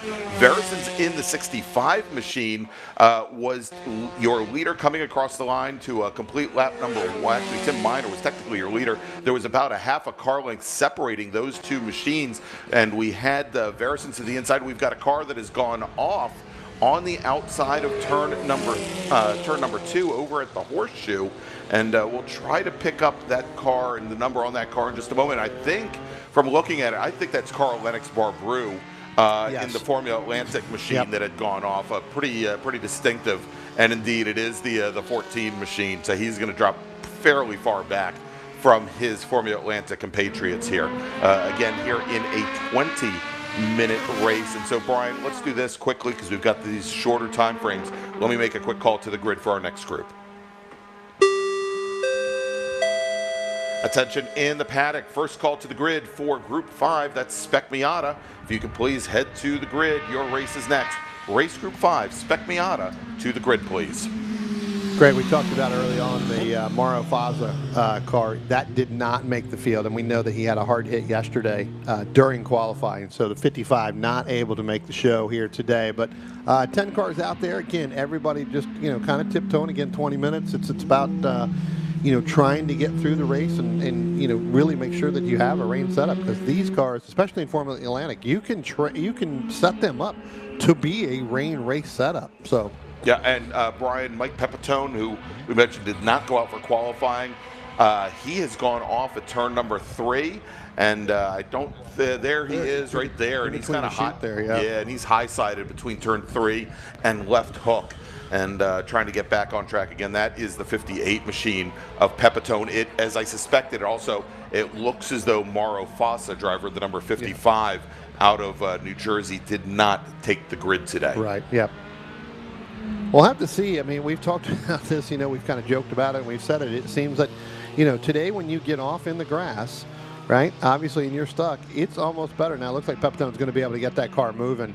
He's going to have to hurry up and get out there. We've got a couple cars that are getting ready to come around out of turn 2 right now, coming down in there. So we have to get going, and he does. But, almost it's better to go backwards than it is to go forwards in the grass and try to, I don't want to say find a dry spot, because you're not gonna. But, at some point you've got to be careful. And again, Pepitone not going out yesterday probably doesn't have any idea, in terms of whether or not the setup's right or not. Never even went out on track yesterday, so I know he's raced in the rain before. Yeah, he has. And so coming up right behind him, I believe, is the battle for the lead in Formula Continental, with Michael Verisons in the white number 65 right now, up on the 81 of Tim Miner. Miner was about probably around 6-7 car lengths back when they crossed the stripe. And I think a lot of that, Brian, is they're likely trying to stay out of the trailing car trying to stay out of the spray of the car ahead. Yeah, I mean, these cars have no windshield wipers, right? The only thing you've got is a glove and a hand, and that's the only thing you're going to get. And a tear off. And a tear off here and there. Hopefully you got at least 20, because you're going to need it. But looks like we got. Looks like they're going past the Pepitone machine right there. Yeah, and I think that's actually Verisons that's just gone past. So that's going to put Michael Pepitone a lap down in Formula Continental. Yeah, here comes Romer, and then here comes Booth now past the start-finish line. Yeah, again. And Booth had been holding fairly good stead there against Chip Romer. Romer just now sets the fastest lap of the race, down at around a 2:13.5. He opened up just on that last lap alone about a second and a half on Jim Booth.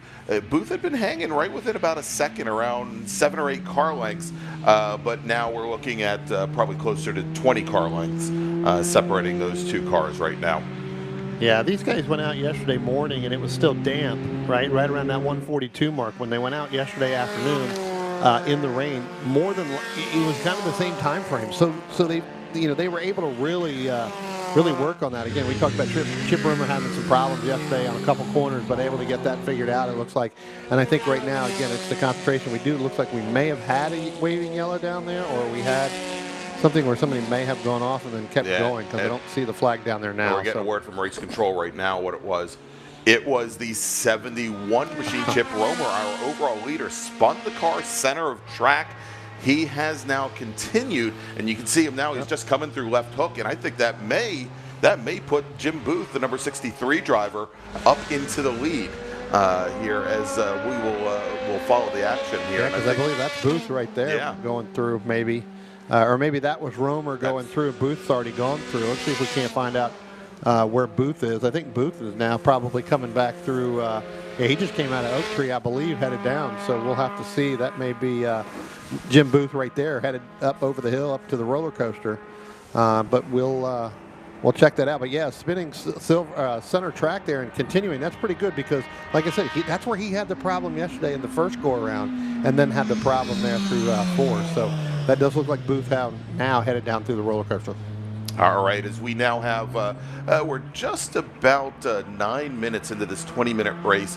Brian, while we've got a little bit of a break in the action here, why don't we take a quick break? Thanks to our partners and sponsors that are bringing us the Super Tour this weekend, and then we'll come back with action all the way to the checkered flag in Formula Atlantic and Formula Continental. You're watching the 2023 Hoosier Racing Tire SCCA Super Tour live from Virginia International Raceway, and we'll be right back. Tire Rack was established over 40 years ago by an SCCA member with a passion to find the right tires, wheels, brakes, and suspension products for racers and enthusiasts both on the street and on the track. As official tire retailer of Sports Car Club of America since 1995 and sponsor of the Runoffs Pole Award, along with the National Solo Program, Time Trials Nationals and National Tour, and Track Night in America, Tire Rack is proud to support the SCCA and its members as they go have fun with cars. Mazza Vineyards is the exclusive sparkling wine for podium celebrations at the Hoosier Racing Tire SCCA Super Tour, SCCA Runoffs, and Tire Rack SCCA Pro Solo. Celebrate your racing weekend with Mazza Vineyards and learn more at enjoymazza.com. Summit Racing Equipment, the official high-performance source and proud sponsor of the SCCA road racing program, is celebrating its 55th anniversary as the world's speed shop. Hagerty is the official and exclusive insurance partner for the Sports Car Club of America. Hagerty provides affordable off-track insurance protection for motorsports vehicles while in the paddock, in transit, in storage, and at the shop. They provide guaranteed value coverage and even have protection for your trailers. SCCA members can save 5% on insurance through Hagerty. Learn more at Hagerty.com. Hagerty, let's drive together. Hoosier Racing Tire is proud to be the presenting sponsor of SCCA's Super Tour. Hoosier's mission is to be the dominant, customer-driven provider of tires to race teams domestically and internationally. Realizing Hoosier's existence and continued success is dependent upon how well we meet our customers' expectations by providing the safest, most reliable, high-quality race tires that put you in the winner's circle. For more information, see one of our trackside support personnel or the local Hoosier Tire racing dealer nearest you, or contact us at HoosierTire.com. Hoosier Racing Tires, truly designed for champions. And we're back here at Virginia International Raceway for the 2023 Hoosier Racing Tire SCCA Super Tour. I'm Greg Ginsberg along with Brian Donati. We'll have Brian Belansky back for our next race. And we are right just past halfway in our Formula Atlantic and Formula Continental race. Jim Booth is your leader in Formula Atlantic after the pole sitter, Chip Romer, spun the car turn 1 2 laps ago. In Formula Continental, Michael Verison's in his Van Diemen, currently your leader, and he is starting to stretch things out now over Tim Miner. Now we're almost 25, 30 car lengths separating the 65 and the 81 machine. Chris Charno starting to, well, he's not, Charno's running a pretty consistent 220 lap time, actually within a couple tenths of his fastest lap. Not really closing things up on our two leaders, but he is sitting third in Continental. As we watch now coming onto the front straight, and that is actually in a great little fight right now. Chris Charno for that last spot on the podium, Brian, in Continental, going down into turn 1 right now. It is Chris Charno in the black number 24 machine, and then he's got Robert Allaire, who was our pole, started on the outside of the front row in Continental, directly behind. And looks like Allaire trying to get back up onto the podium after he spun the car in lap 1. Well, I tell you what, ever since Chip Romer has spun his car, he just set the fastest lap of the race for anybody at 2:12, which that's 4 seconds faster than Jim Booth. So he was 40 some seconds behind. Now he's only 19. So with, let's see, 7 minutes to go, if my math is correct, and I'm not going to ask you to do any math because we know you're going to have to take your shoes off. He may end up catching him at the very end, so I have to keep an eye on that. I'm not sure if Booth may be having some problems or really just starting to, take it nice and easy, thinking he has a larger lead. Well, as a matter of fact, you just saw there going down the front straight. I think that was actually Michael Verison's driver, the number 65 machine, our leader in Formula Continental, and now coming just through our view, Tim Miner. And here's that battle for third in Formula Continental with Robert Allaire starting to close things down on Chris Charno that last time by. They actually ran fairly similar times. Allaire was about 0.2 of a second faster. But Allaire has been down as low as a 2:14, and so probably has some pace in them as they come now over the rise and head up to the top of the roller coaster, up over at the top of turn 14. Unfortunately, we're having some issues with that camera at the entrance of 14, but we'll be able to see them coming down the hill. There they are right now, as Allaire had the rear end step out on him just a little bit, Brian, but he is indeed closing down. I wouldn't be surprised if Allaire tries to make the move to the inside on Charno going into turn 1. Yeah, we'll look out our window right here. They're getting ready to come by, and it's still about a half car length. But you're right.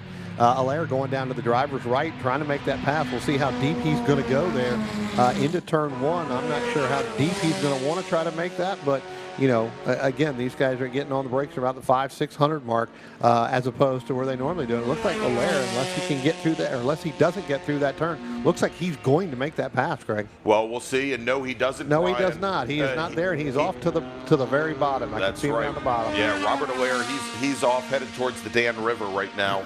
As they came down into turn 1, Brian, kind of saw it as Allaire moved, as we've now got about 5 minutes remaining in this race. Allaire moved maybe a little bit more than he needed to driver's right and had a really shallow entry into turns 1 and 2, and it just ended up as he was still trying to slow the car down, pushed him wide, pushed him driver's left, where that portion of the track drops off camber, and then down the hill you go as he's just now trying to make his way back up. Yeah, I think Charno knew what was going to happen right there. So yeah, and Charno, after trying to defend and move Allaire to the inside a little bit, he moved all the way over driver's left and opened that corner up as much as he could. Yep, let him go. All right, real quick, Brian, let's make a final call to the grid for our next group, and I have a feeling we may be going to a full course caution here, or full course caution. Is looks like Allaire having trouble getting back onto the track surface.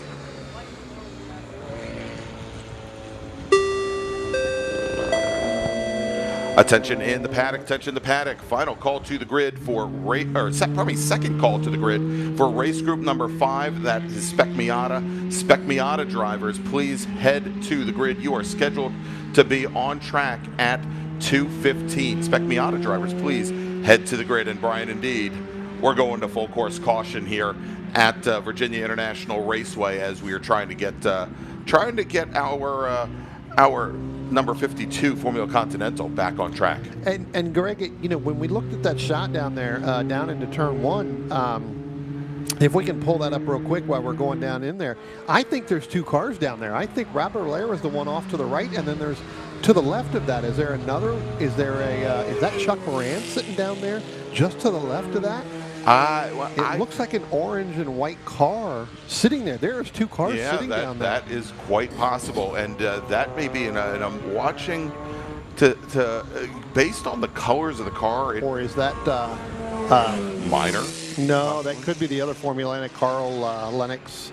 Yeah, we'll see here and we'll know fairly soon when they cross the stripe, as our safety car should be picking up Jim Booth, driver of the number 63 machine, coming out of Oak Tree now. Yeah, and there's the second car, and indeed, you're right, Brian. It was Carl Lennox Barbrew. Gosh, you've got a good eye. I just couldn't see him if he was right here on pit road. I wouldn't be able to see it, but I can see him far away. I can't see him up close. Yeah, so exactly. We'll turn your glasses upside down. So Carl Lennox Barbrew dropping back to 8th. Well, he was 8th overall. My guess is he will probably find himself now behind the 45 of Chuck Moran next time they come by.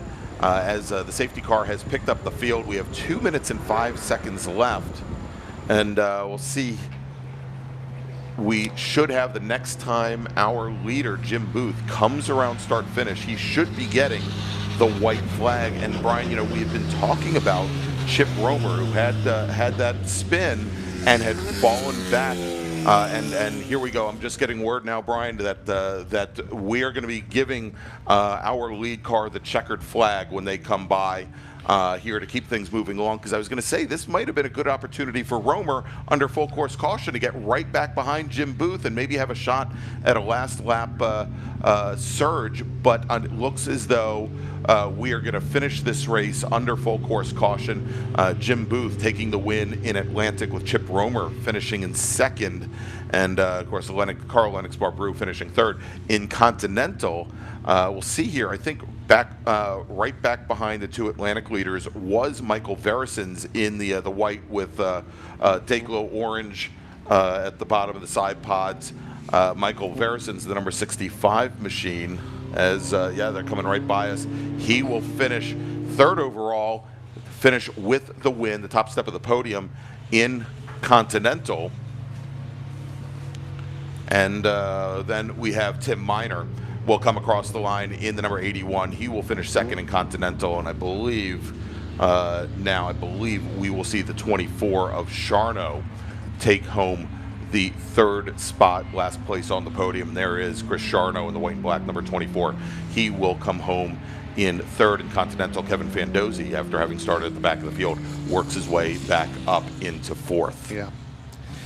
Yeah, unfortunately, I think if they would have had another lap, I think you probably could have seen Chip Romer, kind of look to make that move over Jim Booth. But, unfortunately not going to be that way today. These guys will be back tomorrow. Tomorrow should be it may be damp by the time they go out instead of completely wet, but, things may change tomorrow.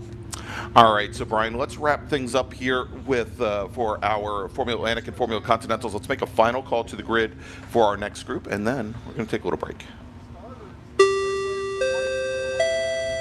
Attention in the paddock. Final call to the grid for race group number 5. That is Spec Miata. If you have not made your way up to the grid now, please do so. You are scheduled to be on track at 2:15. Again, Spec Miata drivers, please start heading to the grid, scheduled to be on track at 2:15. So, Brian, let's take a quick break, and when we come back, it is going to be Spec Miata action here at Virginia International Raceway. It's going to be damp Spec Miata action, and we've got a special guest with us, and I'm sure she'll be able to talk with us a little bit about how we're going to have some very well-known Spec Miata drivers with some very not well-known challenges working from the back of the field today. Yeah, it's going to be an amazing race. All right, so let's take that break. We'll be back in just about 10 minutes with some Spec Miata action from Virginia International Raceway, where you're watching the 2023 Hoosier Racing Tire SCCA Super Tour.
And welcome back to the 2023 Hoosier Racing Tire SCCA Super Tour here at Virginia International Raceway.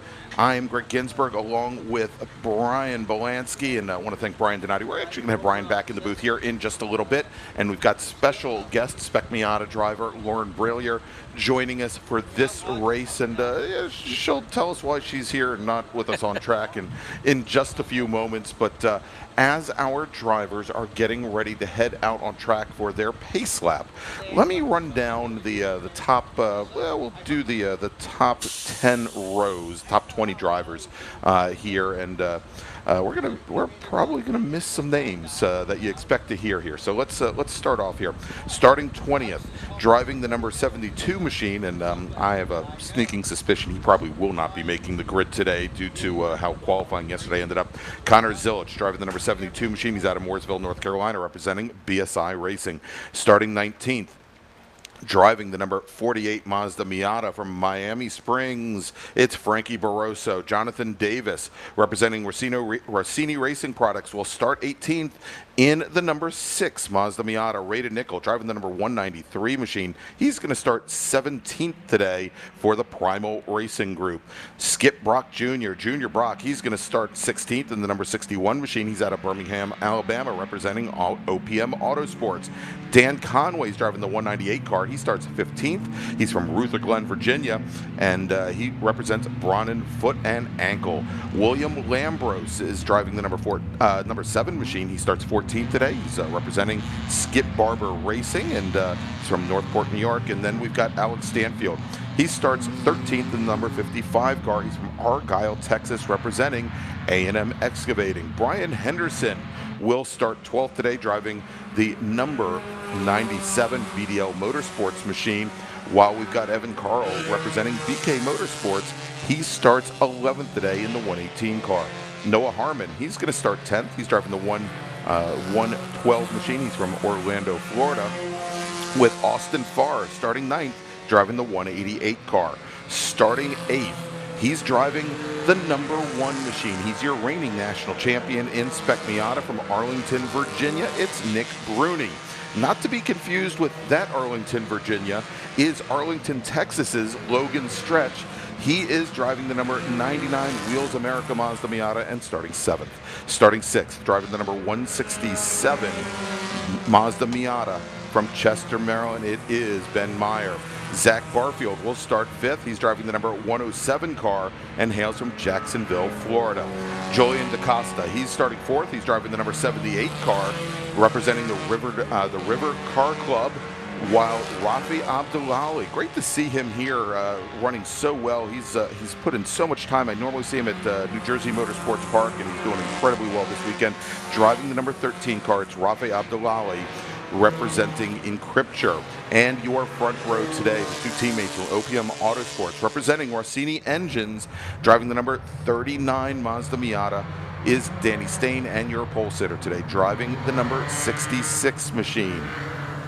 It is Charles Matudis with a qualifying time of 2:35.585.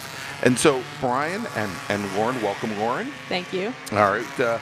Big surprises here as I ran down the top 20. We had 66 drivers this weekend go out and set times.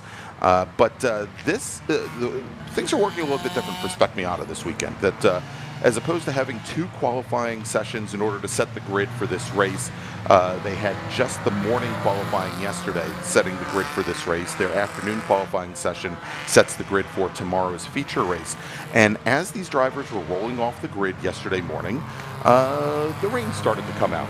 Some drivers went straight to the paddock and got wet tires put on the car before they ever touched the track. Some drivers did an outlet, came behind the wall, then got tires. Some of them had their crews ready on the pit lane with tires.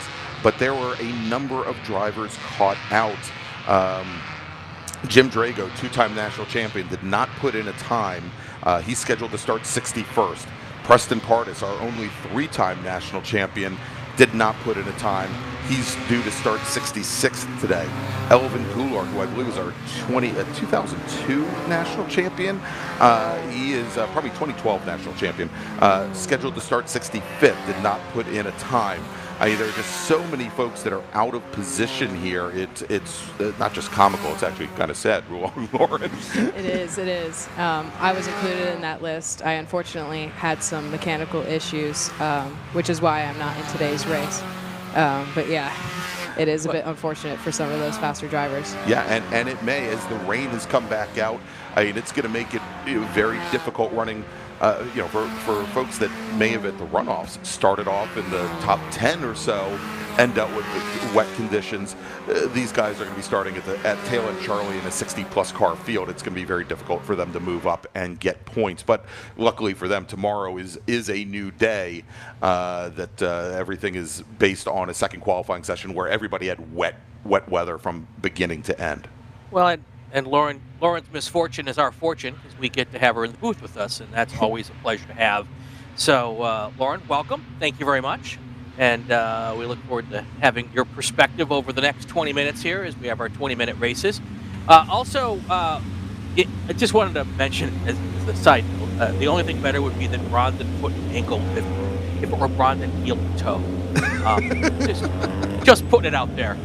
So we need a rim shot. We'll have to see if he can get his sponsor to change the name on the the sign on the door. There's my dad joke for the day. We can carry on now. All right, so Brian, we have the and you realize the reason we have the Subaru pace car is so that the pace car doesn't fall off the track, right? Exactly.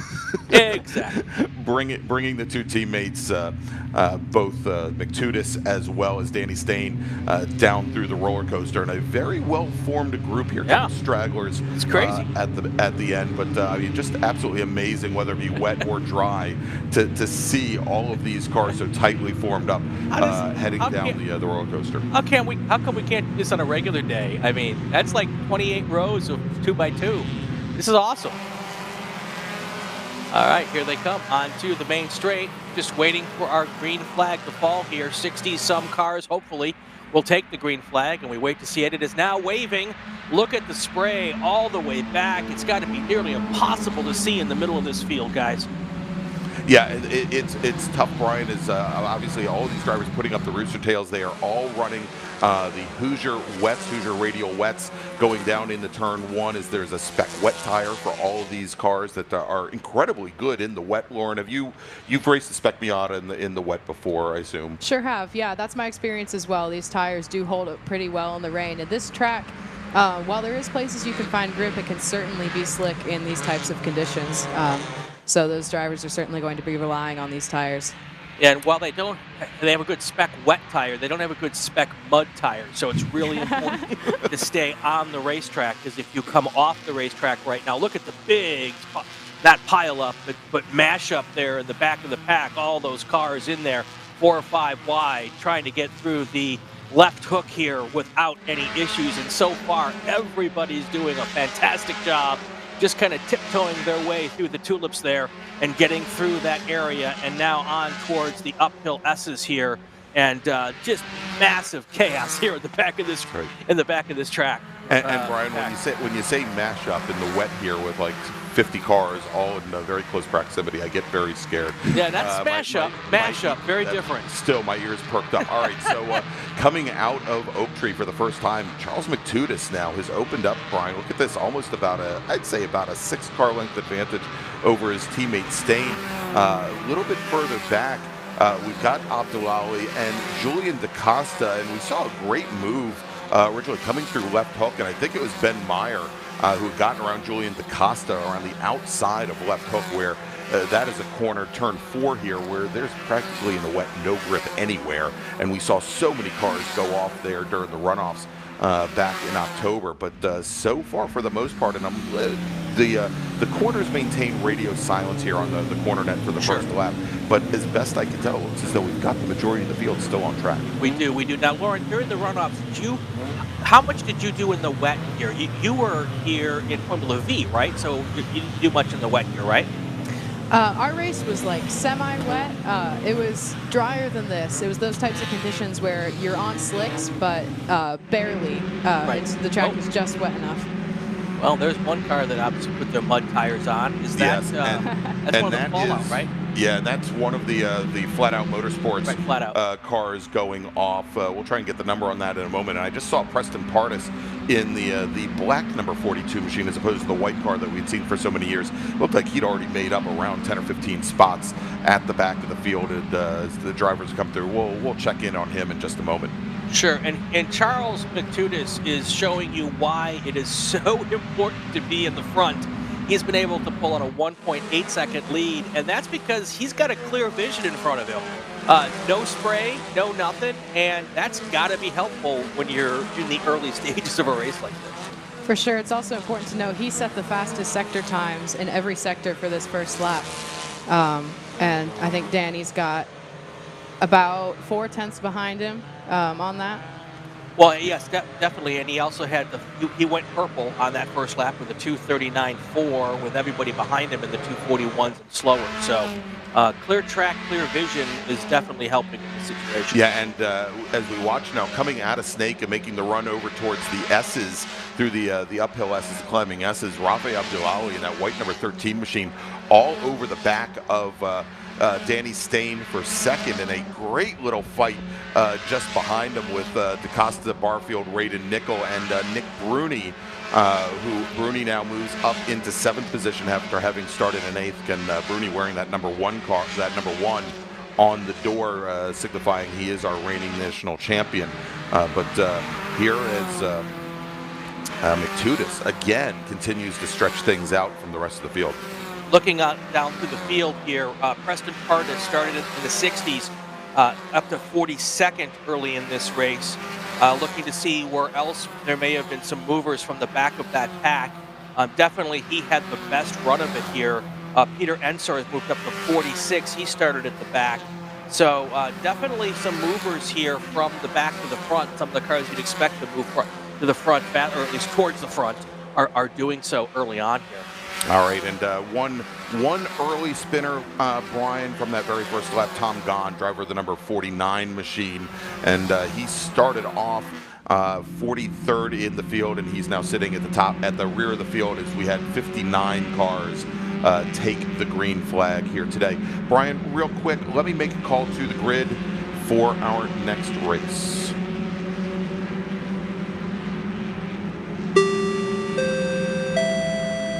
Attention in the paddock, attention in the paddock. First call to the grid for race group number 6. That's our big bore group, GT1, GT2, and GT3, GTX, American Sedan, and T1. Race group 6, GT1, GT2, GT3, GTX, American Sedan, and T1. Please start heading to the grid. All right, everybody's playing fairly well here. That one car that went off here at turn 16 earlier, when you come out of 16, you lose camber, and it kind of pushes you towards going off track. So if they came in a little too hot early in the wet conditions, seeing a car go off there was not a surprise. Up front, nothing really changed. Charles McTudis is your leader. Danny Stain second. Rafi Abdullahi is third. Raiden Nicole fourth. And Zach Barfield fifth. And McTudis has now opened up a 2.1 second lead. Still fast and furious action in the middle to back part of the field. If you're in the back up at this point, Lauren, knowing that you're probably not going to get to the front, this has got to be a lot of fun with all these cars to run around with. For sure, that was definitely my outlook had I been going into the race. But with everyone out of position, that does make it a little more interesting. Actually, it looks like we've had a bit of a battle going on between Raiden Nickel, I believe Abdullahi, and maybe Zach Barfield. Actually, it was Danny Stain. And actually, it was a great little fight, Brian, as you were running down the order there. And we're going to see them now coming out of Oak Tree onto the back straight here. Our new second place runner is the number 193 of Raiden Nickel, as he has gotten around Danny Stain and Rafi Abdullahi. It was actually a very interesting move, and that change of position started all the way back going into turn number 3, as we saw Abdullahi come underneath Danny Stain, push Stain out wide.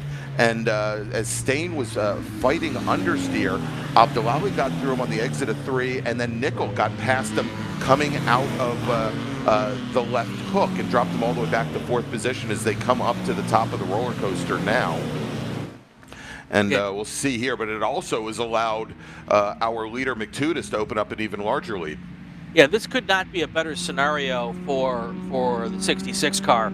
All by himself, no one to battle with, clean vision in front of him, and the 3 cars behind him, instead of working together to come up with some sort of a draft, which is a little hard to do in these weather conditions, but it can be done.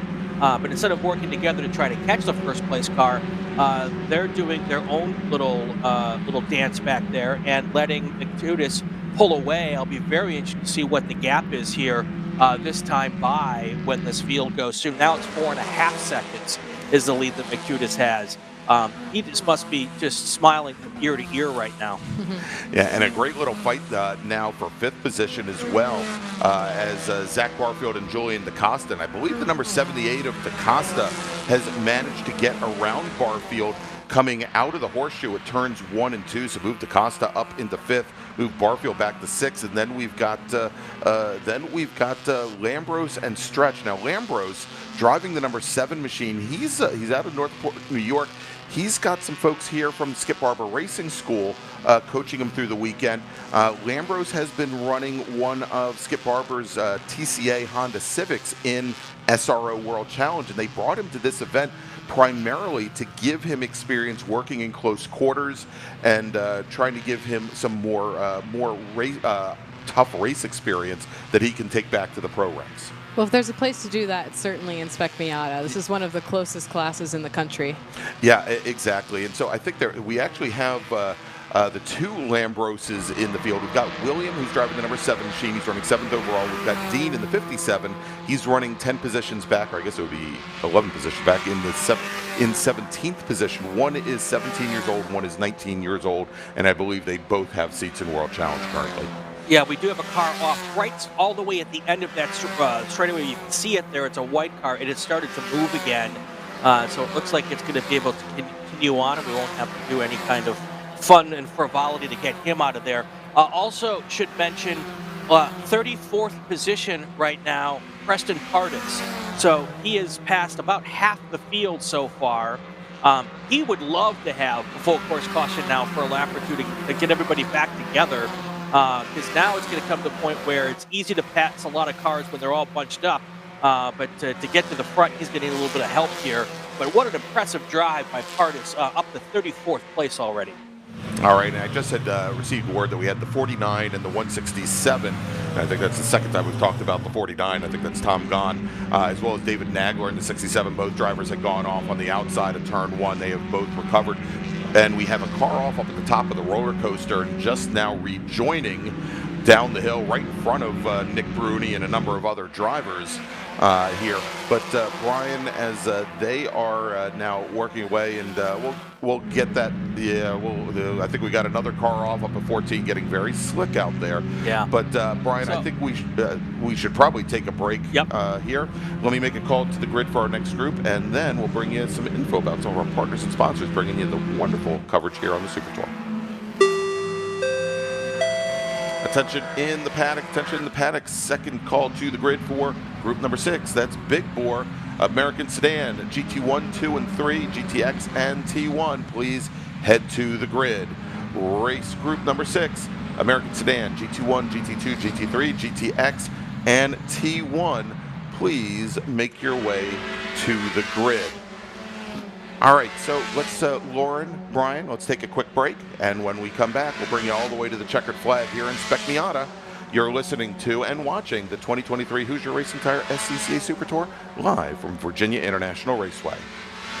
For more than 100 years, Sunoco, SCCA's official fuel partner since 2001, has been fueling victories both on and off the track, which is why Sunoco has trusted the fuel over 50 series of racing, driving, and winning, including the SCCA National Championship runoffs, SCCA Pro Racing, Trans Am, NHRA, and NASCAR. To find race gas near you, visit SunocoRaceFuels.com or call Sunoco at 800-RACE-GAS. Ready for a new race trailer? Bravo Trailers is the exclusive trailer partner of the SCCA. Owned by longtime SCCA racers, Bravo Trailers work better, load easier, and tow better because we build them with racers in mind. Visit bravotrailers.com to see your new trailer in aluminum or steel. For over 25 years, championship-winning drivers and teams have demanded Hawk Performance Motorsports brake pads. Now you can have their advanced technology on your daily car, truck, or SUV with Hawk Performance Street products. With the improved HP Plus pad for that hybrid street and track feel, or Super Duty pads for tow vehicles, their all-new ER1 brake pad designed to take on even the longest race, and their all-new high-performance brake fluid, Hawk has all of your braking needs covered. Visit hawkperformance.com and like them on Facebook or Instagram to learn more about the Hawk Performance Advantage. Hawk Performance, what's stopping you? Get more bang for your buck at summitracing.com. Choose from millions of in-stock parts from over 1,500 name brands, parts for racing, street performance, trucks, plus tools, accessories, and more. All right, we are back here for the Hoosier Racing Tire Super Tour. Want to get out on track and are not quite ready to dive into wheel-to-wheel action like you've seen this weekend? Check out Track Night in America, driven by Tire Rack, the one-day low-pressure fun with your street car events at more than 30 racetracks across the country. It's where you can go as fast as you want and learn from stellar coaches and leave with a big old smile. Visit tracknightinamerica.com to learn more. All right, Brian, and we've had some big shakeups here in the top 10 while we went to track, and we've got the safety car standing up right now, and I believe we're going to be going full course caution here in just a moment. Indeed, we are now full course caution here at Virginia International Raceway. We just had a slower car coming through Snake, and we're still trying to get the number on that car. I think it was the 108 machine, but we'll get that here in just a moment, and it's I think it has pulled off between turns 5 and 6, and as soon as we get the number on that, we'll check. But Lauren, you were tracking that battle for 5th position. That looked like we might have some changes there as well. Yeah, it sure was. Something that we missed earlier, we counted an off in turn 12 in Oak Tree. We said it was the 5th place car of Zachary Barfield. He was racing and working with Julian DaCosta, and it looks like he had some kind of off, moving, changed the battle, leaving just Julian in 4th. Where is he now? He is, I believe, currently sitting in 5th position, back behind Danny Stain and just ahead of William Lambros. And interesting, we got somebody, and I think it was Mickey Moran in the YouTube chat, saying that he's fairly certain that DaCosta and Barfield are teammates. They are. Yes. They both are with Paddock Motorsports. Yeah. So that is, and as you'd been racing with Paddock Motorsports last year as well. Yes. Yeah. So that is definitely not what you want to see. It's usually a little worse when you're in Formula One, but in Spec Miata, it's not all that good as well. Other quick note here is that Nick Bruni, who was our national champion, he was running 7th position. He has pulled into the pits. Not that it should matter much, because I am getting word now, Brian and Lauren, that the pace car, or the safety car, when he leads the field underneath the start-finish bridge, they are going to get the checkered flag. And Chuck McTudis now right behind the safety car, and they're coming down the front straight. And it is a race that is now in the books, ending about 4 minutes early. Yeah, I was afraid that was going to happen, considering how late this double yellow came out. But I will tell you, I want to wait till he crosses the line to see if he was able to pass anyone else here before the yellow flag came out.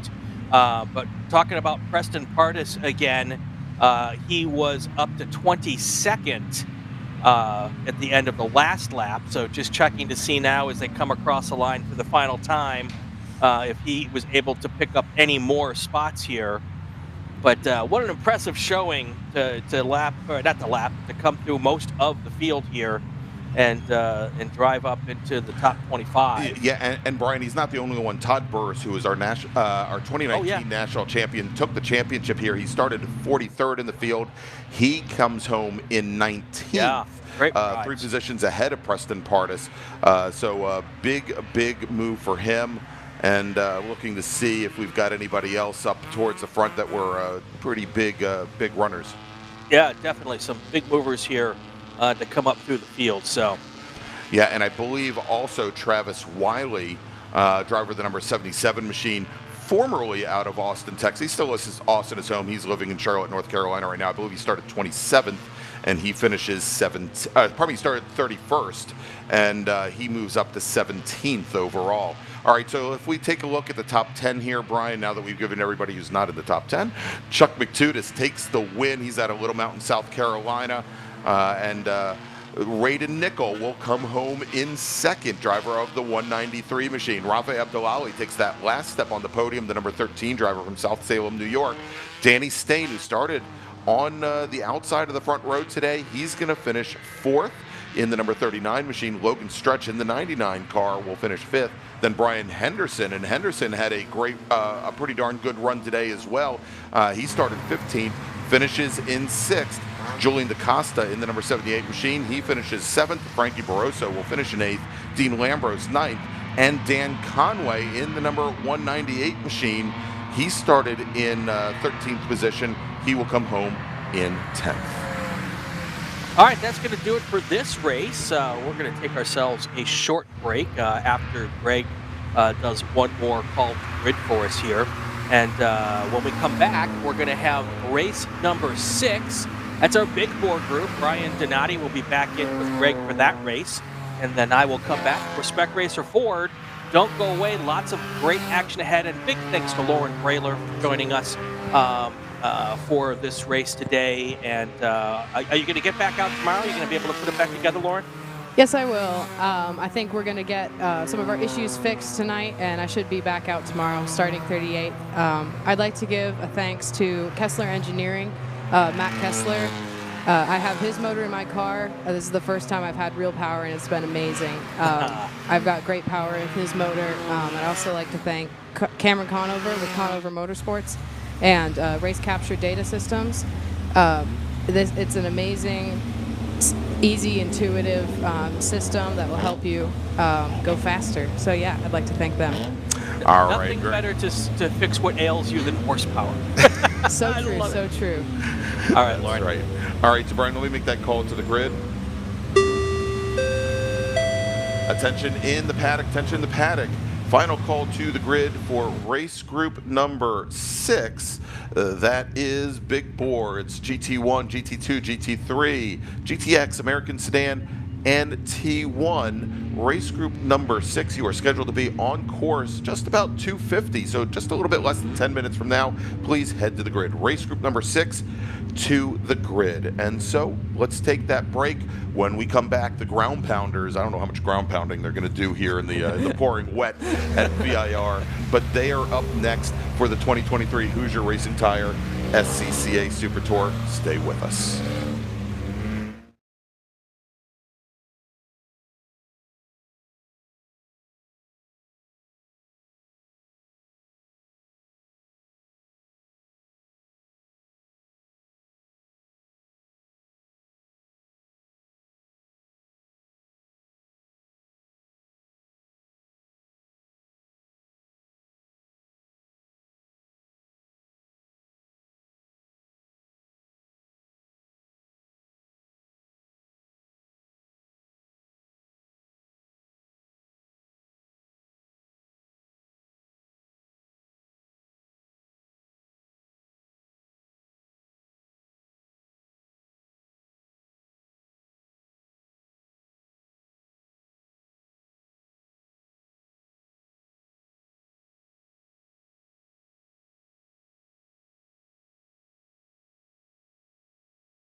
And welcome back to the 2023 Hoosier Racing Tire SCCA Super Tour live from Virginia International Raceway. I'm Greg Ginsberg. Brian Donati is going to be sitting in with me for this race. I want to thank Lauren Braillier for dropping by, and we'll have Brian Belantu back here in just a few moments. But first, we've got our the big bore race, the Ground Pounders, heading out on track. And Brian, this has been kind of an ill-fated race group over the course of this weekend, to say the least. As they've had mixed conditions, they've had rivers, they've had we've had not just drivers but cars rusting on the top of Armco here this weekend. It's been kind of it's been a bit of a challenge. But let's do this. Let's run down the starting order here, and we'll get things going. Much like we've seen in a couple of our groups earlier today, we've got a split start. We've got two separate groups heading out on track. We're going to start off with the first group, which are our GT1, 2, and 3 cars. And starting 11th, driving the number 122 Chevy Corvette, that is a GT1 machine, it's Joe Frida. Mark Bowden driving the number 146 GT1 Porsche 911. He's out of Buffalo Grove, Illinois. He'll start 10th. Ray Stevenson starting 9th today in the number 40 GT3 Mazda RX-7, and I believe he's our sole GT3 driver today. Greg Shermer is going to start 8th. He's got the number 149 Porsche 911. He's out of Davenport, Iowa. Starting 7th, driving the number 33 GT2 Chevy Camaro, it's William Moore. Joe Koenig is going to start 6th. He's driving the number 70 Porsche 911, and he's out of Glenville, Illinois. Jorge Nazario starting 5th. He's driving the number 165 GT2 Chevy Corvette, hailing from San Juan, Puerto Rico.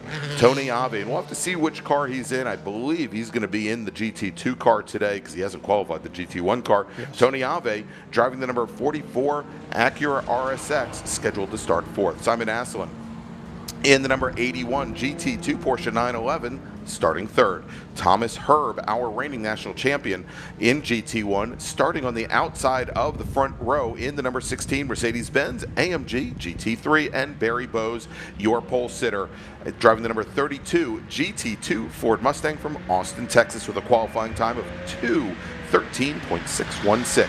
Our second group, primarily our American sedan drivers, GTX drivers, and Touring 1 drivers. Jim Booth, we saw him take the win at Formula Atlantic just a little while ago. He's going to be running his his GTX Radical. He starts on the pole in the second group. Starting next to him is going to be James Candelaria, driving the number 134 T1 Chevy Corvette. Clark Camburn in his American sedan Dodge Challenger will start on the inside of row number 2, driving the number 78 American sedan car. Ann Doherty is going to start 4th. She is driving the T1 Porsche GT4 Club Sport. That's the number 4 machine. Scotty B. White is going to start 5th in this group, driving the number 0 T1 Dodge Viper, and starting 6th in the GTX number 10 McLaren 570 GT4. It's Ray Ramirez. Mark Bowden will start 7th in his T1 Mercedes AMG GT4, while Rafael Martinez will start 8th in his GTX McLaren GT4 car. Then we've got Tom West. Tom's going to start 9th. He's in the number 56 American sedan Cadillac CTS-V, with Michael McEleenan starting 10th in the number 2 T1 McLaren 570 GT4. Then we've got James Jost in American sedan, driving the number 14 machine. Jason Smith in his American sedan car, and then finally Kelly Lubosh, both Jost and Smith in Mustangs, Lubosh in a Camaro. And we are underway with our first group with the GT1 and GT2 cars, Brian, as they now take the green flag, and they are going to make that run down to turn number 1, that bright blue Ford Mustang on the inside of the front row. That's the number 32 of Barry Bowes, our GT2 pole sitter. He was your leader going into turn 1, and it looks as though, as he's got inside position, he's going to lead Tom Herb's Mercedes out of turn 2, heading to turn 3, as Simon Asselin gets his Porsche ahead of Thomas Herb. So we've got 2 GT2 cars up at the front of the field, Brian. Our GT1 pole sitter and reigning national champion falls back to 3rd. Yeah, I tell you what, Barry Bowes has been the class of the field this weekend here so far in the rain. This group has done nothing but race in heavy rain. This is the second time. Here comes our second group now coming out. They're going to be getting the green flag, and it is going to be led by Jim Booth. in that Radical and James Candelaria. So if you want to see, I think we got an in-car from Candelaria at some point during this race. You're going to see what it's like to actually race out here in this racetrack in the pouring rain. And I'm going to say that it is pouring. It may not look like it's raining a whole lot on the cameras, but I was just outside. It's raining more than you think it is. It is, and we've got a lot of standing water starting to puddle up on the track as Jim Booth in that Radical prototype car racing in GTX, jumping off to an early start in this group. But James Candelaria in the black number 134 Corvette, he gets a nice jump there, causing Clark Cameron, who is our American sedan pole sitter, to slot in between Candelaria and Ann Doherty, who was our second fastest qualifier in T1 in her Porsche Cayman, as they come now down through the left hook there. Ray Ramirez, who is in GTX, manages to get underneath Ann Doherty, and that's gonna allow Candelaria maybe to open up a little bit more of a gap as they come through Snake and here on the back straight, heading over towards the S's. As a matter of fact, indeed, we can actually see that Doherty is falling a bit off the pace of the lead group in that pack. Yeah, probably a little bit of problem yesterday when she first went out, but then she was able to do it. Here comes our overall leader, Barry Bowes, and I tell you what, just as I said, Greg, he is the class of the field with that Ford Mustang, and more of a TA2 car. So you know that car's been out and racing in the rain. Here comes Bowden. I'm wondering if Thomas Herb is having a problem, because he just got passed by Mark Bowden there. So I'm wondering if there is a problem with that Mercedes-Benz, that AMG. Well, and he had during the first qualifying session, the first qualifying session for this group was more or less a throwaway. The majority of our cars only got a single lap. We got one car. Yeah, we got one. Now we got two cars, and I think one of them is the AMG. That may be Thomas Herb, and then the first one that went off was able to continue was the Porsche, but he went really wide. We'll have to take a look at that camera and see, but I do believe that may be. That is Thomas Herb right there. And I think that was Asselin just ahead of him that had gone off the number 81 machine. We'll take a look as they come into our view. That's him right there. Yep. Yeah, indeed. So it looks like both our driver who started on the outside of the front row and the driver who started on the inside of the second row, both going off over at the horseshoe and coming out and falling back considerably here. And that is going to give, obviously that's going to give Herb some issues there, running second in GT1. Joe Koenig in the number 70 Porsche 911. We'll see if he can manage to get by before they get to the start-finish line. That's going to definitely shake things up in GT1, but in GT2, Simon Asselin, who had been running in second, he had directly behind him Tony Ave in the number 44 machine, the reddish-orange Acura RSX, and I think that's going to give Ave the ability to move up into second in class. We'll have to see here, but. And here we go, Brian. You wanted to see what it's like here on track and how treacherous it is right now. We are on board with James Candelaria. Candelaria currently running 14th overall. Of course, he was on the outside, the front row of that second wave, that second start. He is currently running second to Scotty B. White. He's running second to Scotty B. White right now, almost 3 seconds back, and you can see that. You can see some of the rooster tails from Scotty's Viper further up through the S's, but that is absolutely treacherous. Yeah, it is unbelievable. You can barely see as it is. So, trying to run the line here, and I know James has got a lot of track experience here in that Corvette, but just to see that one little instance off regular race line and you're kind of in a puddle right now. So that is very, very difficult to even see. So to be able to get that view and to be able to look through that is phenomenal to see what not only James is going through, but the drivers as well.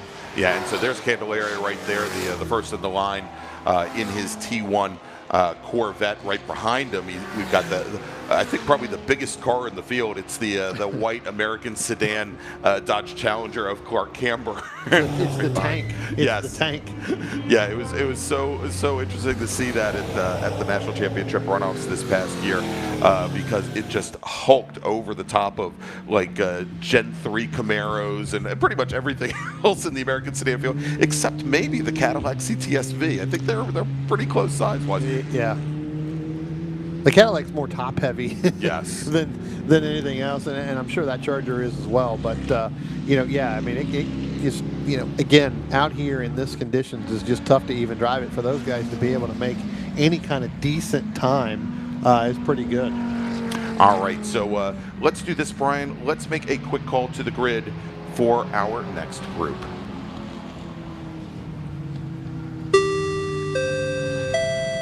Attention in the paddock. Attention in the paddock. First call to the grid for race group number 7.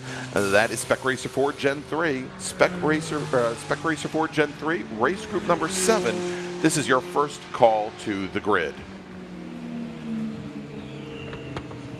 Some of our American sedans going across the start-finish line there. Kelly Lubash, Thomas West coming down into turn 1. They were side by side here at the start-finish line. I think Lubash or Thomas West, totally drawing a blank there, may make that pass as they go down into turn 1. All right, it sounds as though we did have a car that went off temporarily over by turn 1.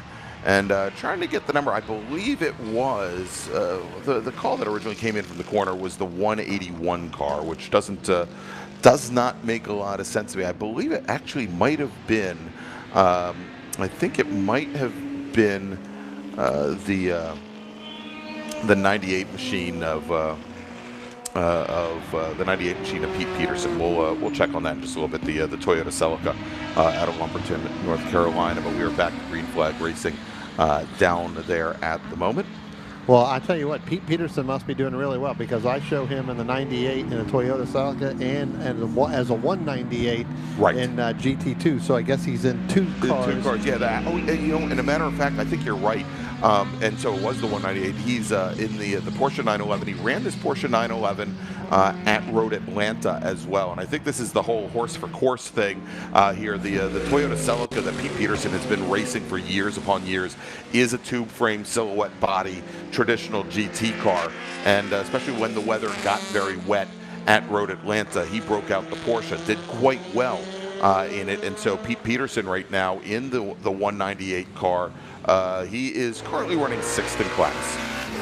Actually, oh, nope, I take that back because of the way our timing and scoring is looking. He's running 5th in class currently. Yep. Yeah, the way that it's breaking down there. So, yeah, so again, the conditions, they seem to be getting worse. I mean, they really do. Yeah. And so these guys are really, really struggling to get through here. But, as you said, Greg, I'm not really seeing a whole lot of off. So these guys have backed it down, quite considerably here, with the exception of Barry Bowe. I mean, Barry, again, he definitely got that TA2 car hooked up here to run in the rain. So yeah, and he now has he's got 11 plus seconds on the rest of the field currently. Mark Bowden in his Porsche 911 Cup car currently running 2nd in class as Barry Bowes just now comes across the stripe, completes his 4th flying lap. If we take a look and try and compare where these are, Bowes had run a fast time of 2:13.61, but that was, well, Brian, that's how we started the day off, and it was a little. The track had somewhat of a damp sheen.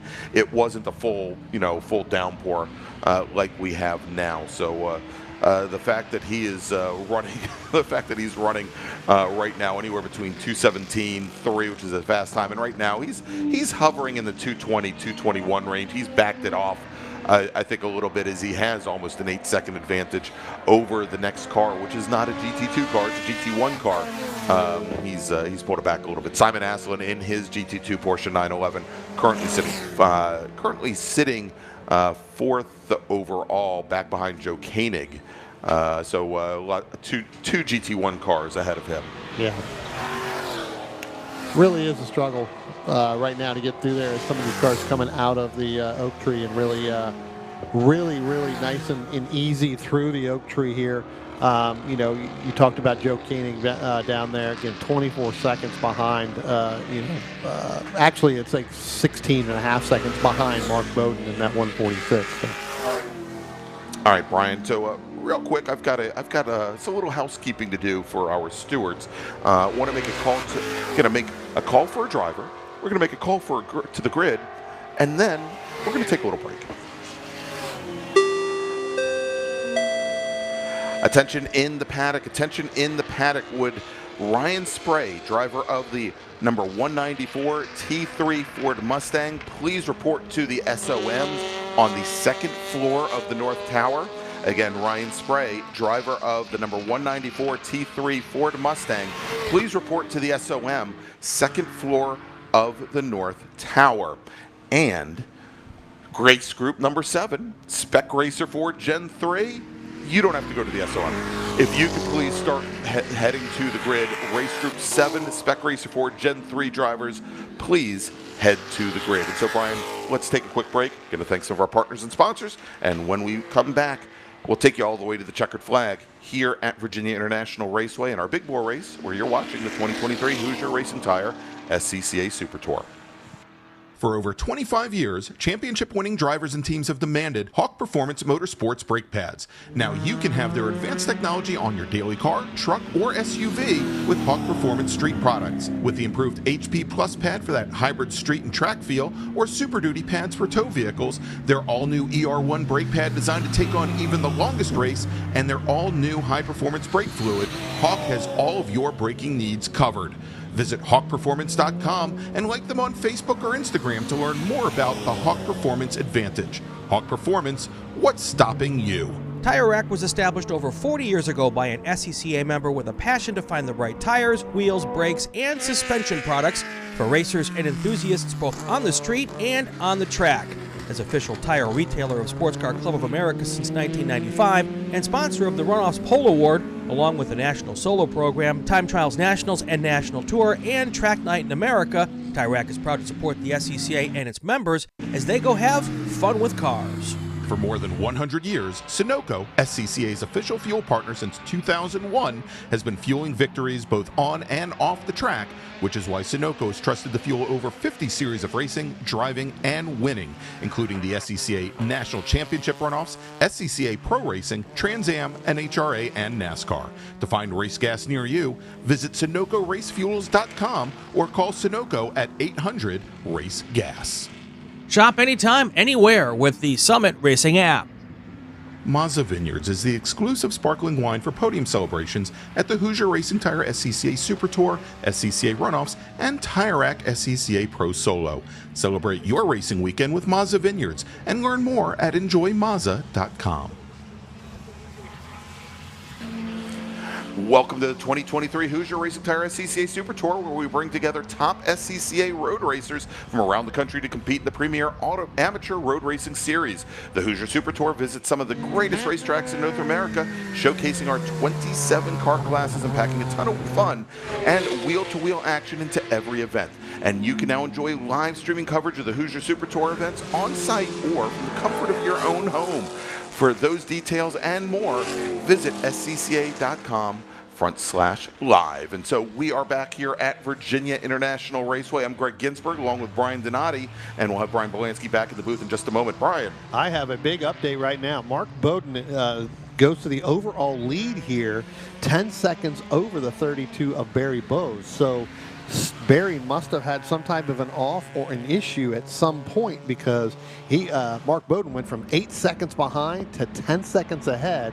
Now again, he ran 13 seconds faster that last lap, but the last several laps, he has been anywhere from 5 to 7 seconds ahead of Barry Bowes. So that car is getting much lighter as the fuel's starting to burn off for Barry Bowes, and those tires, even though they're rain tires, they may be really starting to go away. Yeah, definitely there, Brian, is Barry Bowes now just coming through Snake. He looks to be back on it, but he's got a lot of slower traffic as well, as we've got about 5 minutes remaining here in this 20-minute timed race. And I'm wondering if maybe some of it was coming up on traffic, but we saw Bowden throw down a low 215 before that change in position, which was 2 seconds faster than anybody had run all race long. Really, one heck of a flyer that he put down. Yeah, that car's really hooked up right now, especially through the rain. I think Barry Bowes may have some type of an issue, because he started to catch this group that was ahead of him, and then all of a sudden has really slowed down just to try to, I think, get through this race.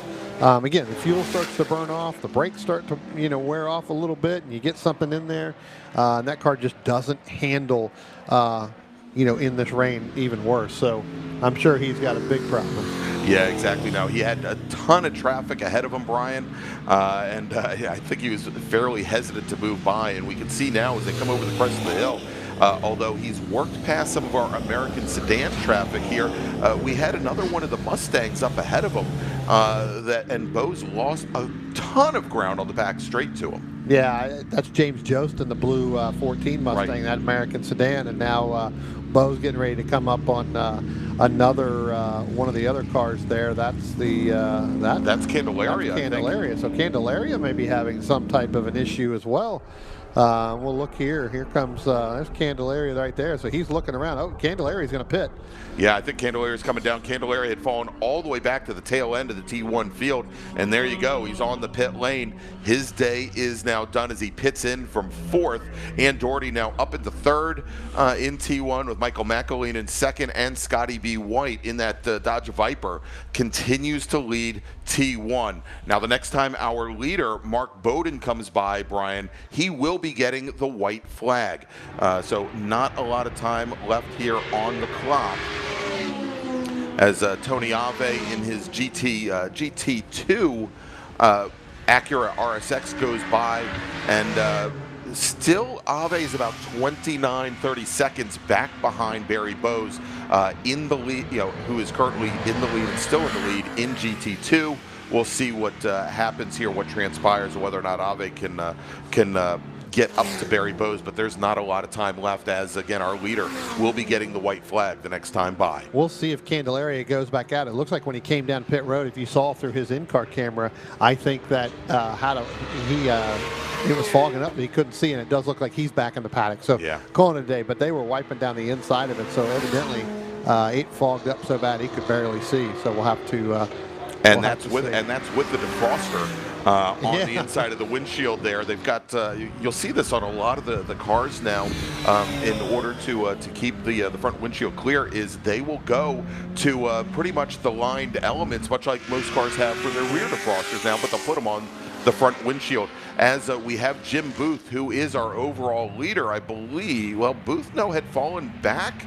Had Booth fallen off the course at one point?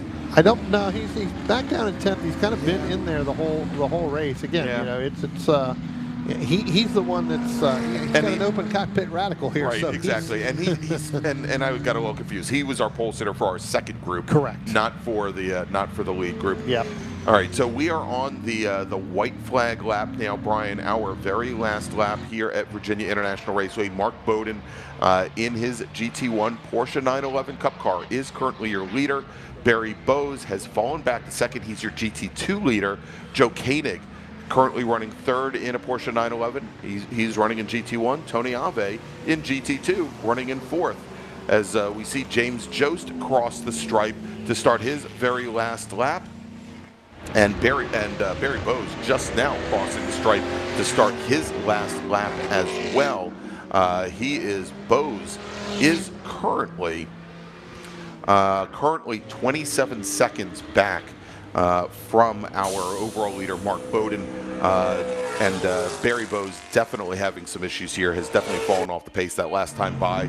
Brian at 2:38, which is it's about 20 seconds off of his fastest lap so far today. Well, he's trying to, I think at this point, he's just trying to milk it to get in. I got one other car that came down and hit the pit lane there, one of the other Corvettes.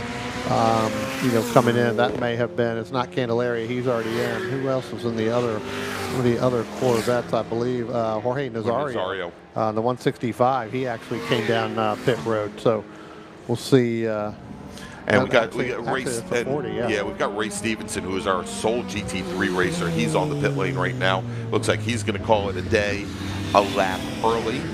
But again, our sole driver in the class. So not going to affect him that much. He's going to take his car back to the paddock. As we've got our leader right now, Mark Bowden. He is at the top of, he's down, coming through the roller coaster right now. should be picking him And there up. he is. He's the car right at going into 17 right now. So I think he's like the 4th car in line. The blue and black car, he'll be the next car coming out of Oak Tree. There you go. Coming onto the front straight is Mark Bowden, driver of the 146 Porsche 911 GT1 car. And as he comes down, checkered flag in hand on the starter bridge. And there you go. Mark Bowden takes the win in GT1. Joe Koenig should finish, assuming Joe Koenig comes around. I don't want to get caught. I think we already had that happen in qualifying once. I don't want to get caught out, but Joe Koenig should come home in second. Matter of fact, Joe Koenig now crossing the stripe. He finishes second in GT1. Barry Bowes, we're still waiting for Bowes to come around. When he does, and there is Barry Bowes on the front straight, he will take the win in GT2 with Tony Ave in his Acura RSX. If he can keep that car rolling on this last lap, he's probably another 10 seconds or so from passing the stripe. He would come home second in GT2. And there he goes, Tony Ave passing the stripe. Simon Asselin will come home here in just a few moments. Let's go and we'll run down things here and break them down by class as the remainder of our cars come across the line. In GTX, taking the win is Jim Booth with Ray Ramirez in his McLaren 570 finishing second. Rafael Martinez also in McLaren 570 finishing in third. In GT2, Barry Bowes takes the win. Tony Ave, 20 seconds back, finishes second. Simon Asselin will come home in third, just off the podium. Jorge Nazario in his Chevy Corvette, and then Pete Peterson finishing back in 5th position. In GT3, as you mentioned, Ray Stevenson, your sole driver in the class. In American Sedan, Clark Camburn takes the win over James Jost, the Dodge Challenger driver. Manages to cross the stripe 7.8 seconds ahead of the Mustang driver. Thomas West in his Cadillac CTSV. He'll come home in third. Kelly Lubosch finishes off the podium in fourth. And then in T1, Scotty B. White takes the win over Michael McAleenan, who managed to work his way up into second place, finishes 24 seconds back from Scotty B. Ann Doherty will take the last step on the podium. She will finish in third. And as we saw, James Candelaria will finish 3 laps down. And then finally in GT1, Mark Bowden is your winner. Joe Koenig will finish in second. Tom Herb will come home third, with Greg Shermer finishing just off the podium. So Brian, yeah, less hectic, I think, for us in the booth than it was for these drivers in some of the qualifying sessions. But still, it looked like very treacherous conditions for these drivers in what are some very high horsepower cars. And, there's some traction control involved, and I think that's why we're seeing some of these Porsche 911 Cup cars and Mercedes come out, and maybe some of the silhouette cars kind of moving to the background, especially in very wet, poor weather conditions. But, great race, and the American Sedan machines and those drivers, well, they don't have those luxuries, and they were just hustling those things around Virginia International Raceway. So let's do this. Let's take a quick break. And when we come back, and before we take that break, I'm going to make a final call to the grid for race group number 7. Then we'll take a break, and we'll come back with Spec Racer Ford. Attention in the paddock, race group number 7, Spec Racer Ford Gen 3. This is your final call to the grid. Race group 7, Spec Racer Ford Gen 3. Please make your way to the grid. So, Brian, thank you so much for sitting in, both in qualifying, also for multiple races today. Been a wonderful help, and you've done a great job today. Thank you so much. Yeah, no, my pleasure. Great to be back out here, and I think I will see you guys again back in at Watkins Glen in June. I think. I think that is the plan, and of course, you and I will see each other at Summit Point Raceway in 2 weeks. All right, everybody, that's Brian Donati. Thanks so much. So let's go, and we will take a quick break. And when we come back, it is Spec Racer Ford from Virginia International Raceway and the 2023 Hoosier Racing Tire SCCA Super Tour.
Welcome back to the 2023 Hoosier Racing Tire SCCA Super Tour. Live from Virginia International Raceway. Is it me? Is it always wet there when I'm part of the broadcast, Greg? Well, it's hashtag blame Greg, I thought. But yes, actually, it is wet here and raining every time that you're here, Brian. I'm not even there, and I'm influencing the weather. And I was going to say, we're live from the duck pond right before you come into the North Paddock. There you go. Thank you, Zach, bringing up the weather map, and you can see it's not getting any better anytime soon here. Although, you see that big white circle just to the northwest of us. Yeah, the eye of the storm. Yeah. Zach, is that the eye, or is that like the one little spot where there's no weather? I was wondering if Zach could maybe shift the map over a little bit to the southeast for us, and we could miss the weather there. All right, but Brian, we've got our Spec Racer Fords out on track right now on their pace lap. We had 38 drivers set qualifying times today. Let me go and run down some of the starters here. I'm going to run down, much like I've been doing most of the day, going to run down the top 20. Starting 20th, driving the number 188 machine. He's out of Houston, Texas. It's Judson Holt. Scott Ross is going to start 19th. He's driving the number 65 machine. He's from Nashville, Tennessee. Mac Harrison starts 18th. He's from Washington, D.C. and drives the number 30, Spec Racer Ford. Charlie Rogers will start 17th. He's in the 21 car, and he's from Pittsburgh, North Carolina. Ingleside, Illinois is where Jeff Beck, not the guitarist Jeff Beck, but the driver Jeff Beck, where he calls home. He's driving the 116 car today. David Anzalone will start 15th, driving the number 133 machine. He's from Glen Head, New York. John Green will start 14th. He's driving the number 29 machine out of Gainesville, Georgia. Starting 13th, driving the number 40 machine from Ballston Spa, New York. It's Patrick Stringer. James Goffrey will start 12th. He's driving the 68 machine, and he's from Jupiter, Florida.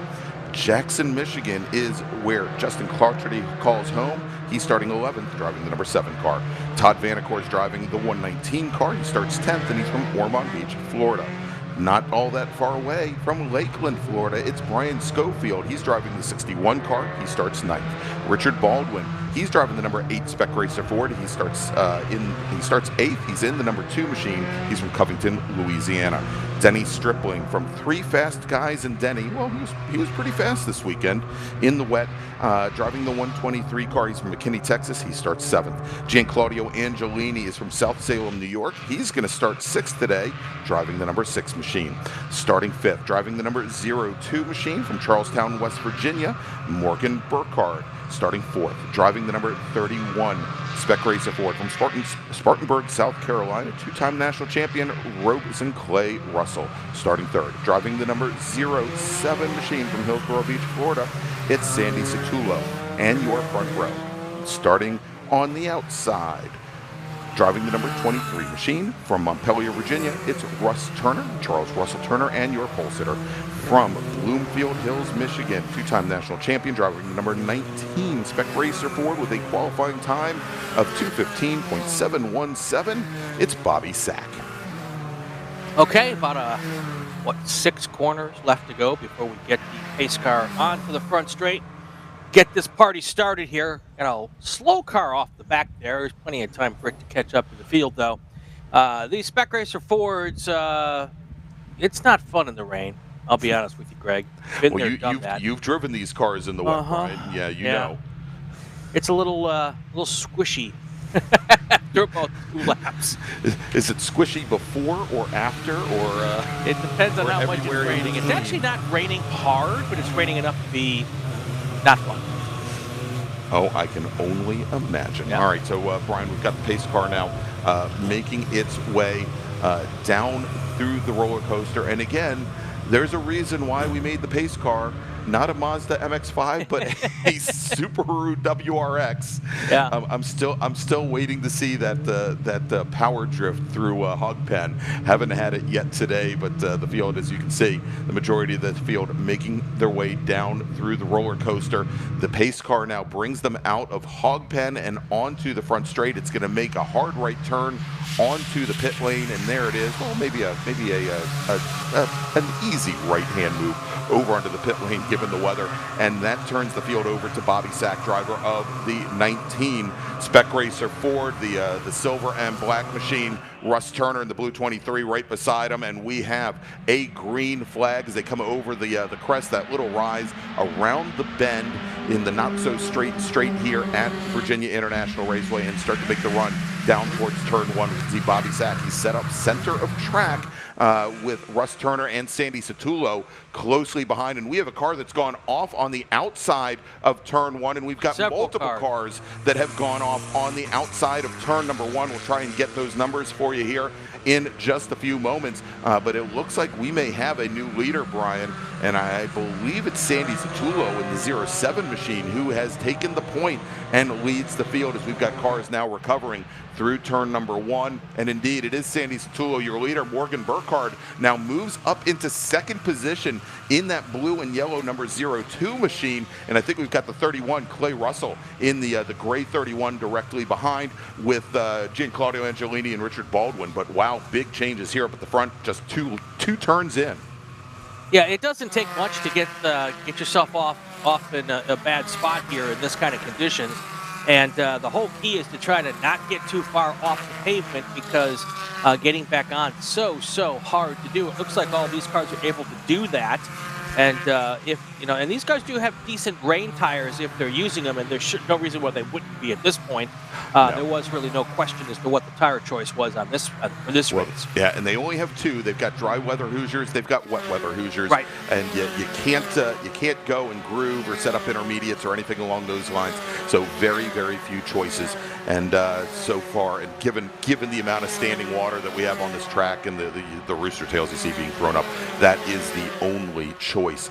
So it is for the moment again Sandy Satullo, your leader, in the white 07 machine with Morgan Burkhardt, and our leader should be coming up to the top of the roller coaster here in just a moment. We'll be switching over and see as they come down the hill, as the rest of the field seems to now have made it through. And we do have a new second, no, actually it is still Morgan Burkhardt running in second. He's got Clay Russell directly behind him in the 31 machine as they come down the hill and come through Hog Pen onto the front straight.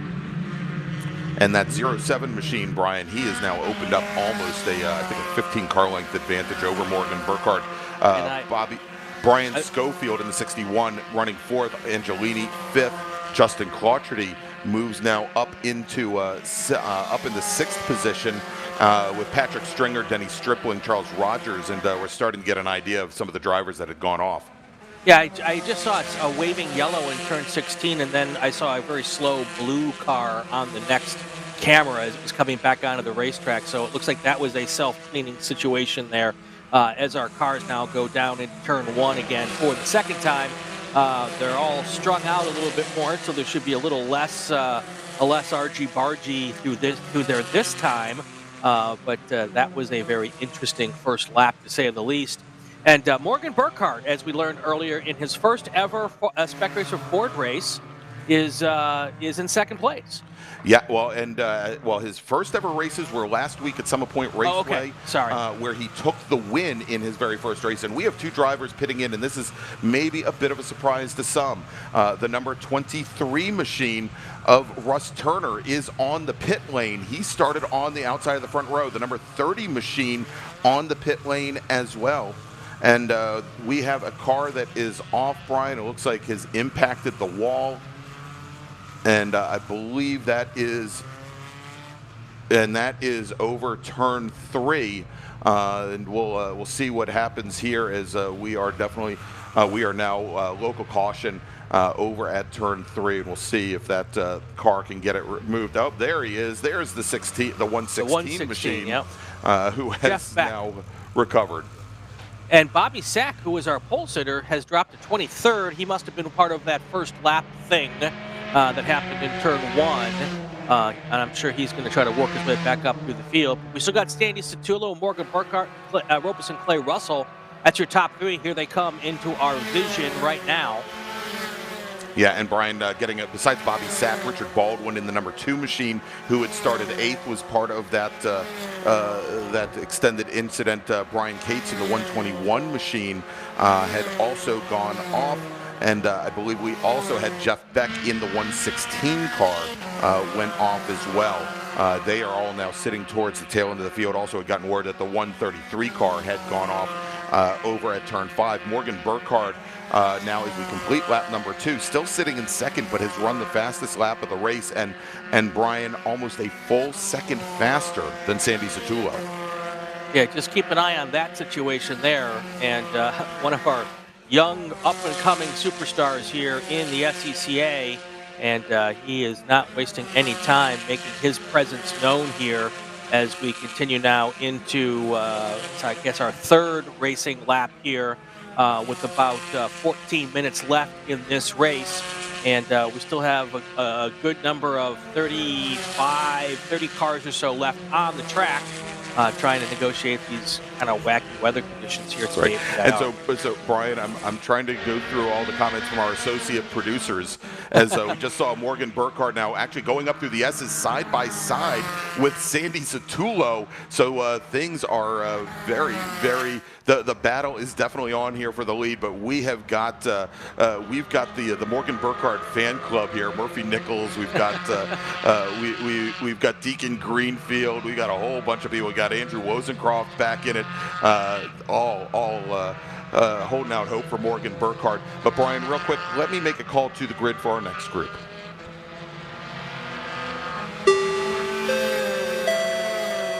Attention in the paddock, attention in the paddock. First call to the grid for race group number 8. That's STL and STU. Please start heading to the grid. STL drivers, STU drivers, please start heading to the grid. Taylor Hyatt says, add us to the Morgan Burkhardt fan club. Full send, Andrew Rosencroft. Andrew Benag, good, go Morgan. I guess he's got some fans. He's got a lot of fans popping in from the not only the Washington, D.C. region. Andrew Benna, who's up Massachusetts way and has raced with him quite a bit in iRacing, is there with there along for the ride, as well as our leaders are coming down through the roller coaster. It is still Sandy Satullo, Morgan Burkhardt, and Clay Russell, and Brian Schofield in that blue and silver number 1 machine. He's starting to close things down as well as they come onto the front straight. He is he is about 25 car lengths back. The 116 machine that we had seen go off at turn 4 last lap, he is now going and taking his car back to the paddock. And I mentioned earlier that I thought that we had Russ Turner heading back behind the wall. He just had, oh, I'm sorry, that was not Russ Turner. That was Denny Stripling. Just saw past the straight. We had the 23 and the 123 both blue. So that's where we are there. Again, the 116 day is done. Yeah, and these conditions don't appear to be getting any worse, but they're certainly not getting any better. Here comes your leaders again. And as they come here through a left hook, having no issues right there, just kind of tiptoeing through these different areas and doing the best they can. All right, Brian, real quick, we are going to a full course caution. Spoke too soon. Yeah, we're going to full course caution. Now, we'll see here as our leaders come through, because I believe Morgan Burkhardt took the lead before the full course caution came out, but we're going to see exactly what happens here. But quickly, Brian, as we go to full course caution, I've got to do some business for our stewards.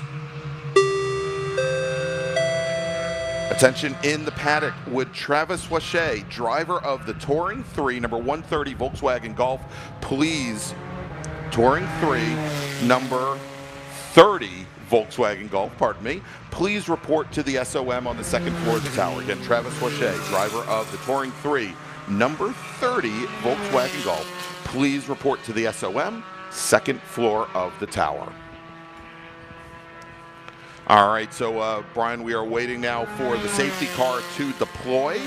And by the way, I just had the Kremingas and the Spurls reach out out of YouTube to talk about Morgan Burkhardt they have, much like you, spent some time at the Casa de Amigos out there in Charlestown, West Virginia. And a matter of fact, Bruce Kermingo races for Doggone Racing. So a teammate of Morgan's here as the safety car now has the field. And we're trying to track and see where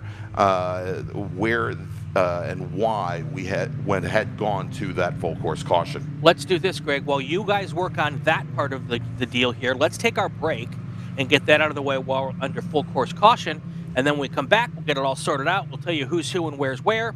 We'll do that next. You are watching the Hoosier Racing Tire SCCA Super Tour live from VIR. We'll be right back.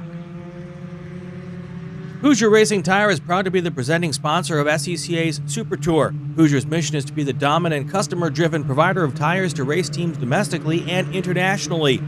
Realizing Hoosier's existence and continued success is dependent upon how well we meet our customers' expectations by providing the safest, most reliable, high-quality race tires that put you in the winner's circle.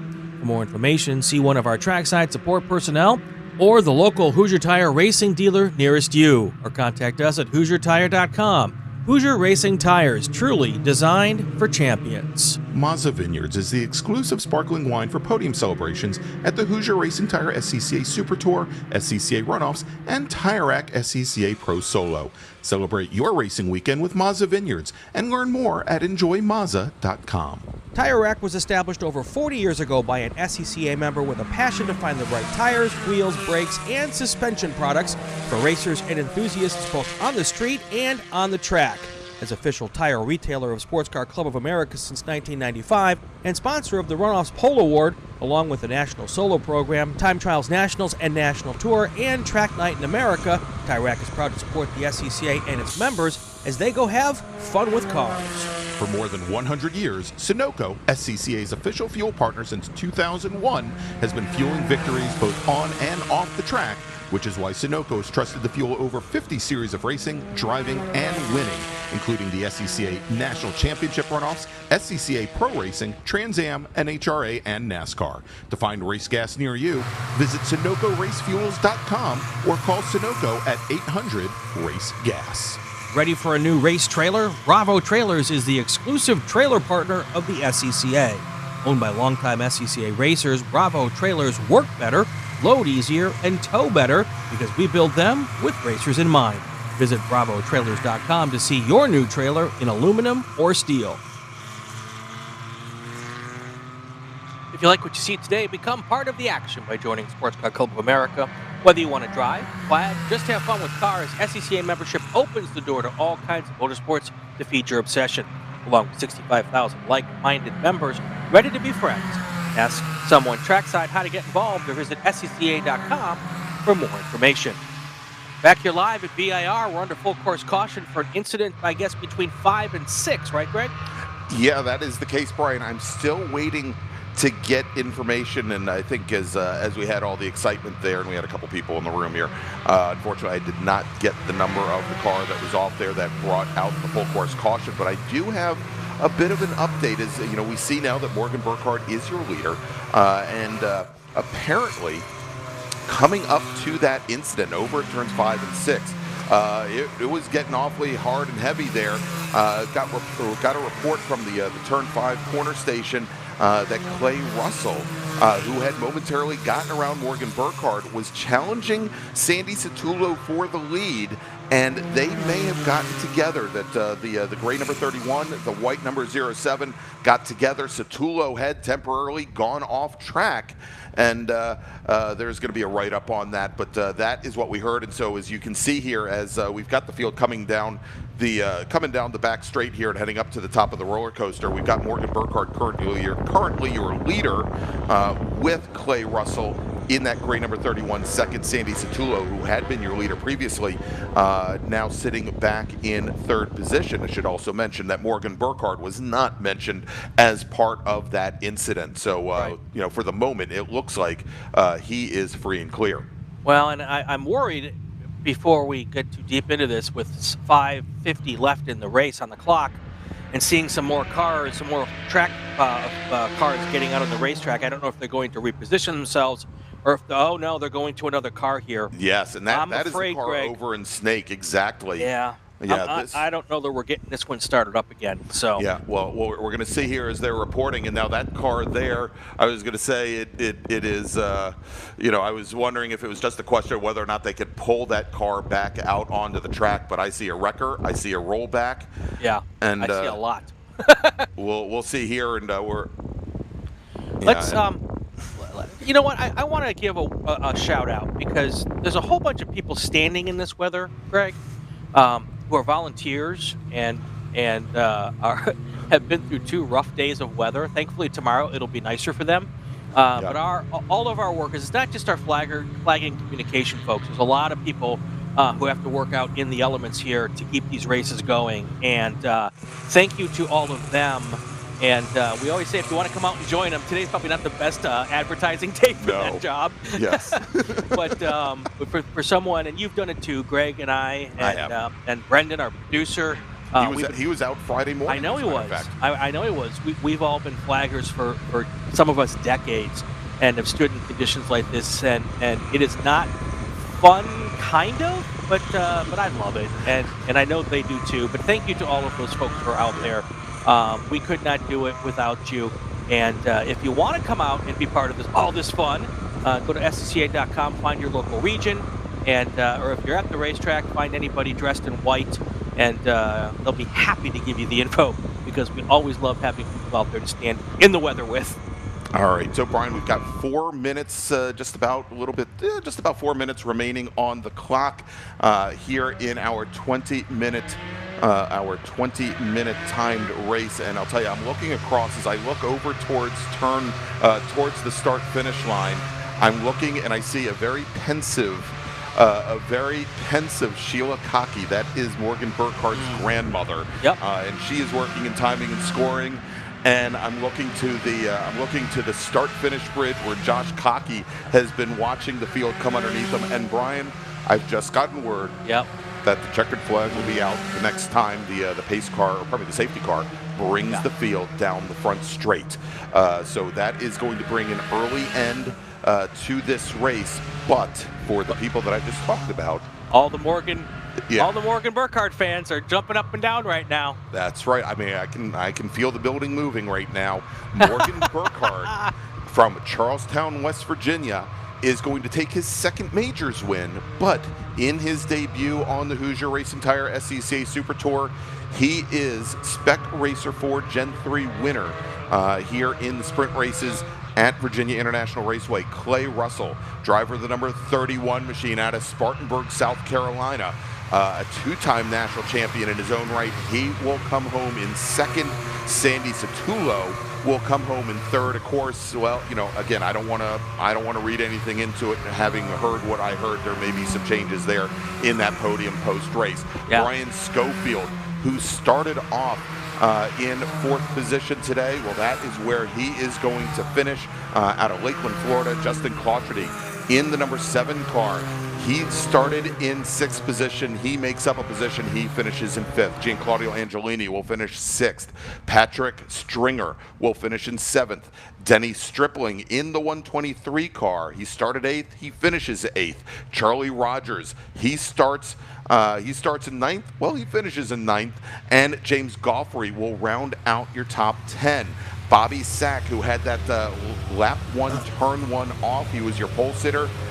He should come home in 14th position. Richard Baldwin, who had his lap 1 off, he fell all the way back to 22nd. He's going to finish 16th. Todd Vanacore in the 119 machine, who was also off on that lap 1 incident. He's going to finish 18th. And you just go back from there. Also, Russ Turner in the number 23 machine. Russ, who had started off on the outside of the front row, does not complete a lap, and so will finish technically 33rd. So Brad Gould asks, does this qualify as an upset? It's a first-time win for a first-time driver at their first Super Tour, so that's impressive. But Morgan Burkhart's so good. He's got so much experience, and I think, yes, probably a minor upset.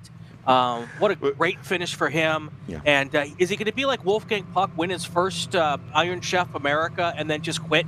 So he's going to be perfect for the rest of his life? How about that? Well, I will say that every time I'm at the Burkhardt household, he doesn't cook, so Okay. he All right, he won't be making any pizza for me. That's for sure. Wow. All right, so Brian, there you go. That's going to wrap up the Spec Racer Ford race. Let me make a final call to the grid for our next group, and then we'll take a little break. Let me try to play those tones. Would you like me to play the tones? There we go. We got them. Even that's getting overheated here in the booth today. Attention in the paddock. Attention in the paddock. Final call to the grid for race group number 8. That's STL and STU. If you can please start heading to the grid, as the 5-minute warning has just been given on the grid. Again, race group number 8, STL, STU, please head to the grid. So, Brian, let's take a quick little break. I need some water. I need to go congratulate some grandparents, and we'll be back in just a few moments with 2 more sprint races here today from Virginia International Raceway, where you're watching the 2023 Hoosier Racing Tire SCCA Super Tour. We'll be right back.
And welcome back to Virginia International Raceway for the 2023 Hoosier Racing Tire SCCA Super Tour. I'm Greg Ginsburg along with Brian Belansky. And Brian, a lot of happy people here in the tower right now after that last race, but we still have more racing to go. We've got two more sprint races here from beautiful, well, when it's dry, it's beautiful 3.27 mile, 17 turn Virginia International Raceway. I'm sure when Paul Newman called it heaven on earth, he wasn't hearing a downpour. That may be true. That may be true. All right, so next up, we've got Super Touring Light and Super Touring Under. We're going to have another split start. These are production-based cars that can run different drivetrains as long as they come from the same manufacturer as the car. The STL cars, 2 liters or less. The STU cars can have forced induction. They are typically, I believe, 3.5 liters or less. Let's take a look at the two groups. We'll start off with STU, which is going to be our first group out. We had 8 drivers go and qualify. Starting 8th, driving the number 14 BMW M3, it's Rodney King. Starting 7th, driving the number 75 Nissan 300ZX from Moab, Utah, it's Jim Schlechter. Mark Liller will start 6th. He's driving the number 19 Dodge Neon SRT4 with Anthony Pacelli starting 5th. He is from Mowertown, Virginia. He's driving a Subaru Impreza WRX. Starting 4th is going to be Jorge Nazario. He's driving the number 165 Mazda Miata, while David Brand will start 3rd. He's driving the number 3 Lotus Exige. He's from Syosset, New York. David Fiorelli is going to start on the outside of the front row in our first group. He's driving the number 190 Ford Mustang, and Darren Treacle in his BMW E46 325 with a qualifying time of 2:08.8 is your pole sitter. In our second group, we had 19 qualifiers. I'm going to give you the top 10. Starting 10th, driving the number 56. I have it listed as a Honda CRX, but I believe it's a Mazda MX-5 from Melbourne, Florida. It's Todd Burris. Starting 9th, driving the number 13 Mazda Miata from South Salem, New York, it's Rafe Abdullahi. Starting 8th, driving the number 182 Mazda Miata from Christiansburg, Virginia, it's Ted Cahall. Chris Clark will start 7th. He's driving the number 109 Mazda MX-5, and he's from Fort Myers, Florida. David Paul Fanier, he will start 6th today. He's driving the number 40 Mazda RF. That's an NC Mazda with the hardtop convertible. Starting 5th today, driving the number 39 Acura Integra from Cumming, Georgia. It's Mike Taylor. His teammate, John Sewell, also driving in an Acura Integra. He's from Tallahassee, Florida, driving the 48 car. Starting 3rd, driving the number 115 Mazda MX-5 from Orlando, Florida. It's Noah Harmon. And your front row in STL today, driving the number 47 Mazda MX-5 from Washington, D.C., it's Ryan Harrison, and your pole sitter, 2-time national champion in the class, driving his 2007 Mazda MX-5, hailing from Fort Lauderdale, Florida, with a qualifying time of 2:09.704. It's Danny Stain. All right, so we are now half a lap away from getting this thing underway. Another stellar field for us here again, and this should be a whole lot of fun. Danny Stain up front, and he's usually up front, and that's the car. Is that the car he had problems and damaged in Atlanta? At Road Atlanta, exactly. Yes, went off. And by the way, it looks like Todd Burris is driving a Honda CRX, but yes, he went off on the outside of turn 4 in the downhill S's, much like a good portion of the STL field did, and took the front end right off of the car. But looks to be in good shape now. The folks at OPM Autosports getting that back together here for this weekend. Yeah, those folks at OPM, they know what they're doing and put together good race cars. They helped me with an IT car back in the day, so good people down there doing that stuff there. All right, here they come through turn 16. Next time by, they will be hopefully at full song, and it should be fun to watch this group. Another split start here, and we will have all the action for you. 20 minutes of action. Here comes your pace car off of the track here, making that right hand slide into, not slide, that's probably not the right word to use on a day like today. Not today, no. But going onto pit lane and heading out towards the start stand now. We'll see if the starter likes the field. Kind of has to like the field here with a split start. But we will get a green flag, and here they go. 6 or 7 cars barreling down towards turn 1 for the first time in the wet this morning, or this afternoon, actually. It's even afternoon out here on the West Coast, Greg. Here they go through turn 1. Let's see if they get through a little cleaner than the Spec Racer Fords did. It does appear that they are. Also a lot less of them, too, which helps. And doesn't look like there's as much spray coming off those cars until right now. I spoke too soon, and there is all the spray. No issues there for this set. We should start seeing our second group here come towards the start-finish line now at any minute. That pace car is off the track as well, and we will see those cars heading down now in just a second. And there they go. They get their chance to get their green flag. That's Denny Stain up front, and he has been able to pull it with their lead. As we learned earlier, Greg, having the lead like Charles Batutis had in Spec Miata is really, really important because you've got a clear field of vision.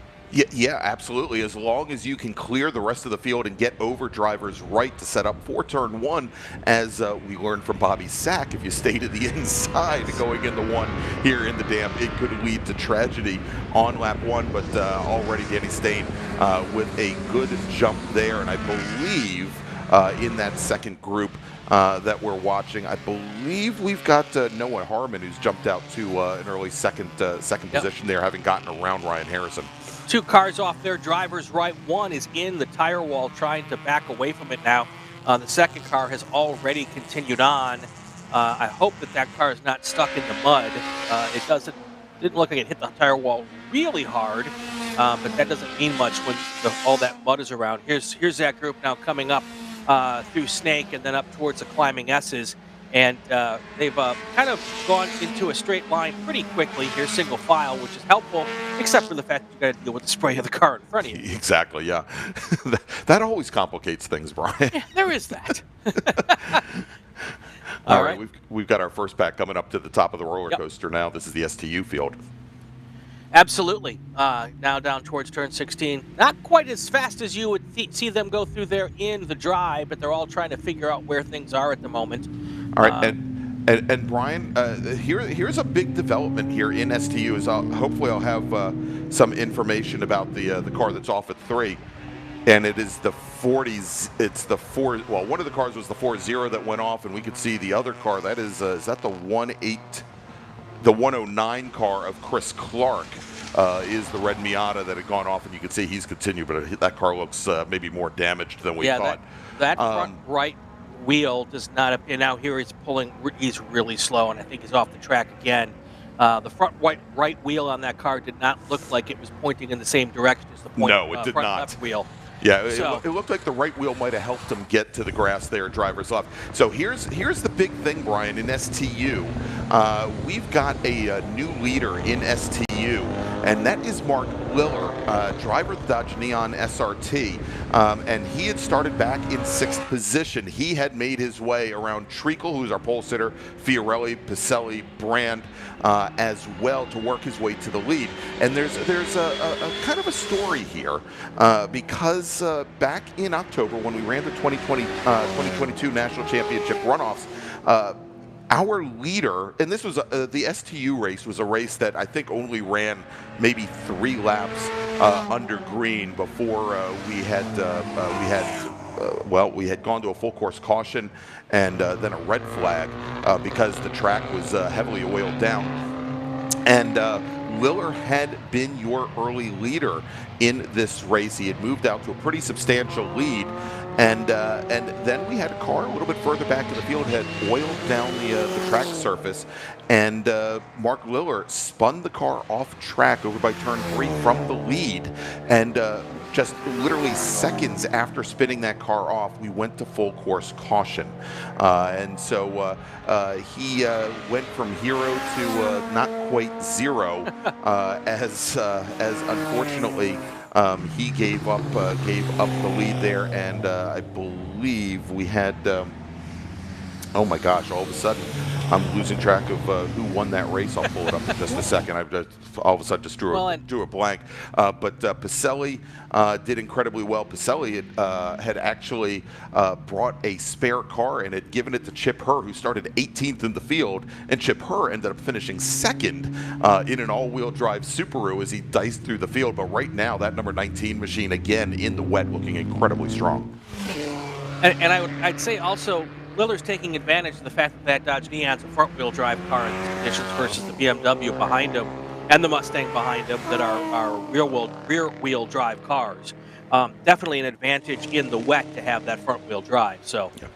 And by the way, it was Joe Moser and his Honda CRX that took the win in STU. I couldn't remember either, so I didn't have your back on that one. No, I completely drew a blank. Moser won STU, and then Greg Malloy, also in a Honda CRX, had won STL as Danny Stain had transmission issues here at Virginia International Raceway. But right now in STL, no transmission issues at this point. Stain has run the fastest lap of anyone on track, Brian. And he had just crossed the stripe here to complete his second flying lap. Todd Burris is running in a front-wheel drive Honda CRX, the orange number 56 machine, and already with 2 laps in the books, Brian Stain with over a 16-second advantage on the rest of the STL field.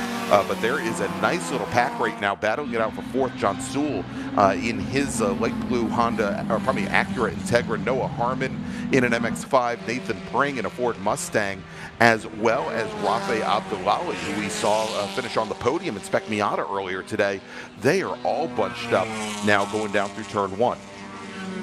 Yeah, and that seems to be kind of the deal here, where one group of pack is pulled out a little bit, but the group that's behind them can't make much effort up because A, they're dealing with each other and they're having a hard time, I'm sure, seeing with all of that spray. And it just, if you can get out in front, that is such a huge deal in these weather conditions. Yeah, and Brian, as we're looking at this pack now come through, you'll notice now just coming into left hook, that blue Integra with the red splitter, that is John Sewell, who just a moment ago when they crossed the start-finish line to start lap number 3, he was running 4th in class, and it looks to me as though as they came out of turns 1 and 2, he had something break. He is severely off the pace right now. As you can see here, cars just motoring by him, coming out of Snake, going towards the uphill S's. I mean, it just the pace that he is running is so,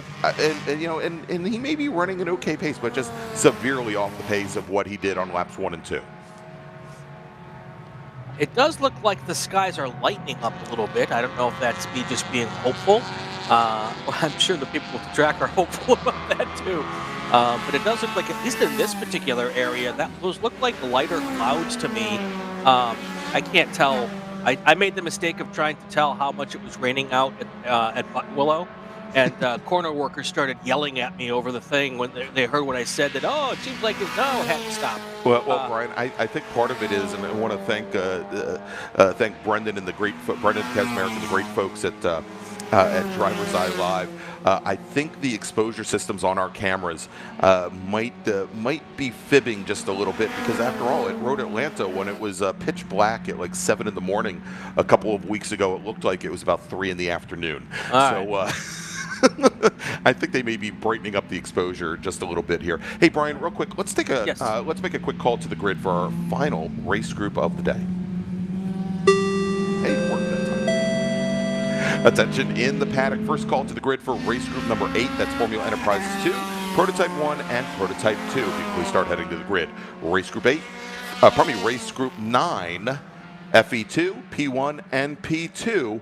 Please head to the grid. And Brian, I'm getting word that we've got a car off over by turn 6. Oh! And yeah, we can see it there. Looks like coming out of Snake. And we are going to a full course caution. Yeah, someone got off really big time there.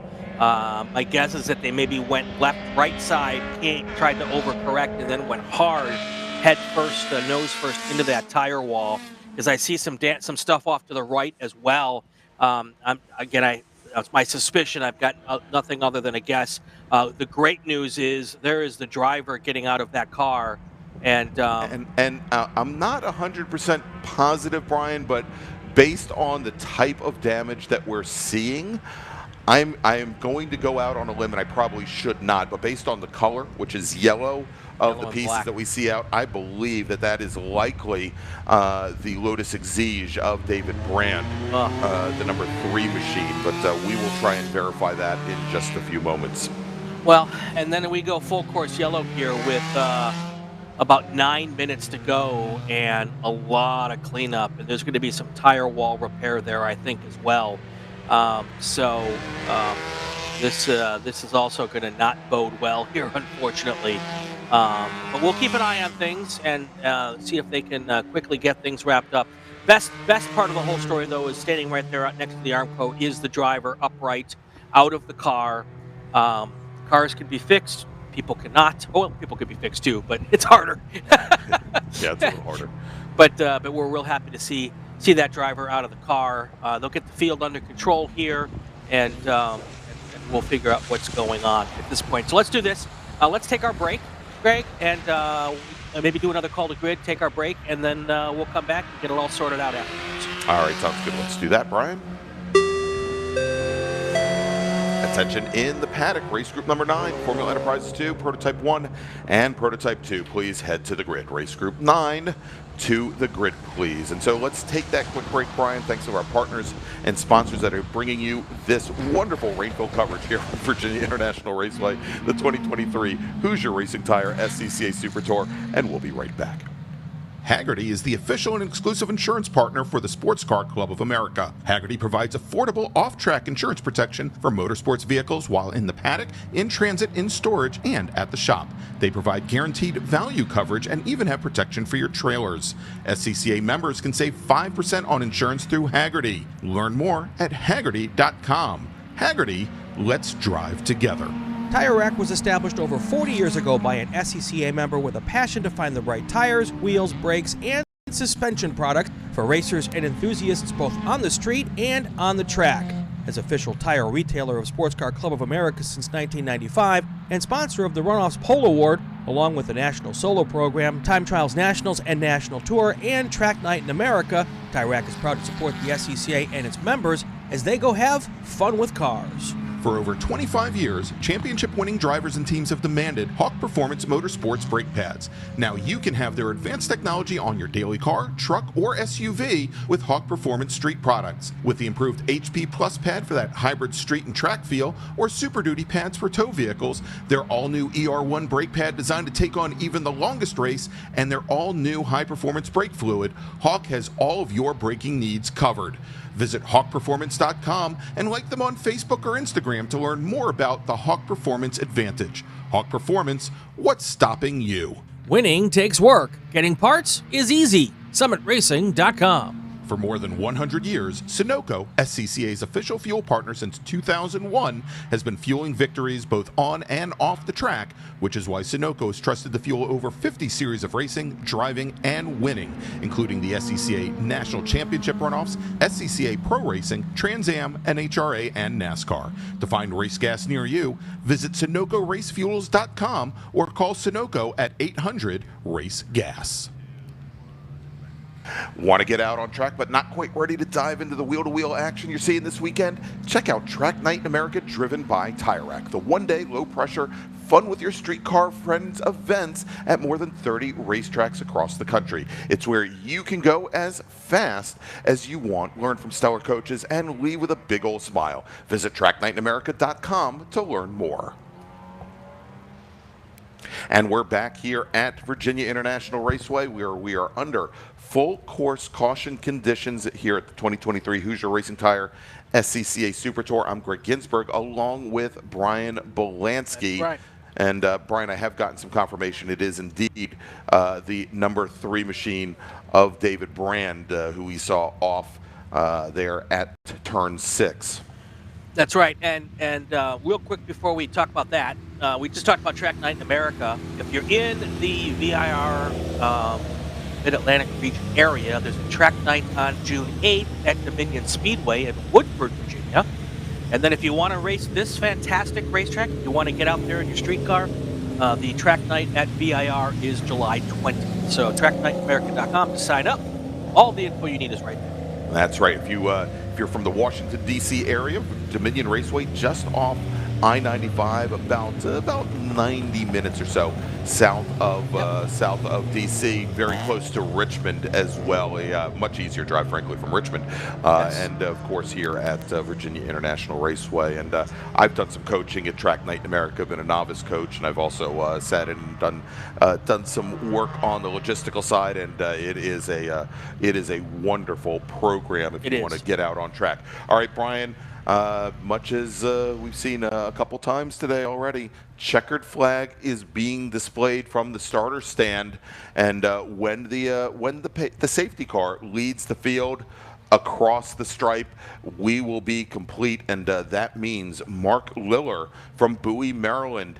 He finished third at the runoffs in 2017 at Indianapolis. He is going to take the win here today at Virginia International Raceway. David Fiorelli from Coppell, Texas will finish second in his Ford Mustang. Anthony Pacelli will come home in third with Darren Treacle, who is our pole sitter in the class. He's going to finish fourth. Rodney King fifth. Jim Schlechter, Jorge Nazario, and of course David Brand, he's going to finish 3 laps down. In STL, Danny Stain takes the win in his Mazda MX-5. He's from Fort Lauderdale, Florida. Todd Burris works his way up into second position, takes the silver today in his Honda CRX. That was a great run by Todd. Started at 10th in the STL field, so makes up 8 positions. Ryan Harrison in the number 47 Mazda MX-5 from Washington, D.C. He finishes in third. Noah Harmon will finish fourth. David Paulfinier will finish in 5th position with Austin Hilliard, Nathan Pring, Amy Mills, Ted Cahall,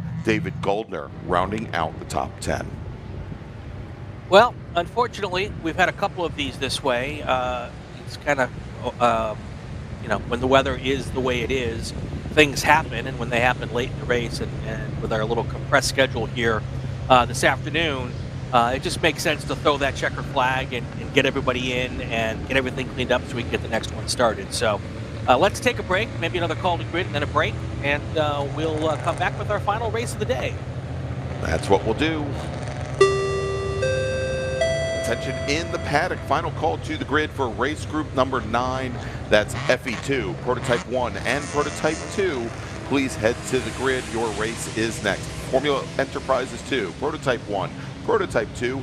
Please head to the grid. So we are going to take a quick little break, and we will be back. We've got, obviously, we've got a little bit of track cleanup to do here, and then our final 20-minute sprint race of the afternoon. We'll be back in just a little bit from Virginia International Raceway, where you're watching the 2023 Hoosier Racing Tire SCCA Super Tour.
to a soggy, moist Virginia International Raceway.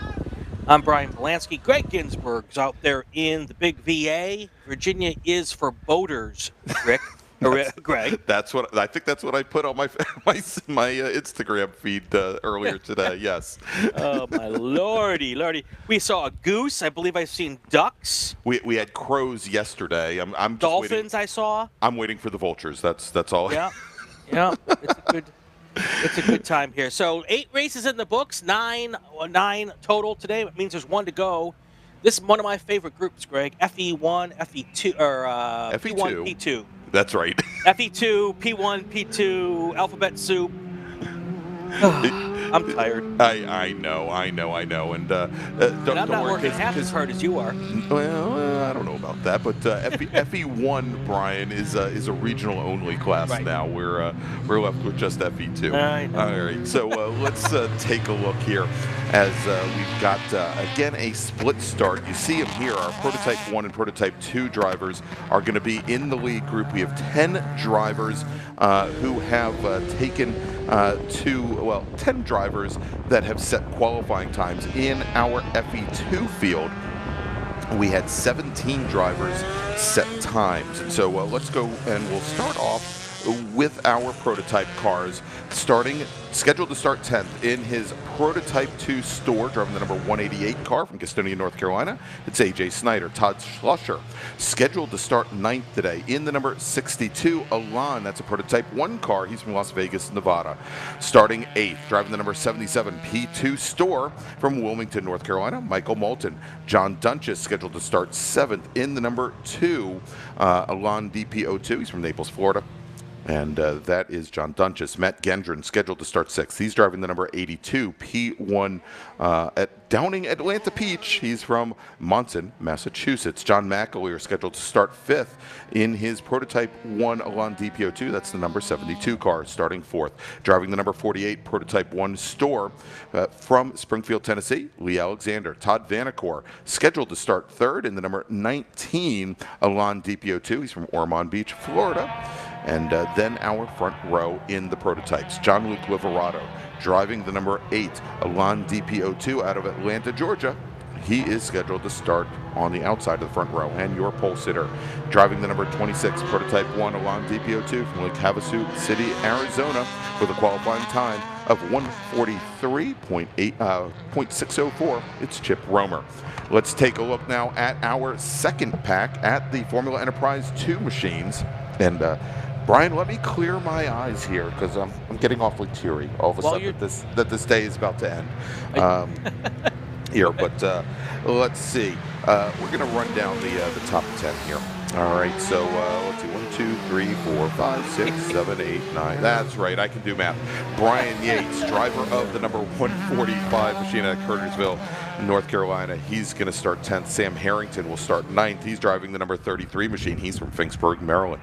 Starting 8th, driving the number 89 machine from Herndon, Virginia. It's Jamison Huffman, while Kelton Jago will start 7th. He's driving the number 29 car, and he hails from Herndon, Virginia. Steve Whitston, one of the Flying Whitston brothers. He's going to start 6th today. He's driving the number 18 machine. Like the Flying Melendez? Yeah, that's exactly what it's like. He is from Georgetown, Texas. All right, starting 5th, driving the number 21 Formula Enterprise 2 machine from Baltimore, Maryland. It's Jonathan Weishite. Justin Huffman, that's Jamison's father, is going to start 4th today. He didn't get any times in qualifying today. Got out to the grid a little bit late. He starts 4th. He's from Herndon, Virginia. Starting 3rd, driving the number 80 machine from Clinton, North Carolina. It's Colin Rackley. Oddly enough, Lee Rackley in the 79 machine. Well, he's also from Clinton, North Carolina. They might even be related. He starts on the outside of the front row in that second group. And your pole sitter in Formula Enterprises 2 with a qualifying time of 155.161. It's Russ Turner. Brian, in our first pack, they are on to the front straight, ready to start racing here. 20 minutes to the checkered flag. They are getting ready to go, and we'll give Greg the start in just a second. Eric Goby asked any improvement in track conditions. The answer to that question is it's not getting any worse, I don't think, but it's not getting any better either. Nah, still raining pretty hard here, Brian, as the engines rev up, and we are green. And all these P1 cars are going to come right into our living room right now, heading down to turn 1 for the first man. There is spray coming off the back of these prototypes. All right, heading down in the 1 for the first time. It's Romer and Liverado side by side. And looks like Chip Romer, he is in the black with red number 26 car. And he appears to take the point with Liverado sliding in the there's a second. big spinner there. Yeah, big spin. Yeah. Over turn 1. We'll get Pirouette. back to that car in a moment. I think it stayed on the racetrack, though. Here comes our second group coming out of Hog Pen, and they will now head down towards the start stand for their green flag, and they're not going too fast, Greg. Not at all. Green flag in the air, Brian, for race number 2 with Russ Turner in that blue number 23 machine coming down the inside with Lee Rackley in the white 79 to the outside. But great start there for the 32. Pardon me. Is I believe our prototype that had gone around has now gotten back underway. That's right. He had got under the way really slowly, which means the FE2 cars could be right up on his tailpipe in a very, very short order here. Here comes the FE2 pack trying to get through turn 1 in one piece. So far, I don't see any big issues, but there's time for that to change. Here they come now through left hook. And, of course, got one car in the lead because he's got no spray to have to try to look through. Yeah, and that's Russ Turner, and he's definitely got an advantage on the rest of the field here. As you see somebody defending all the way down to the inside, going in the left hook. There's not a lot of grip all the way down there. Drivers left. You'd think there would be, but that area of the track is pretty slip, no matter what portion of the surface you try to make the turn on. Oh, I have been corrected. It's Eric Gabi was in the chat. Thank you, Eric. I appreciate that. And still, the weather conditions haven't changed. It's all about the same. That's right. All right, so, Brian, we did have a car that went around over at turn 4. Okay. That was left hook, the corner that we were just talking about. And they have now exited the area there, so we are clear and green, I think, all the way around this 17-turn, 3.2-plus mile track. And we'll get the number on that prototype car that had gone around in just a moment. Yeah, once the prototype screen comes back up here, I'm pretty certain it was Lee Alexander was the 48 car because he's in last place in prototype 1. So I'm pretty certain that was the one. Not with that group anymore up at the top. Big time back. So, yeah, good stuff. All right. Well, unfortunately, turns 1 and 2 did not get the number of, well, there were 2 cars that spun. We also are waving yellow over at turn 4 at left hook right now.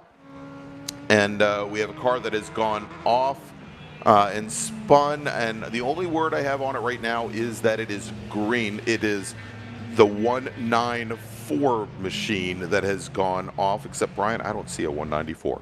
Maybe that's 144? Brian Yates? Brian Yates, possibly. Well, no. Well, Brian Yates has just crossed the start-finish line, so I don't think it's him. Car is now getting back underway. You can see very slow moving coming through Snake as we have another car that has gone off. And that one got into the tire wall. Not terribly hard. The problem is it's parked in a little bit of a pond there, and that might not be get-outable. And we do not want to leave a car there, unfortunately.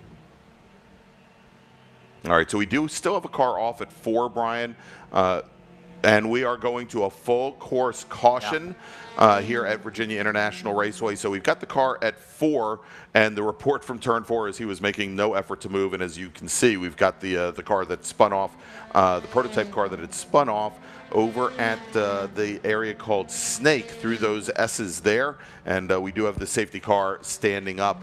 And, you know, Brian, I would imagine that for these prototype cars that do have rather flat under trays here and, you know, and very little ground clearance, right. As the rain starts to pick up and as more standing water starts to appear on the racetrack, that the chances of aquaplaning, not because of the lack of grip from the tires, but simply because of the vacuum underneath the those under trays. Yeah, exactly. Just picking some of these cars up, and I think we saw that with the car over by turn 6. I'm still waiting to get a number on that car.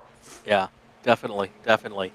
All right, so let's do this, Greg. Let's get the break out of the way now that we're in full course yellow, and so we can go and have as much green flag action on the back end as possible. Sure. Let's do that. We don't have to call any more cars to the grid because this is our last race of the day. So let's head to break. When we come back, we'll have hopefully some green flag racing to get us to the end of the day. You are watching the Hoosier Racing Tire SCCA Super Tour live from Virginia International Raceway. Stay with us. Ready for a new race trailer? Bravo Trailers is the exclusive trailer partner of the SCCA. Owned by longtime SCCA racers, Bravo Trailers work better, load easier, and tow better because we build them with racers in mind. Visit bravotrailers.com to see your new trailer in aluminum or steel. For over 25 years, championship-winning drivers and teams have demanded Hawk Performance Motorsports brake pads. Now you can have their advanced technology on your daily car, truck, or SUV with Hawk Performance Street products. With the improved HP Plus pad for that hybrid street and track feel, or Super Duty pads for tow vehicles, their all-new ER1 brake pad designed to take on even the longest race, and their all-new high-performance brake fluid, Hawk has all of your braking needs covered. Visit hawkperformance.com and like them on Facebook or Instagram to learn more about the Hawk Performance Advantage. Hawk Performance, what's stopping you? Hoosier Racing Tire is proud to be the presenting sponsor of SCCA's Super Tour. Hoosier's mission is to be the dominant, customer-driven provider of tires to race teams domestically and internationally. Realizing Hoosier's existence and continued success is dependent upon how well we meet our customers' expectations by providing the safest, most reliable, high-quality race tires that put you in the winner's circle. For more information, see one of our trackside support personnel or the local Hoosier Tire racing dealer nearest you, or contact us at HoosierTire.com. Hoosier Racing Tires, truly designed for champions. Mazza Vineyards is the exclusive sparkling wine for podium celebrations at the Hoosier Racing Tire SCCA Super Tour, SCCA Runoffs, and Tire Rack SCCA Pro Solo. Celebrate your racing weekend with Mazza Vineyards and learn more at enjoymazza.com. Summit Racing is proud to support SCCA racers through the Road Racing Contingency Program. Run the required decals to be eligible for contingency payouts. Welcome to the 2023 Hoosier Racing Tire SCCA Super Tour, where we bring together top SCCA road racers from around the country to compete in the premier amateur road racing series. The Hoosier Super Tour visits some of the greatest racetracks in North America, showcasing 27 car classes and packing a ton of wheel-to-wheel racing action into every event. And now you can watch it live. Live coverage of the Hoosier Super Tour events on site, or from the comfort of your own home. For those details and more, go to scca.com/live. Full course yellow here at VIR. We've got Hey, Brian. Yeah. You'll notice that we've got a change in conditions over at Turf 5. We just had a car spin off. The original prototype car that had spun off over by turn number 6 had left the premises, and now we've got another car that has gone off at almost exactly the same spot. and dollars to donuts. That car's high-sided. And that is, Brian, that is the 188 car. Now, the 188 car had, just before we'd gone the full course caution, had come down the pit lane and had rejoined. So I guess we could say, well, he was on cold tires, but I don't think that really matters at this point. He just didn't have the outriggers extended. And he goes off. Yeah, so he goes off over by turn 6, and you can see we've got a whole bunch of emergency services vehicles responding. I think, Brian, they were responding to the car that was there previously that had just left the situation. So I'd like to say good timing here. Let's go and reset the field real quick like here, Brian. We need some Benny Hill music. Give me a second, and I can give you that. Let's go through our running order right now. Our P1 running order is Chip Romer is your leader. Todd Schlusser is in second. Lee Alexander third. Jean-Luc Liverato is in fourth. Mike Gendron is in fifth. John McAleer sixth. Todd Vanacore seventh. And John Dunsis is in eighth. Yes. P2 right now, we've got Michael Moulton and AJ Snyder. Actually, AJ Snyder didn't take the green flag, so it's only Michael Moulton in P2. And then going up to FP2, Charles Russell Turner, Lee Rackley, Justin Huffman at the top 4 or top 3. Then you've got Kelton Jago, Colin Rackley, Sam Harrington, Steve Whitston in 7th. Jonathan Weishite is in 8th. Brian Yates in 9th. James Brookshire is in 10th. 11th through 15th, Keith McDonald, Mark Greb, Eric Cruz, Craig Haltram, and F. Russell Straits Jr. And then in 16th, you've got Thomas Green. And those are all of your cars here on our racetrack, and some not so much on the racetrack as well in this particular race. Okay. All right, just that will. Yeah. All right. Anyway, that's what we've got going on. The P1 or P2 car, whichever this one is now back on the racetrack, and he is getting a tow. I think maybe are they trying to bump start him? Because I didn't see that car hit him. I'm looking. He is under tow currently, Brian. Yeah, I think they're going to take him. I think they are going to take him up to the crossover road. Okay.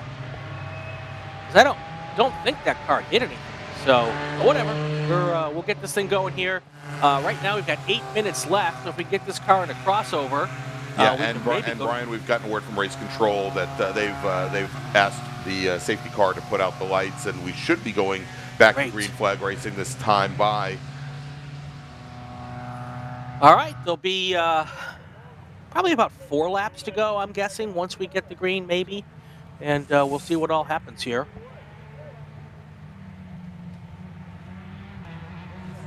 I see the lights are still on, but it'll go off soon, I am sure. We're going to do all of this again tomorrow, folks. 8 a.m. Eastern Time, we get underway with our first race of the day. That is our production and B-Spec group. And then we're going to take 5 races before lunch, 4 races after lunch. And if you're cooking your Easter feast, it would be great for you to have us on in the background and give us a listen and give us a watch when your favorite group comes on. We'll be here all day long bringing it to you. Greg Ginsberg and myself and the great team Driver's Eye will be here doing it again one more time tomorrow at 8 o'clock. That's right. Cannot wait, Brian. And there is a good chance as the green flag now being displayed from the start-finish stand as Chip Romer comes underneath, and we've got about 7 minutes remaining. But fingers crossed, Brian, we may see some dry weather racing tomorrow. Yeah, there might be a big bright orb in the sky. Oh, there's a car off, and that's spinning. Is it going to come back on the track? I sure hope not. Well, I think he is a little wide, and he is going to head down towards the Dan River there, Brian.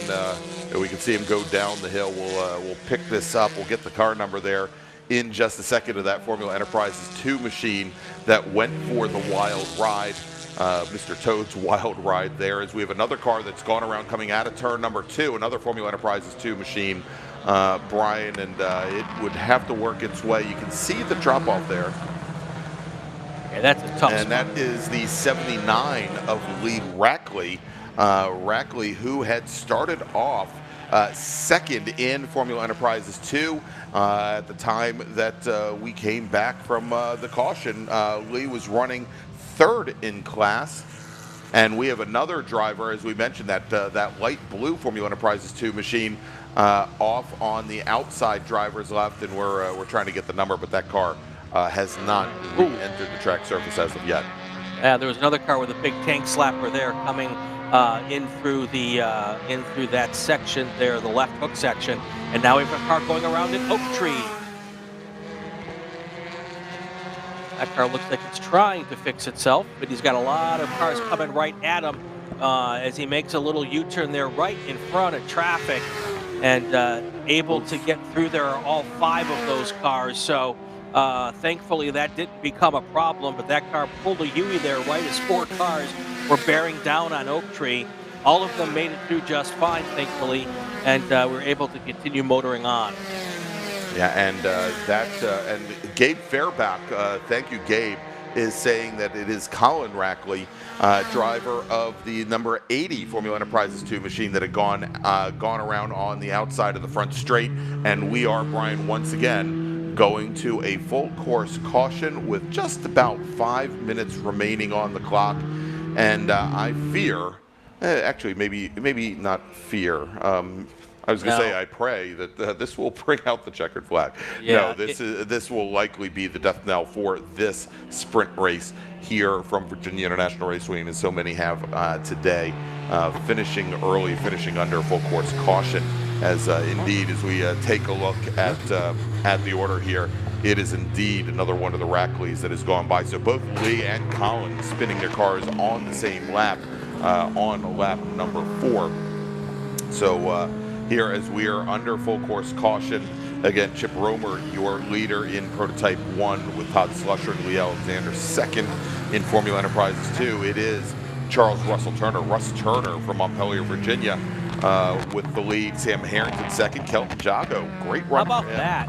Up in third. Like I say, he came up to me last week at Summit Point Raceway, and he was pretty gutted that he wasn't going to be able to race at Summit. Of course, Kelton out of, we show him as being out of Midland, Michigan right now, which I believe is where his wife is working, but Kelton lives in Arlington, Virginia, just outside of Summit Point. It is his home track. Matter of fact, he had been there. A neat little story a couple of weeks earlier that his wife got her competition license, racing, running in an SSM car series out of the Washington D.C. region for NA Miatas that are slightly detuned from the spec Miatas, and so the two of them are now licensed drivers. And Kelton had some issues with a wheel bearing that he did not have a replacement for. There were a number of other FE2 drivers that were in the field last weekend at Summit, but he was actually putting in some time coaching, I believe, Sam Harrington. And, who just beat him. Right, who just beat him. And so instead of getting behind the wheel, he actually helped Sam at Summit Point. Hashtag time to rethink your life choices. Yeah. Oh, I'm just very happy for Kelton. Raise your coaching rates, yeah. Exactly, that's that too. Could not find a nicer human being out there. Of course, one of our military veterans as well. And he was instrumental in helping us with our Veterans Awards from the runoffs last year and helping me make some connections there to make those awards happen. So really happy for him, and to be able to snag the third spot on the podium here could not happen to a nicer human being, and that's fantastic. So. Yeah, all right, so Brian got word from race control that the next time our safety car brings the field under the starter bridge, our racers are going to get the checkered flag. So let's take a look here. You know what? I'm going to wait a little bit because we've got the safety car coming down the roller coaster right now. You just don't know. Yeah. Well, we saw at least one car go around under full course caution before. I just want to wait until they come onto the front straight. Right. While we're waiting, let's take a time here to thank all the people standing outside around this racetrack, holding flags and doing all the other different things that the SCCA volunteers do to work this thing out and to keep us racing. And you can see how wet and muddy it is right there on that camera. But thank you to all those workers who've been out in the elements all day long. The good news is I believe that our weather is going to be a good bit better tomorrow. I hear there may even be some sun in the sky. So can't wait for that. And looking forward to bringing you all of this coverage starting at 8 a.m. tomorrow morning. Right here, same bat channel, same bat time, 8 a.m. And we're going to have a good time with that. So tell us who finished where, Greg. All right, sounds good, Brian. Taking the win overall and in P1, Chip Romer. Todd Slusher will come home in second. Lee Alexander will finish third, with John McAleer finishing in fourth overall. John-Luc Liverato finishing fifth in Prototype 1, eighth overall. In Formula Enterprises 2, Russ Turner will take the win, finishing fifth overall. Sam Harrington will finish right behind him in second in class. Kelton Jago will finish in third. Then we've got Justin Huffman. He starts fourth. He finishes fourth, with Steve Whitston finishing fifth. Jonathan Weisheit sixth. Brian Yates would finish in seventh, with Brookshire and McDonald, I guess eighth and ninth, and Mark Reb finishing in 10th. And then if we jump over to Prototype 2, Michael Moulton will take the win in class and finishing, let's take a look here, because I believe we also had AJ Snyder originally, but that 188 car never completed a lap. So Michael Moulton, our only driver to set a time here this day in Prototype 2. We also had, it was interesting, had the number 19 prototype car of Todd Vanacore come down the, and I believe he may have been a car that had stalled out on the last lap. Todd Vanacore comes down the pit lane in the green number 19 machine. He is not going to see the checkered flag, finishes 2 laps down, 7th in class. Well, Greg, all things considered, it was some sloppy conditions, occasionally a little bit of sloppy driving, which is hard to be Some sloppy surprised by announcing that. on my part. Some sloppy announcing probably on both of our parts. But the good news is, everybody's going to go home tonight, maybe not with a straight race car, but nobody got hurt. We had a good time, and we're going to have hopefully some better weather tomorrow. So, again, I can't thank you enough, Greg, for being with us here. It's a good time, and I hope you guys can stay dry for the rest of the evening before we try to do it again tomorrow. We are definitely going to try here over Virginia International Raceway. And again, Brian, like you said, I want to thank all the great volunteers that have been outside, whether it be the flaggers, the folks on the starter bridge, our folks in scrutineering and out in when we have impound after each one of these races. Our friends, the ladies there at the winner's circle, which is outside and uncovered, right, that have been helping to cheer on all of our winners here today, and but all of the great volunteers with our host region, the North Carolina region, the SCCA. Thank you so much, and hopefully all of us will have better conditions tomorrow. So for Brian Bolansky, for Brendan Kazmarek, and Zach Johnson, I'm Greg Ginsburg. We will see you tomorrow morning, 8 a.m. here from Virginia International Raceway for the 2023 Hoosier Racing Tire SCCA Super Tour. Have a wonderful, dry evening, everybody.